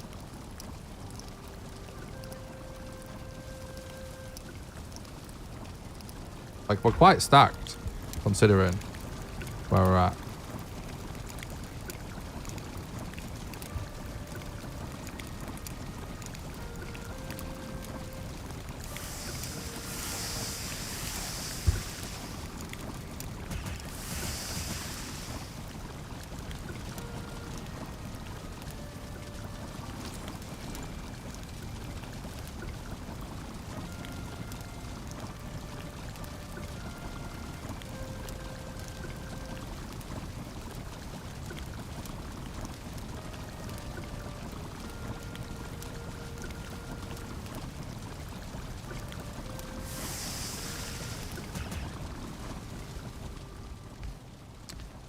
Yeah.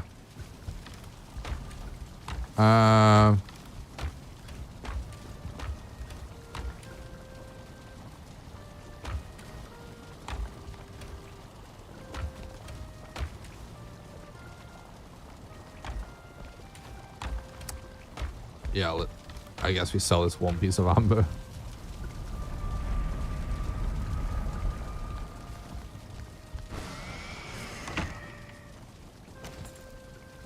Oh, we could actually increase our rested a little as well, right?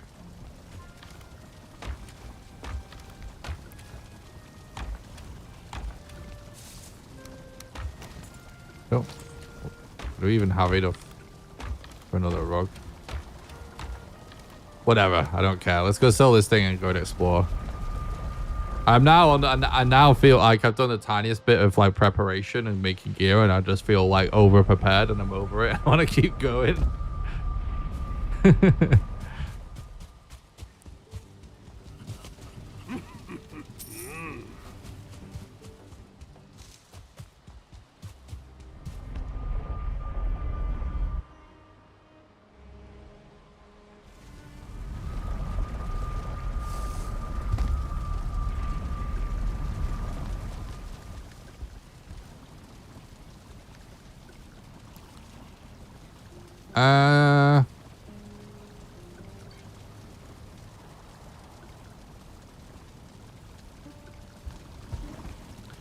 Considering I don't enjoy the mountains at all. But considering we just got a wolf cape, feel like it's going to be worth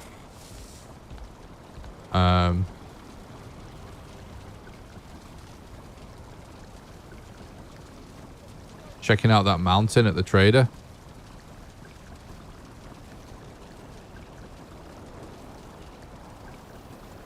I think we had a little bit of water to cross, but I think I'll just take a raft anyway. Because it's only a short distance. We don't have to worry about bringing a raft back, do we?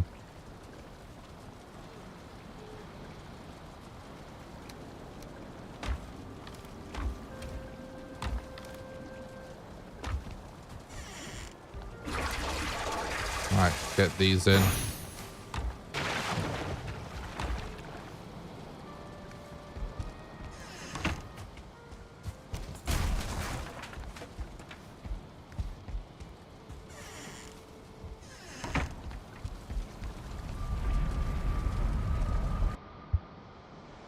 Let's go.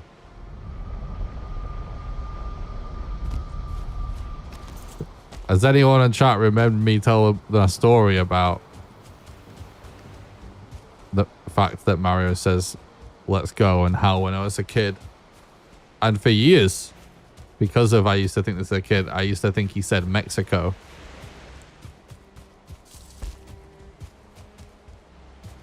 Because for some reason, as a little kid, a little British kid that doesn't know any better, I just thought Mario was Mexican for some reason.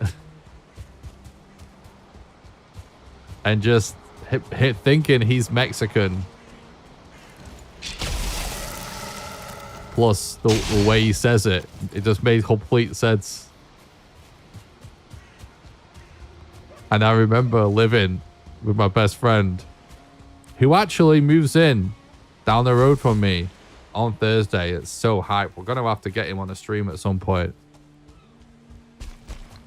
Tom used to stream back in the day, and he was really good at it. And I know he's tempted to try it again, but at least good to get him on this stream. He's a developer as well, so I can ask him questions. But anyway, we lived together like years ago. We've lived together a few times over the years.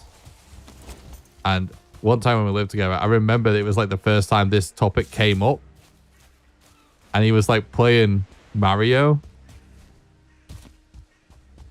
And he did a Mario impression and was like, let's go. And I was like, wait. I kind of like laughed and I was like, wait, he says let's go? I thought he said Mexico. And he couldn't believe it. And I was like, what do you mean? And I was like, Mexico. And it was like the funniest, thing ever. That moment. You realize been wrong for like 20 years.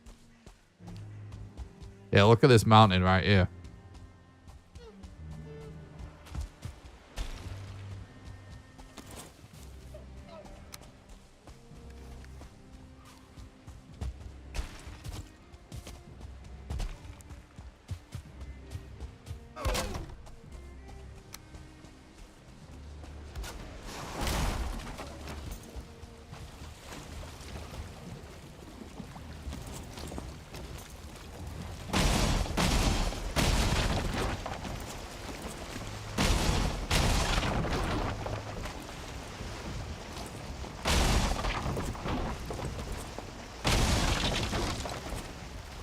I didn't bring any portal mats with me. This could be a bit of a pain in the dick if I die over here.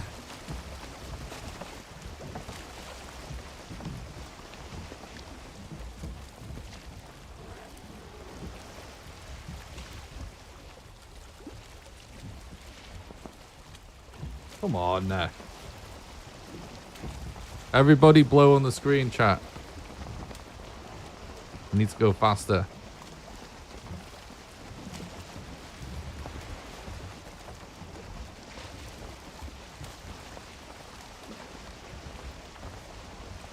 Can't eat more sausages. It's just like the perpetual internal dialogue. I feel like it's just in my brain all the time.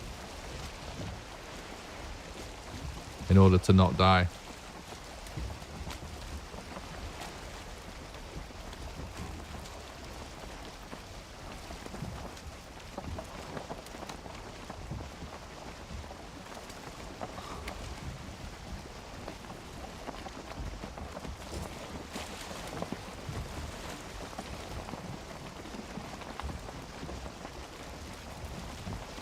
Thanks, chat. I can feel the wind's getting up now. I can tell you've been blowing on the screen.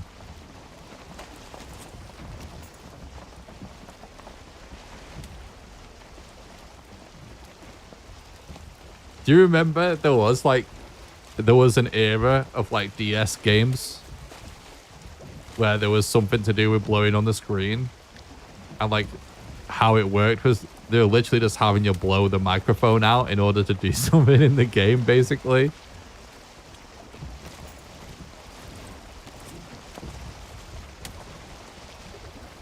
Kind of a cool idea, but it's just like hilarious from a, audio standpoint. That it was super popular, right? Remember that? There's like an era where like everyone and their parents and their grandparents was like doing like brain training or whatever, and all these games on DS's. Dude, like Nintendo, for all of their faults and the ways that, they do silly things, it's so impressive the amount of times for like 30 years they've broken completely into mainstream, where like grown-ass adults and even old people are doing it, because people think of it now as just like the Wii era and stuff like that, but the same thing happened with the DS, the same thing happened with the Game Boy, There's like Game Boy ads back in the day of like Wall Street guys playing Tetris on their lunch break and stuff. Do you remember that? Like that is so good for gaming. You know what I mean? Amazing.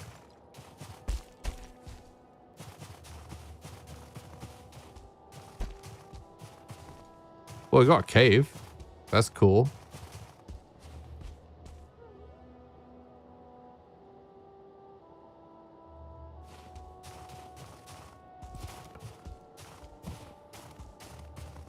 I'm gonna be so annoyed if there is no modder room up here. Well, there should be. It's not quite as tall as I thought it was gonna be, but it's...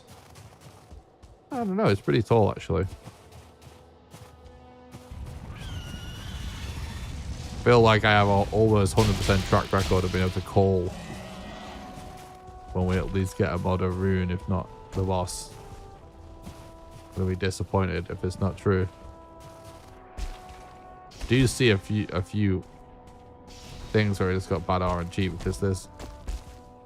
Oh, yeah. We just got bad structures so far.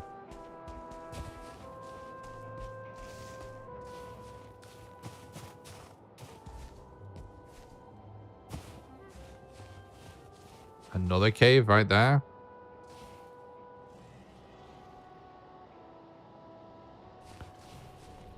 It's worth checking that circular one down there for onion seeds, though.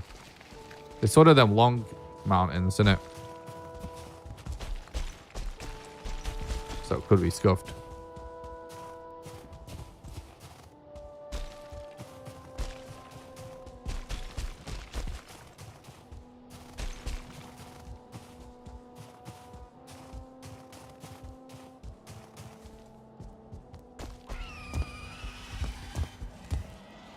What?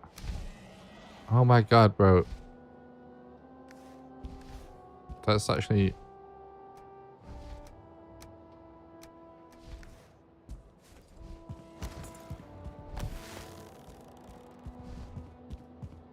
Thought it was going to get onion seeds. That's all I was really caring about. Oops.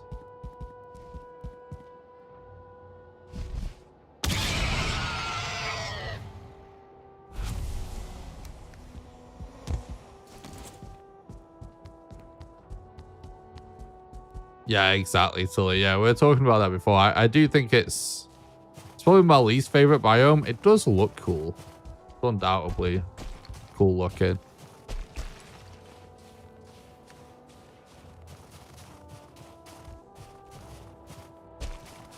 But I do think it feels a little...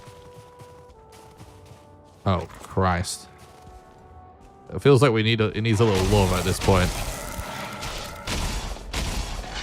Oh my god, the fucking height difference bullshit. I was... No! I was stuck, bro. And there's two fucking wolves next to each other.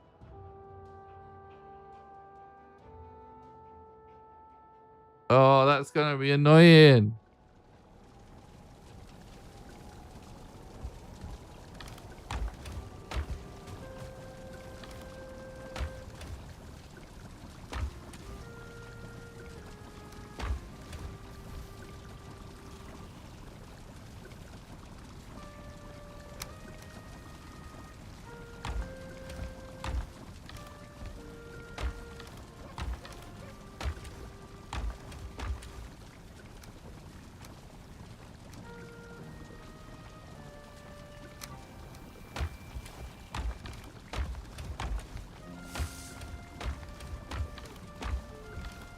Do still have, though,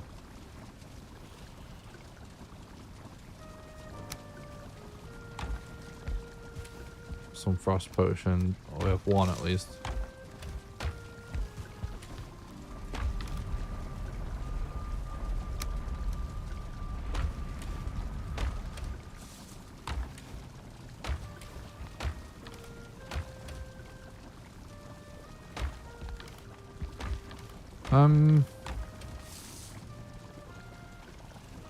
Maybe we can make some sausage.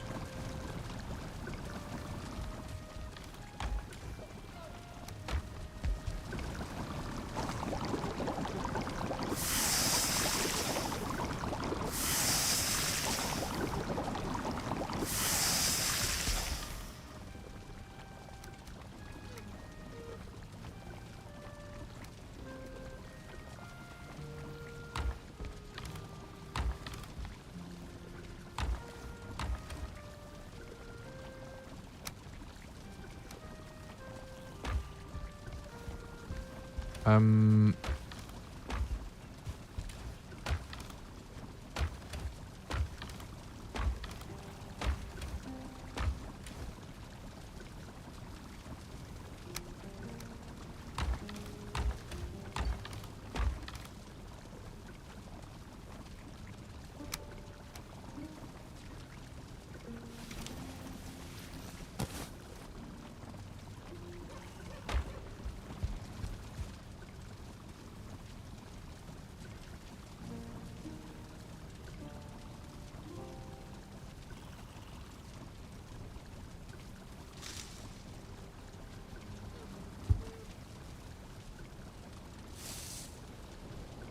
It's just so typical that the mountain just is just like AIDS, and then the second we actually get gear and stuff, we're just getting like double mob spawns at the same spot.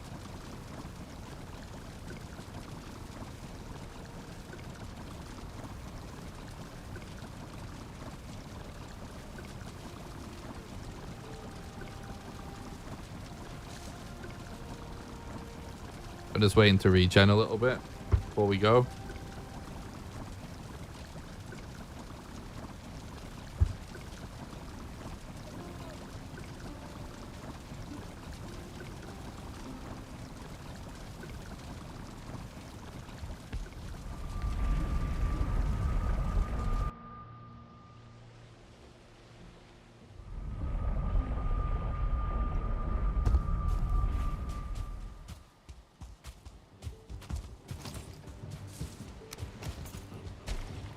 That's the way.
It might actually be worth us going around a little bit.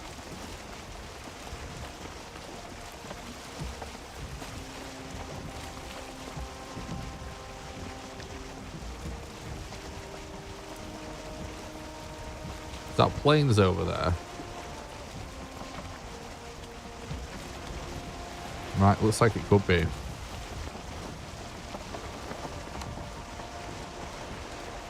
More blind on the screen, thank you. We need it now more than ever.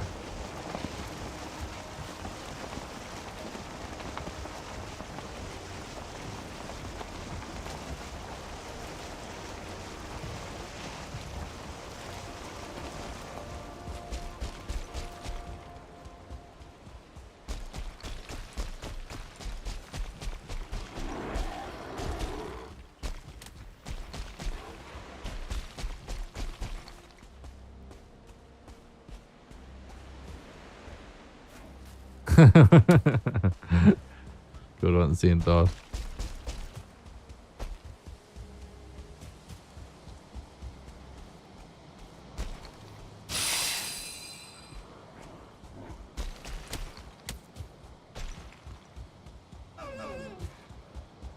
It's getting so late again. I said I wasn't going to stream for as long, but I am, apparently.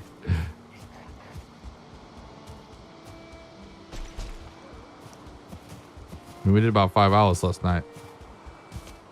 I'm like 4:20 now. We're still not done what I want to do in the game, so we're still playing, bro. We're vibing.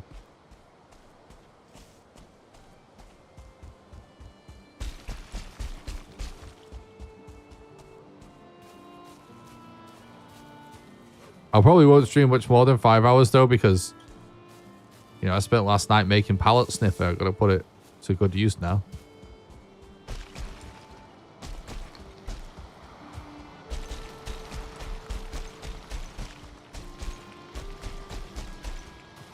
Gotta sniff some pallets.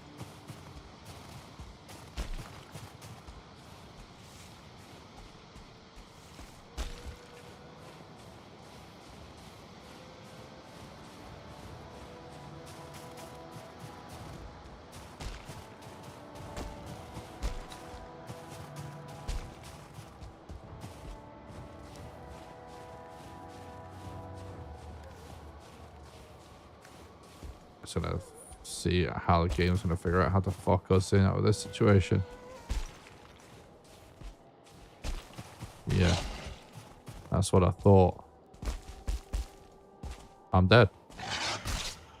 I don't think I'm gonna be able to get it without dying.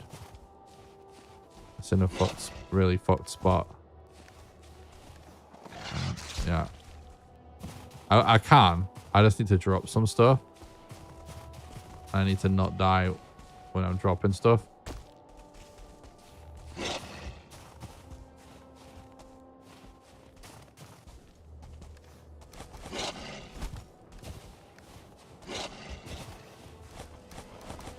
No! Game! No! Windows, you cunt.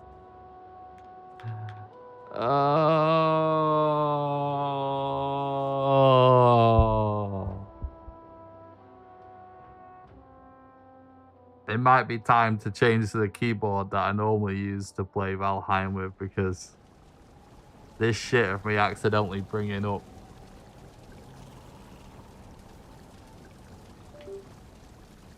for fucking start menu. I'm just doing it.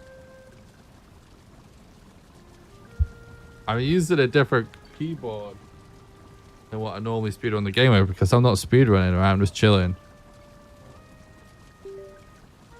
But the keyboard I'm using right now, the caps lock is like rebound to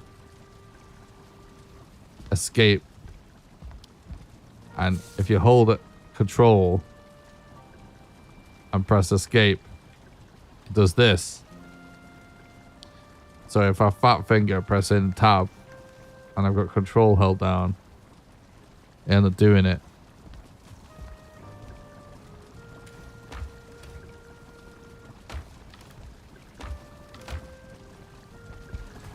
So I've changed back. It officially just got us killed, so we were getting out of the situation as well, which is very annoying. I think I do already have some of these potions cooking, but they're gonna take ages. I think what we actually do then is so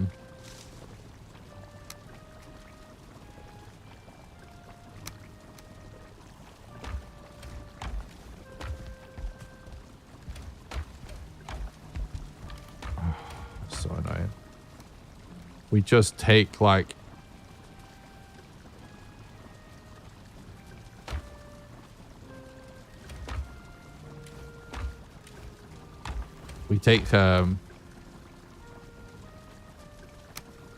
stuff to just do like a corpse run thing at the end of the mountain, just like we would on a speed run.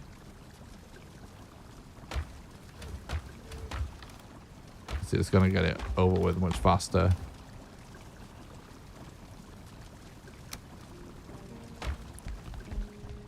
We could bring a portal actually as well, yeah.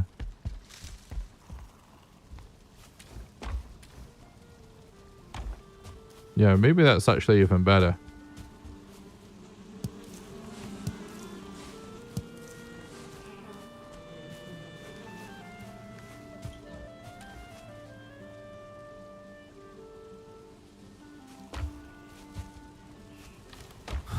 Let's see. I know we don't have the mats for a portal.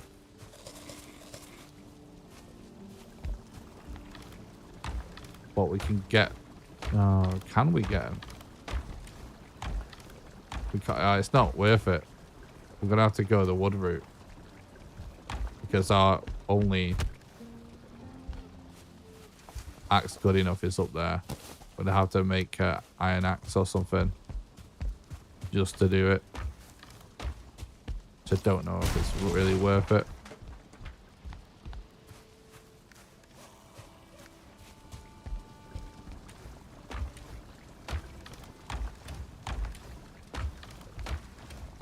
We could still do that. Well, let's try it maybe one time like this and see how we feel about it.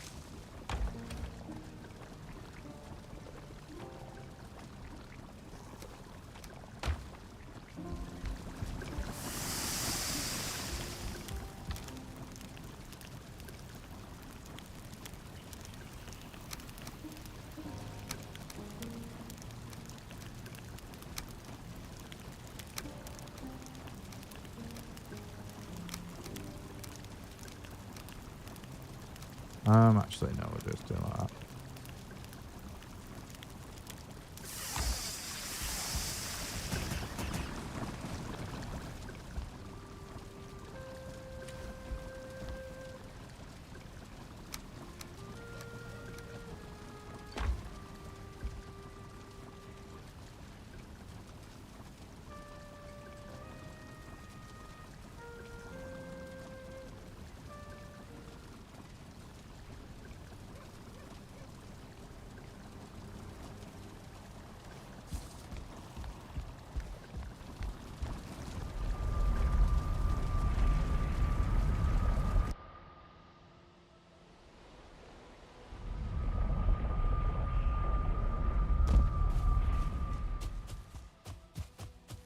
We could move this portal and then just bring it back later.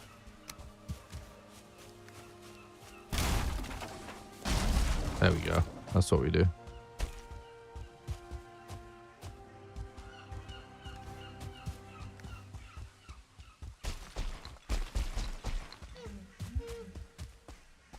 I'll save a lot of time.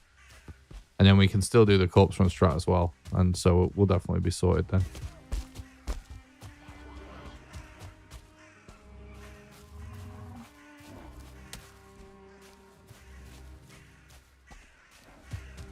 And Eek is about to be up too, so it's going to be perfect timing. So we're basically guaranteed to get out of this now. Oops.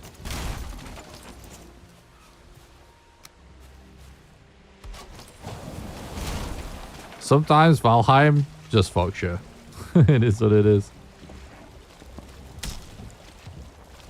There's no point in getting mad at it. You just stay chill.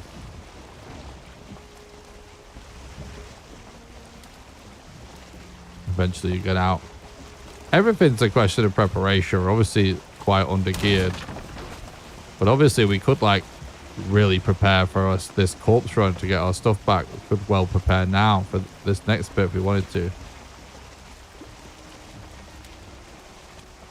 And you'd be like guaranteed to be able to do it, but obviously it's all just a matter of how much time you want to invest in it.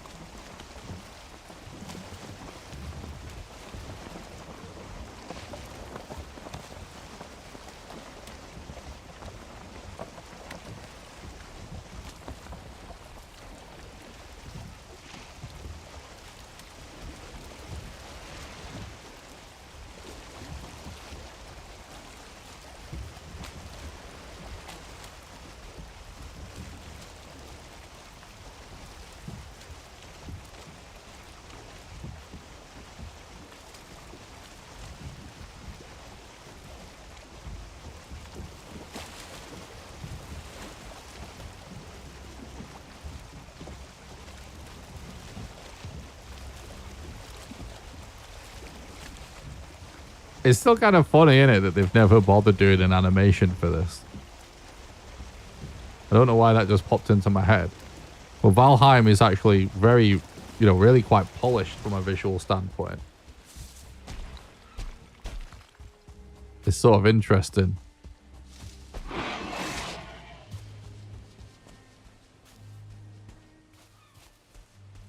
They've never done that.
You're too exposed, bitch.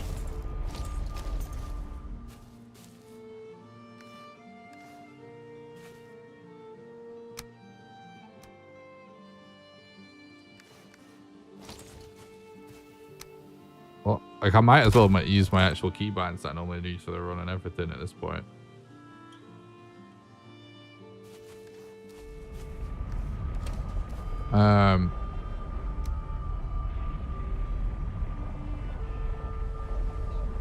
What was I thinking? Oh yeah.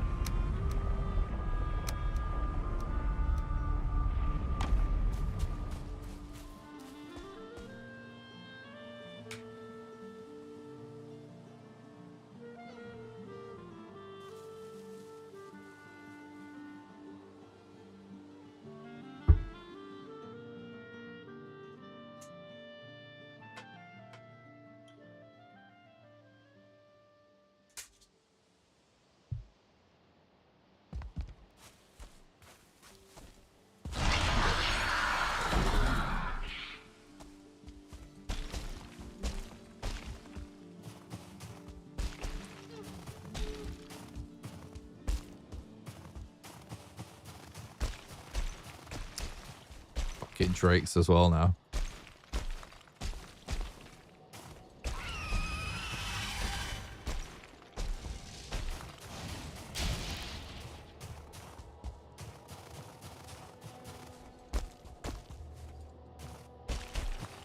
It's such a look at this spot, like it's so fucked.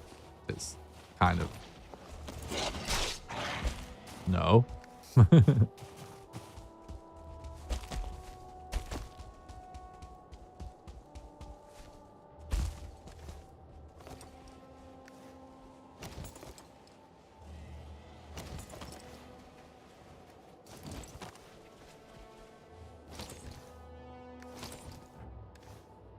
They're so close to getting up here. I might uninstall the game forever if they got up there then.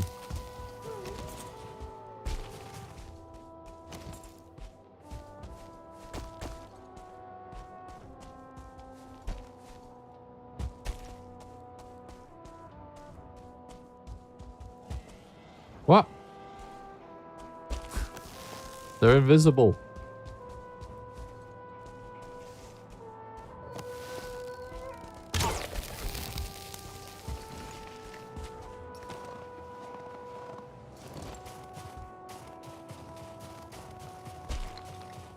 What the fuck?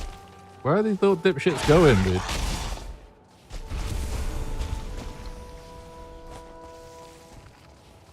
Give me his meat. I want to eat him.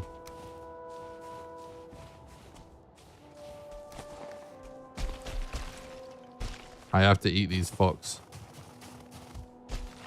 Out of revenge.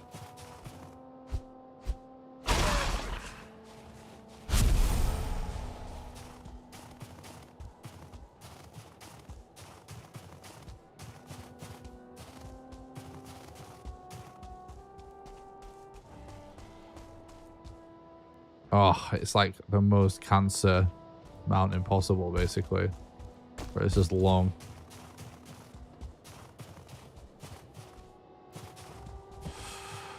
Anyway, at least we're back on track.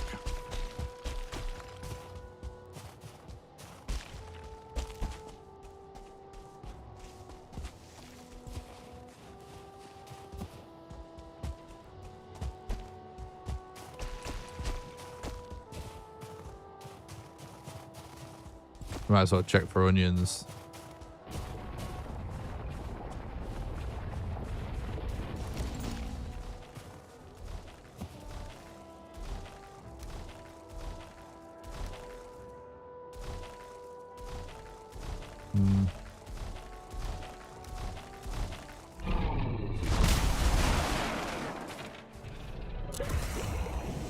Now it's literally trapped in a menu for the opposite reason now. And he's switching keyboards again. Oh, should just stick with this keyboard, shouldn't I? Really?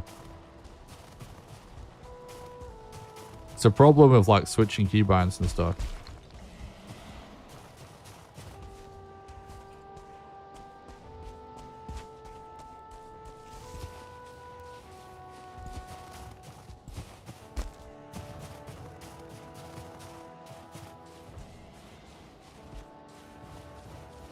I mean, yeah. I did think about this, like maybe because like the only, yeah, it doesn't really matter. But the reason that when I was playing games like they was fucked like that is literally just like I said, like keyboard being set up for using Vim, having escape on caps lock. Hypothetically, I could actually use a different button for escape, so it's not as much of an issue and just get used to that. But caps lock just feels right.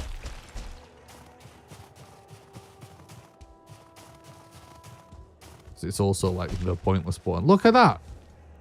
Another duo of wolves.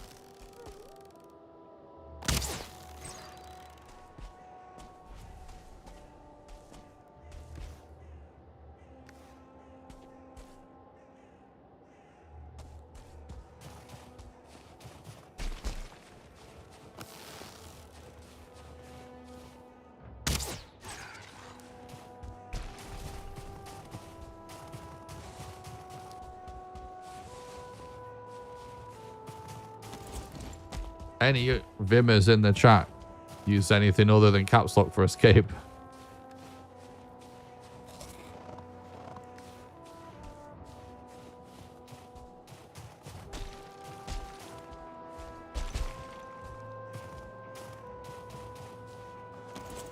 Whoa, this mountain is just cancerous. They're no to trouble impacts. True.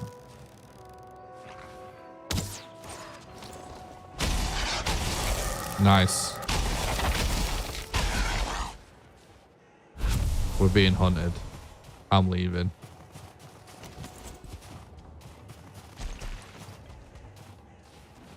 The game just wants me dead.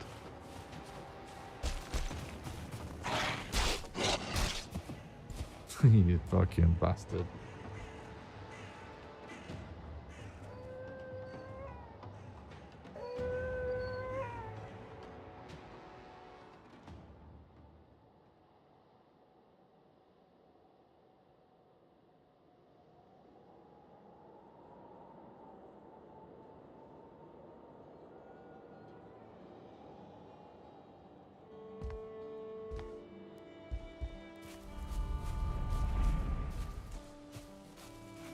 The timing is just insane.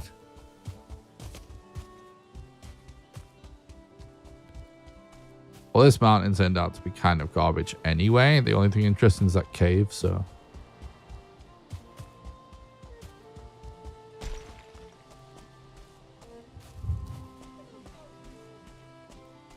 We could look in that cave a little bit. I need to use my shield more. I always forget I have a shield because I never make them on the speedrun. They're not worth it.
I tried to relog, but I pressed caps lock, which is what brings up that menu on the other keyboard.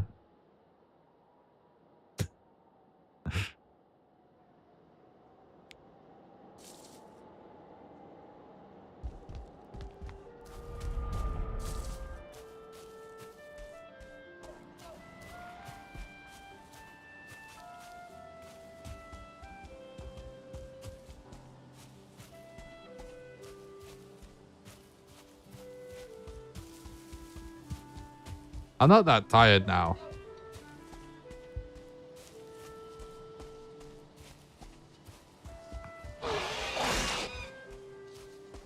I'm just not really enjoying the mountains. I was over it before, and then I decided to go there just to check this at least. I need to just like leave the mountains for a bit. It's driving me nuts.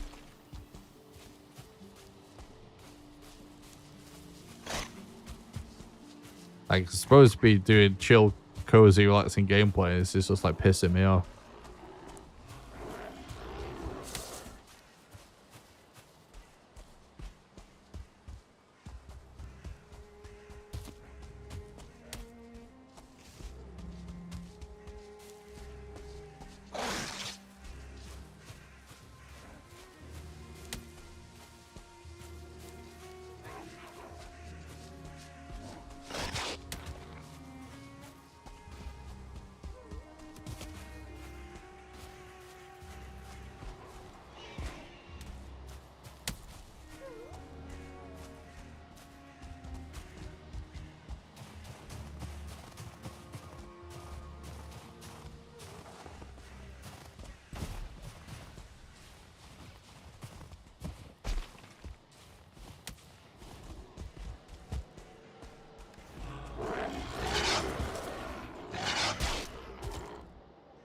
Of course he glitches off the edge, which they never do. Well, we got our stuff back anyway.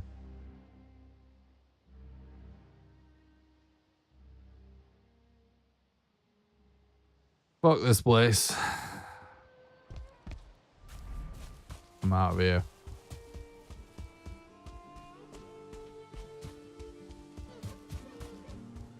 It's almost time to wrap up the stream, but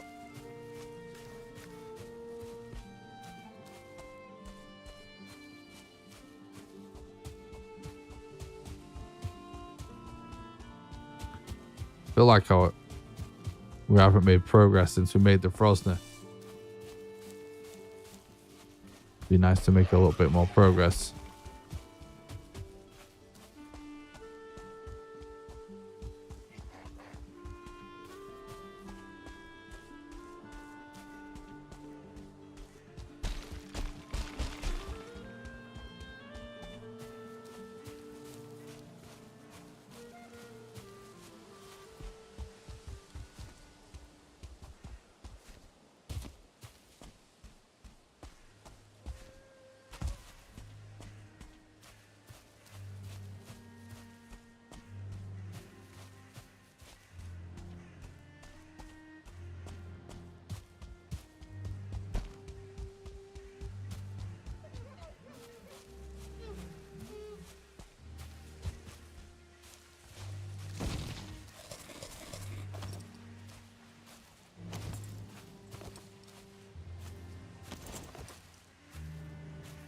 Okay.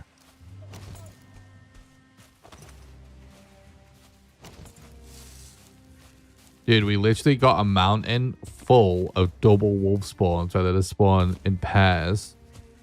We got like 2 or 3 scenarios of different spawns where they were spawned next to each other. We killed. We got in a little bit of a death loop getting out of one because I got stuck between like a tree and a rock like this, basically. We got our stuff back, killed all like 6 of them, and then as soon as we killed the last one, we got "You are being hunted" event. That's what just happened. So it's just pissing me off a bit.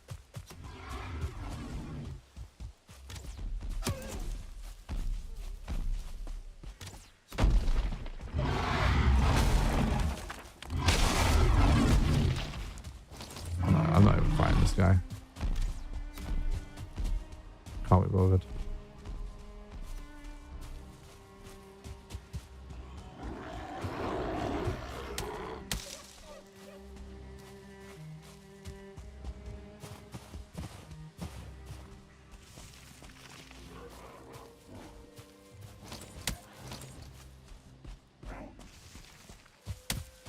Might actually run around with a shield out just to remind myself I have one.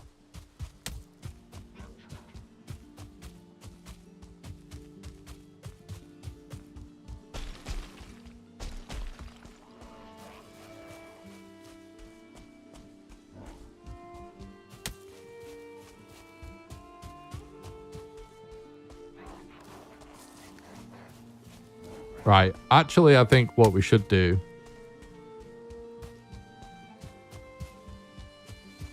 is farm some more portal mats and stuff.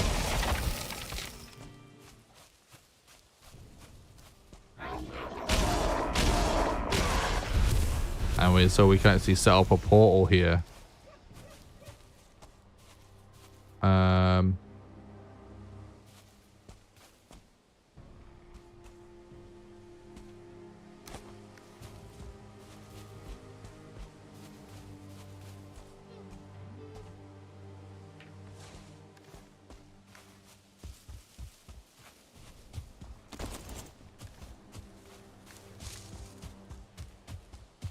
These are a new biome. Is there a chance you can get the base raids from the biome? It's not based on discovery. It's based on how many bosses you've killed, or what bosses you've killed specifically.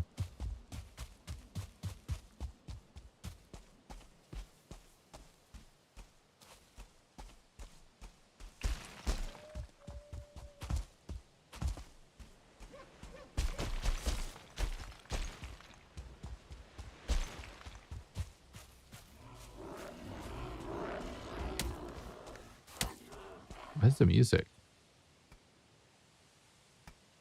I don't understand this continuous music button. Because it's not continuous, is it? Right?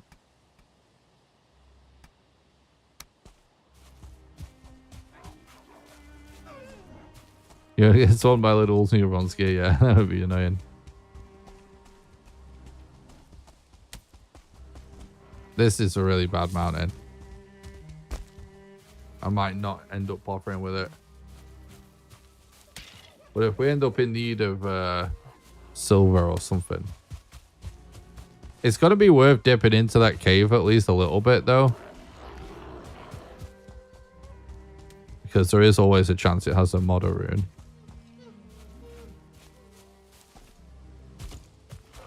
But I don't feel like working on that right now. I might actually... I'm going to farm some portal mats.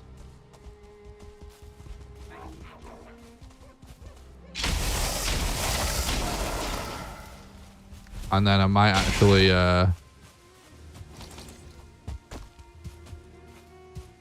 continue the hunt for the bog witch next.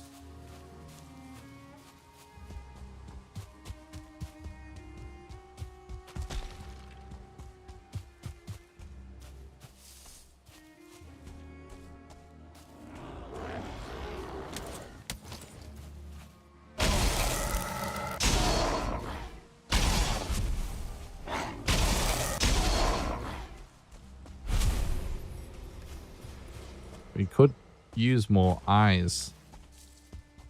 Yeah.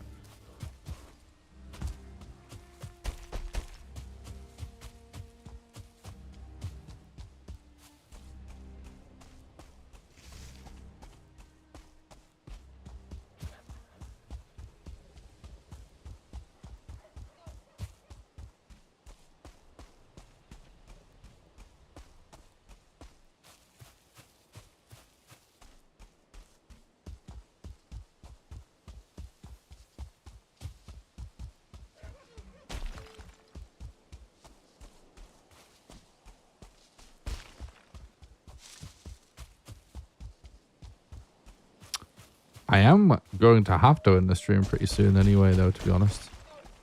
I do. It's funny because we're just trapped in a little bit of a loop for a while. I really feel like I want to just make progress. Now we've got the stuff back, but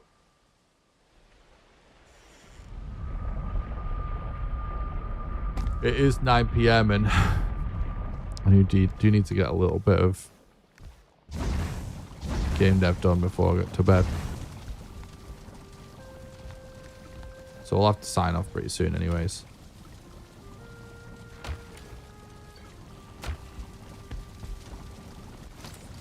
But I can do a little bit of something more.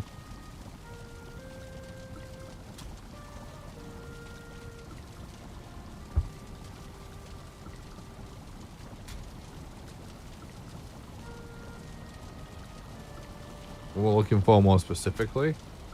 I mean, I was in the mountains looking for Modder rune.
I would really like to find the bug bridge soon, though.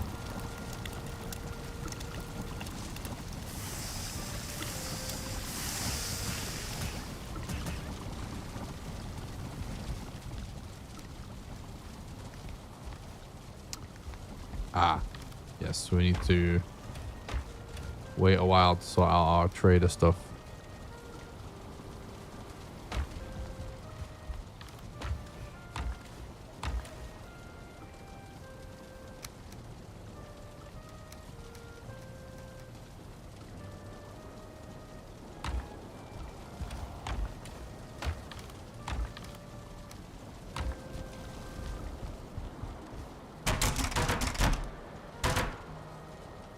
Right, let me just have a quick glance at stuff we have. I have a feeling when it comes to... Oh, we have a couple of portals worth of eyes, so that's fine. Yeah, so... let's just get some fine wood.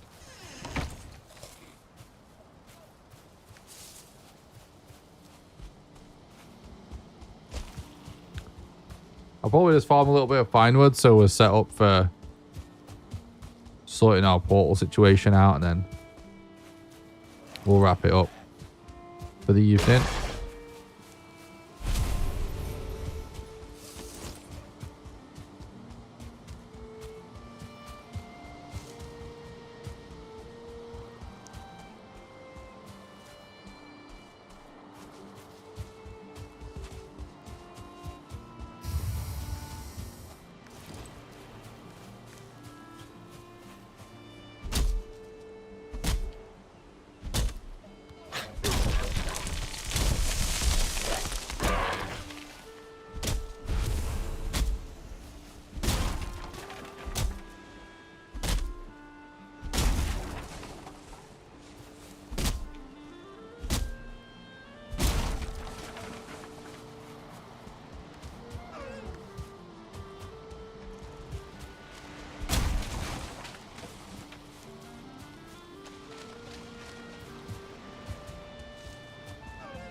A bit more.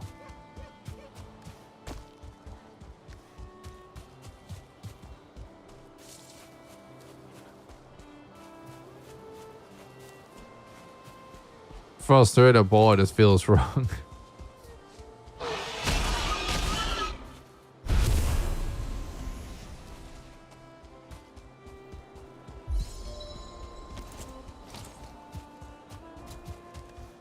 Here we go. Let's get this oak tree.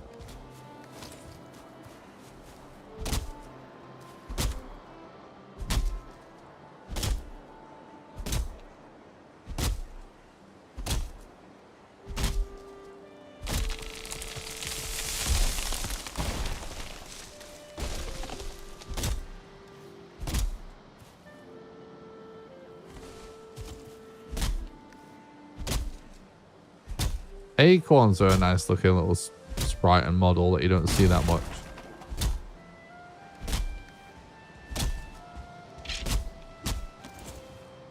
Boom. It's just evaporation.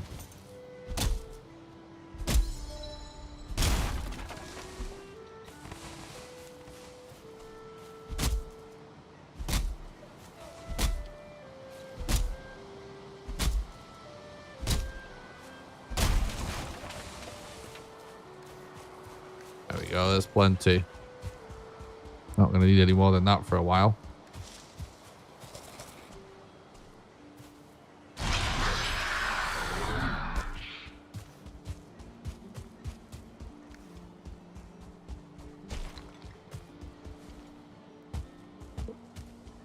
All right, guys. I'd love to keep going, especially now we're out of that death loop and we can keep getting back to chill vibes. But it's getting late. Still got a few things that I need to do this evening. So I'm gonna leave it there. But yeah. Thanks for watching. I hope you enjoyed the stream. If you did, don't forget to head over to YouTube, smash like, smash subscribe. Even if you're watching on Twitch, it's the best way you can help me for free. Do exclamation YouTube, head over there. That really helps. Check the description for Discord and stuff to make sure you don't miss any live streams or videos. And I'll see you guys next week for some more Valheim. We'll probably continue this casual playthrough sometime next week. For anyone that doesn't know, I basically stream 2 or 3 days a week, and the other time I work on videos for most of that time, and then like, well, it's pretty much 50-50 the rest of the time between game dev and videos. So within the Cozy Vibing series. Oh, thank you so much. I really appreciate that, Delanus. Yeah, I think I'm going to continue with this on. Today was more of a rough one dealing with the mountains. I think I need to prepare. I think we need to do next stream. I think we just need to like totally go chill mode and just like farm mats and build things. So I'm actually more prepared, because I'm just chilling, messing around, having a good time, doing whatever that feels right and fun. But like, we're getting to the point where I've made so little stuff. It's going to end up being like more stressful to have less gear in it. So we'll gear up next time. But anyways, the next stream probably won't be for at least a couple of days, if not a few days, because I'll be back to working on videos and working on my game a bit. But we'll do this, a couple more sessions of this at least next week. But yeah, I'll see you guys in a few days, basically. So yeah, who knows? I might stream sooner, because if I'm really in the mood for it, well, probably just gonna have a bunch of stuff to do. So thanks a lot for watching. Goals and hunts always increase stress for trying to chill. Exactly. Yeah, I'll see you guys in a few days for some more Valheim. Night, guys. Have a good one. Bye.